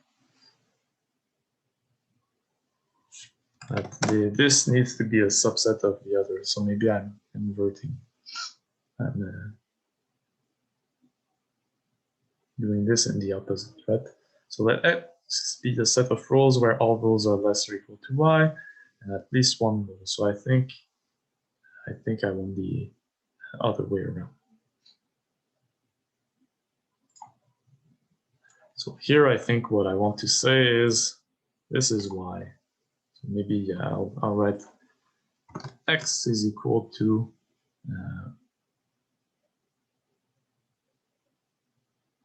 what did I write? I think I mixed up my two things.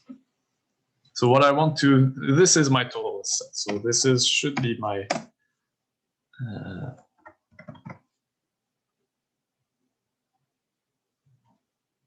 right.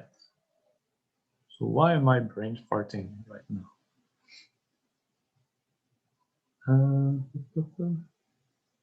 This one row.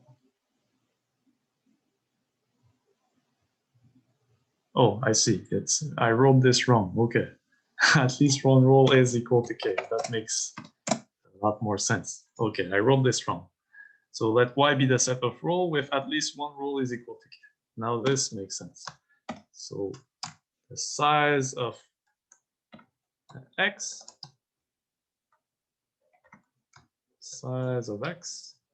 oops, is equal to size of y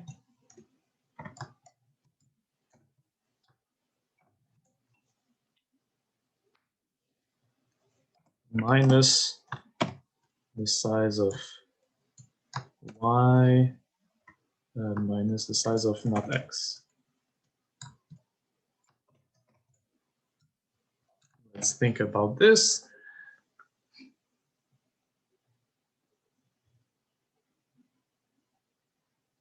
So this contains this.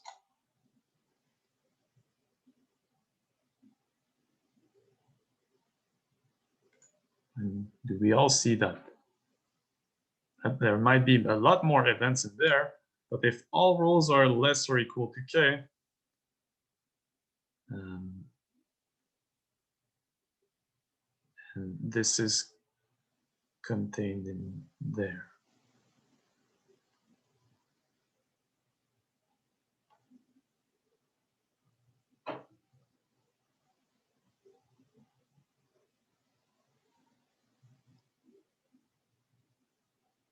Why do I brain fart so much? For some reason, I feel like I'm doing something obviously wrong, but I can't seem to understand it. So I think, yeah, I think this is not what I want to write. This is what I want to write here.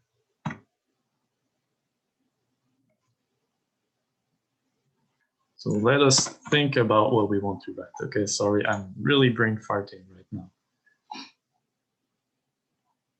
So let's first make sure that this is true, right? If my largest element is equal to k, is this really equivalent to saying that at least one row is equal to k and all other rows are less or equal to k? And the answer is yes. These two things are equivalent. So I have two constraints. At least one row is equal to k and all rows are less or equal to k. So what I'm trying to say is that, okay, I'm defining the two sets matching the two constraints here.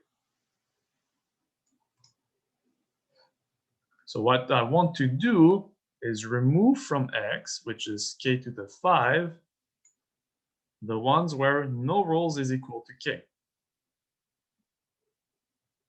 So let y, okay, let Y be the set. Yeah, okay, I'm sorry, I just figured it out. So let Y be the set of rows with at least one row is equal to K, and all rows are less or equal to K. I was brain farting so much, but now it makes sense. So this is my universal set. This is the set that I care about. Now I can write that Y, the size of Y, is equal to the size of X minus the size of not Y.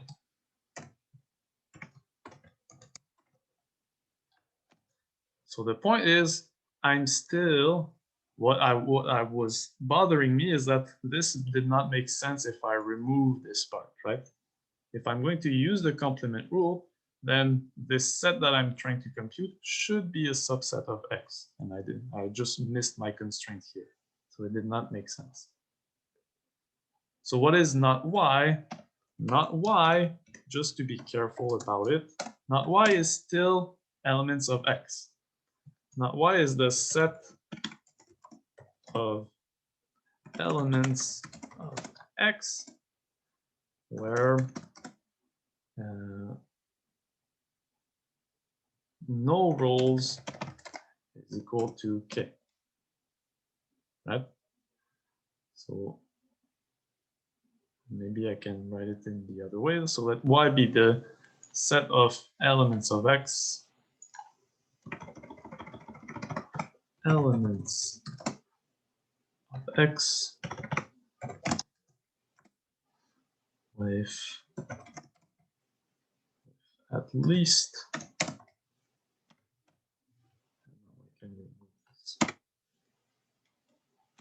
so the whole thing that I'm trying to say is that I'm trying to consider X as my universal set, and then this other constraint that I care about is what I'm complementing over. And now, well, it becomes clear that this is K to the 5, and what is this? Well, this means that all of my rows are less or equal to K, but none of them are equal to K. So all of my rows are less or equal to K minus 1. So this size is K minus 1 to the 5. So again, sorry about my brain farting. I think I'm just getting really tired. So, but yeah, that's it. So the whole point is that you don't need to go through this summation thing and blah, blah, blah. You don't even need to use this binomial theorem. You can use the complement rule and it kind of makes it nice. So if you think about translating largest element is equal to something, it really means that all of your things are less or equal to your largest element, but at least one of them is equal to it. So you can use the complement rule over this condition inside this condition. So I'm not sure if this is making too much sense, but I hope I did not lose too many of you doing this. So is this part okay? Yes, okay, sorry about that. I confused myself. I kept missing my constraint here and it did not make sense. So the K minus 1, so read this not Y. Not Y is the elements of X where no rows is equal to K, right? So Y is the set of elements of X with at least one row is equal to K. So what I did here is I took one of my constraints, this one, and I defined X to be the set of rows that satisfy this first constraint.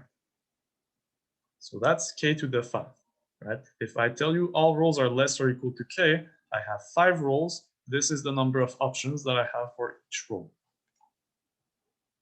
Now what I do, what I complement over is I'm going to look at everything in X that satisfies my constraint. That's what I want to compute, right? My other constraint is at least one row is equal to K. So that's the set Y is the thing that I want to compute. So instead of looking at y, I'm going to look at all things in x where y is not true. So when y is not true, it means that no roll is equal to k. But I'm still in x, which means that no roll is equal to k, but all my rolls are less or equal to k, which means actually that all my rolls are less or equal to k minus 1. So each roll has k minus 1 options, and that's why I take k minus 1 to the 5. So the point here is that I'm still in x. X is, I treat it as my universal set.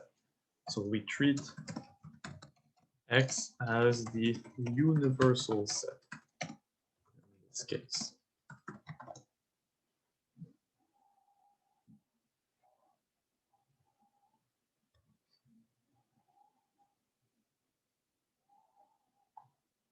So there's nothing wrong with looking at this summation, but if you're not comfortable with the binomial theorem, then just try to remember this. So this is a good question.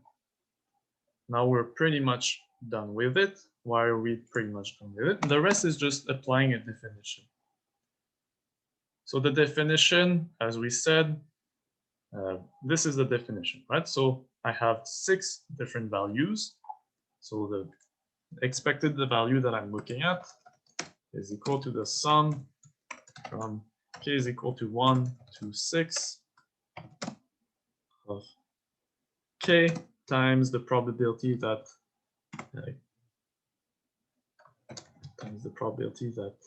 x is equal to k. Now this is equal to the sum from k is equal to 1 to 6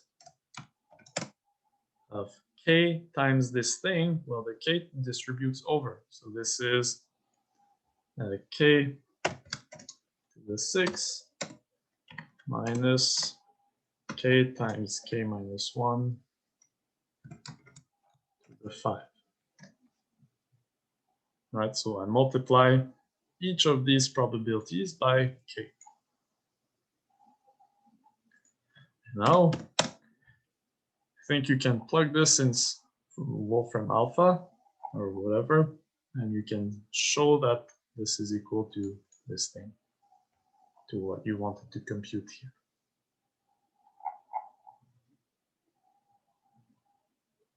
Oh, and I did make a big mistake. This is not a probability.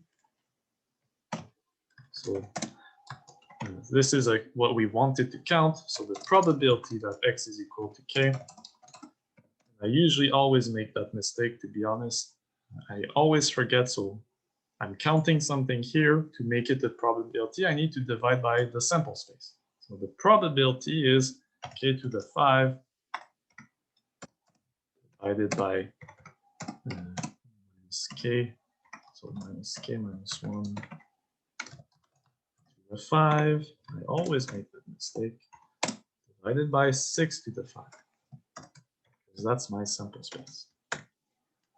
Same thing here. So this is over 6 to the 5.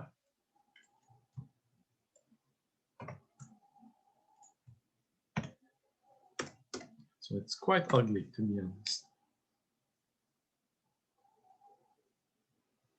6 to the 5.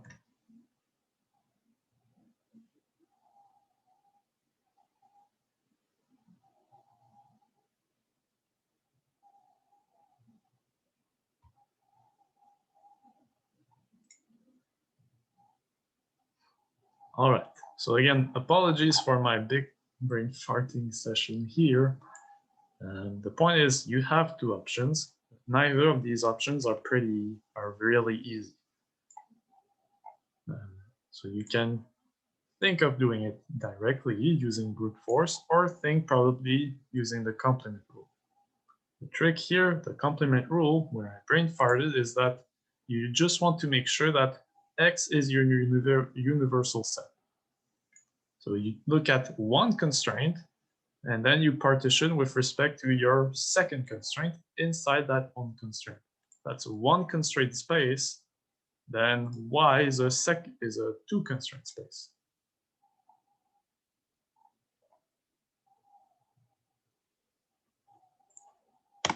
Okay. So we're almost done. One more question. I think this one is easier.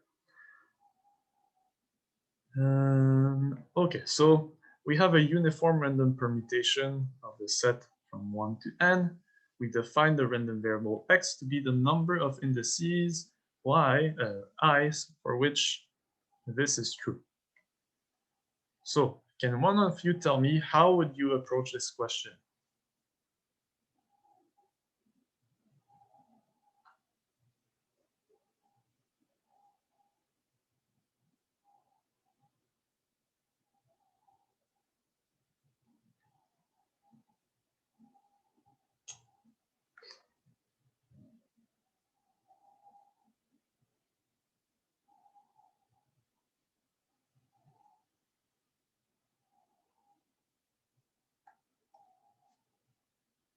So try to remember the trick that I think I gave you in one of the past assignments. We're defining the random variable to be x to be the number of blah, blah, blah. And we're asked to show that, or to compute the expected value of x. So when x is the number of blah, blah, blah, such that something is true, we use indicator variable. It's always a good trick to keep in mind. So here we're going to use indicator variables. So we use indicator variables.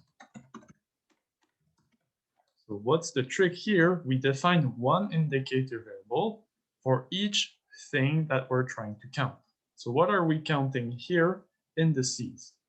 How many different indices do we have? Well, it tells us.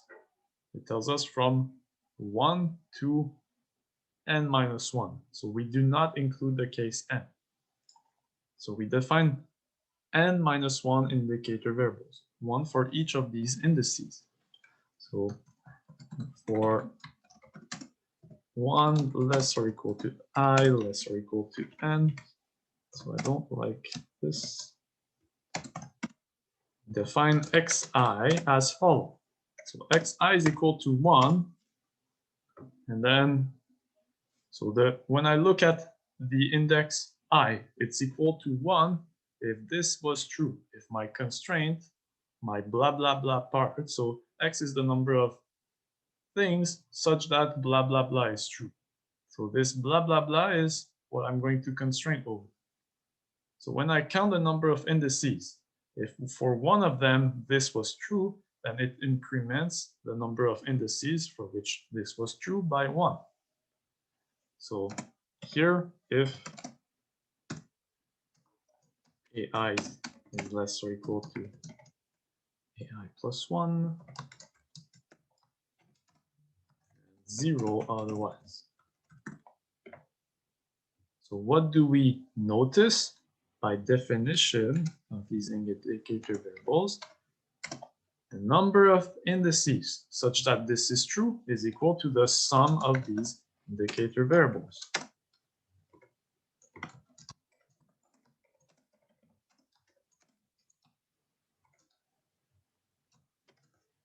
And so the sum of up to an minus 1, xn minus 1. Right, so you convince yourself of this. So note this is true. Both sides are counting the same thing. So what do we derive from this? Again, I think at this point, it's no surprise. We've done this quite a few times already. So now we're going to use linearity of expectation. So this expected value is equal to the sum of these expected values here. Why is this true? This is by linearity of expected value. So now what is the nice thing? So this sum has a range. It's from I is equal to 1 to n minus 1.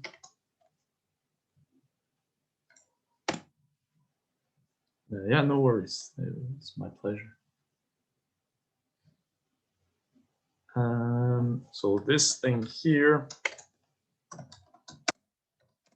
by definition, it's an indicator variable. So it's 0 times the probability that xi is equal to 0, plus 1 times the probability that xi is equal to 1.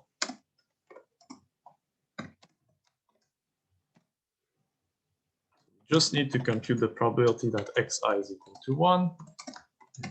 This is quite simple. So how many permutations have ai less than ai plus 1?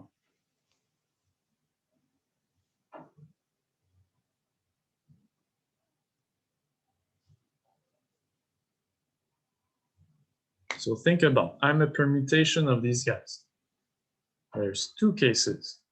Either ai is greater than ai plus 1, or ai is less than ai plus 1. So are these two cases equally likely?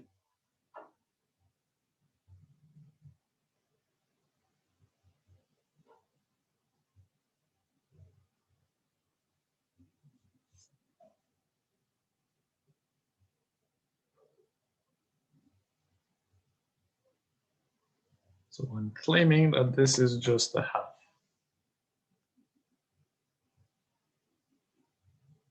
Because half of these, right? So why is this just a half? Because in half of these permutations, ai will be less than ai plus 1. In the other half, ai will be bigger than ai plus 1. So think about this one.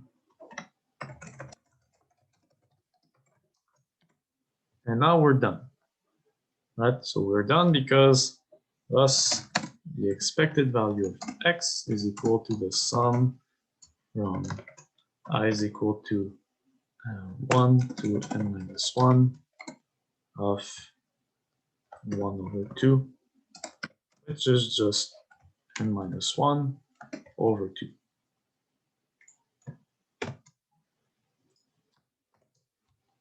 All right, so I'll stop the recording here because I think it's way too long.